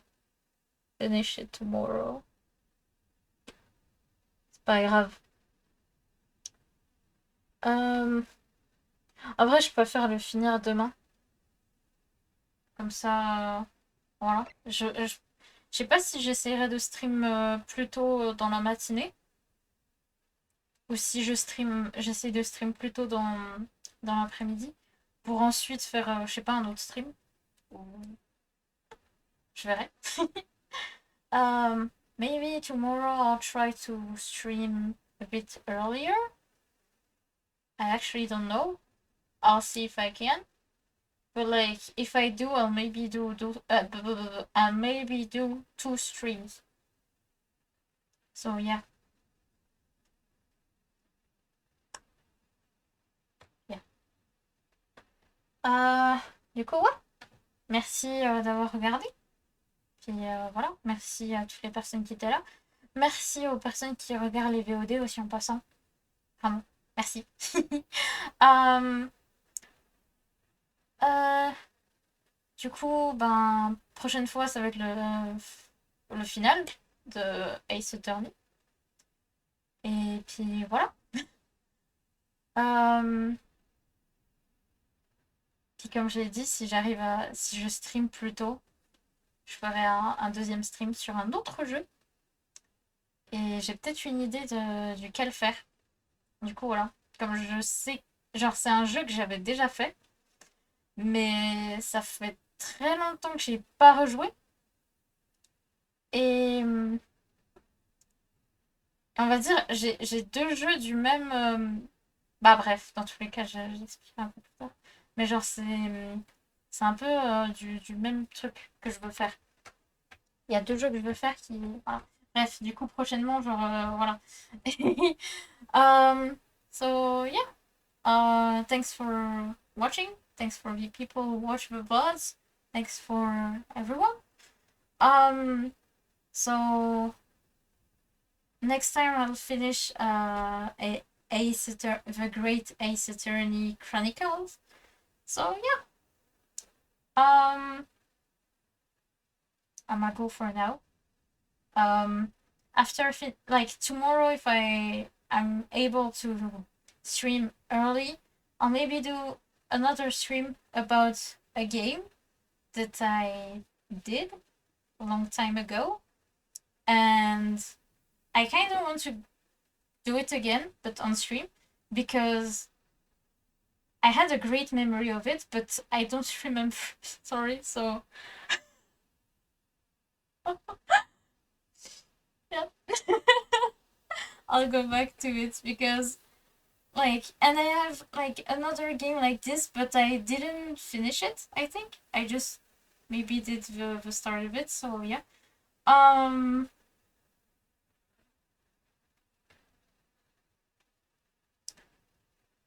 So yeah, I'm gonna go.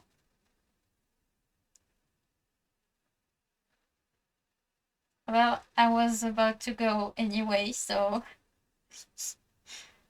I didn't want to do a big stream. I think I'm gonna raid one of my friends though, because he's streaming and I like to scare him.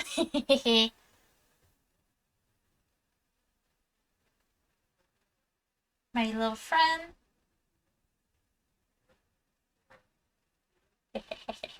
I want to scare him so bad. Wait.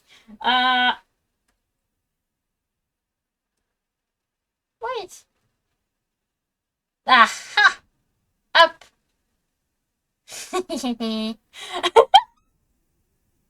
Well, thank you again for watching. Bye bye.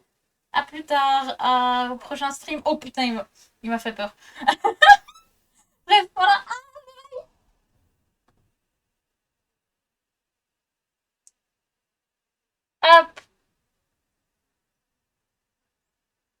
Bientôt prêt? 3, 2, 1.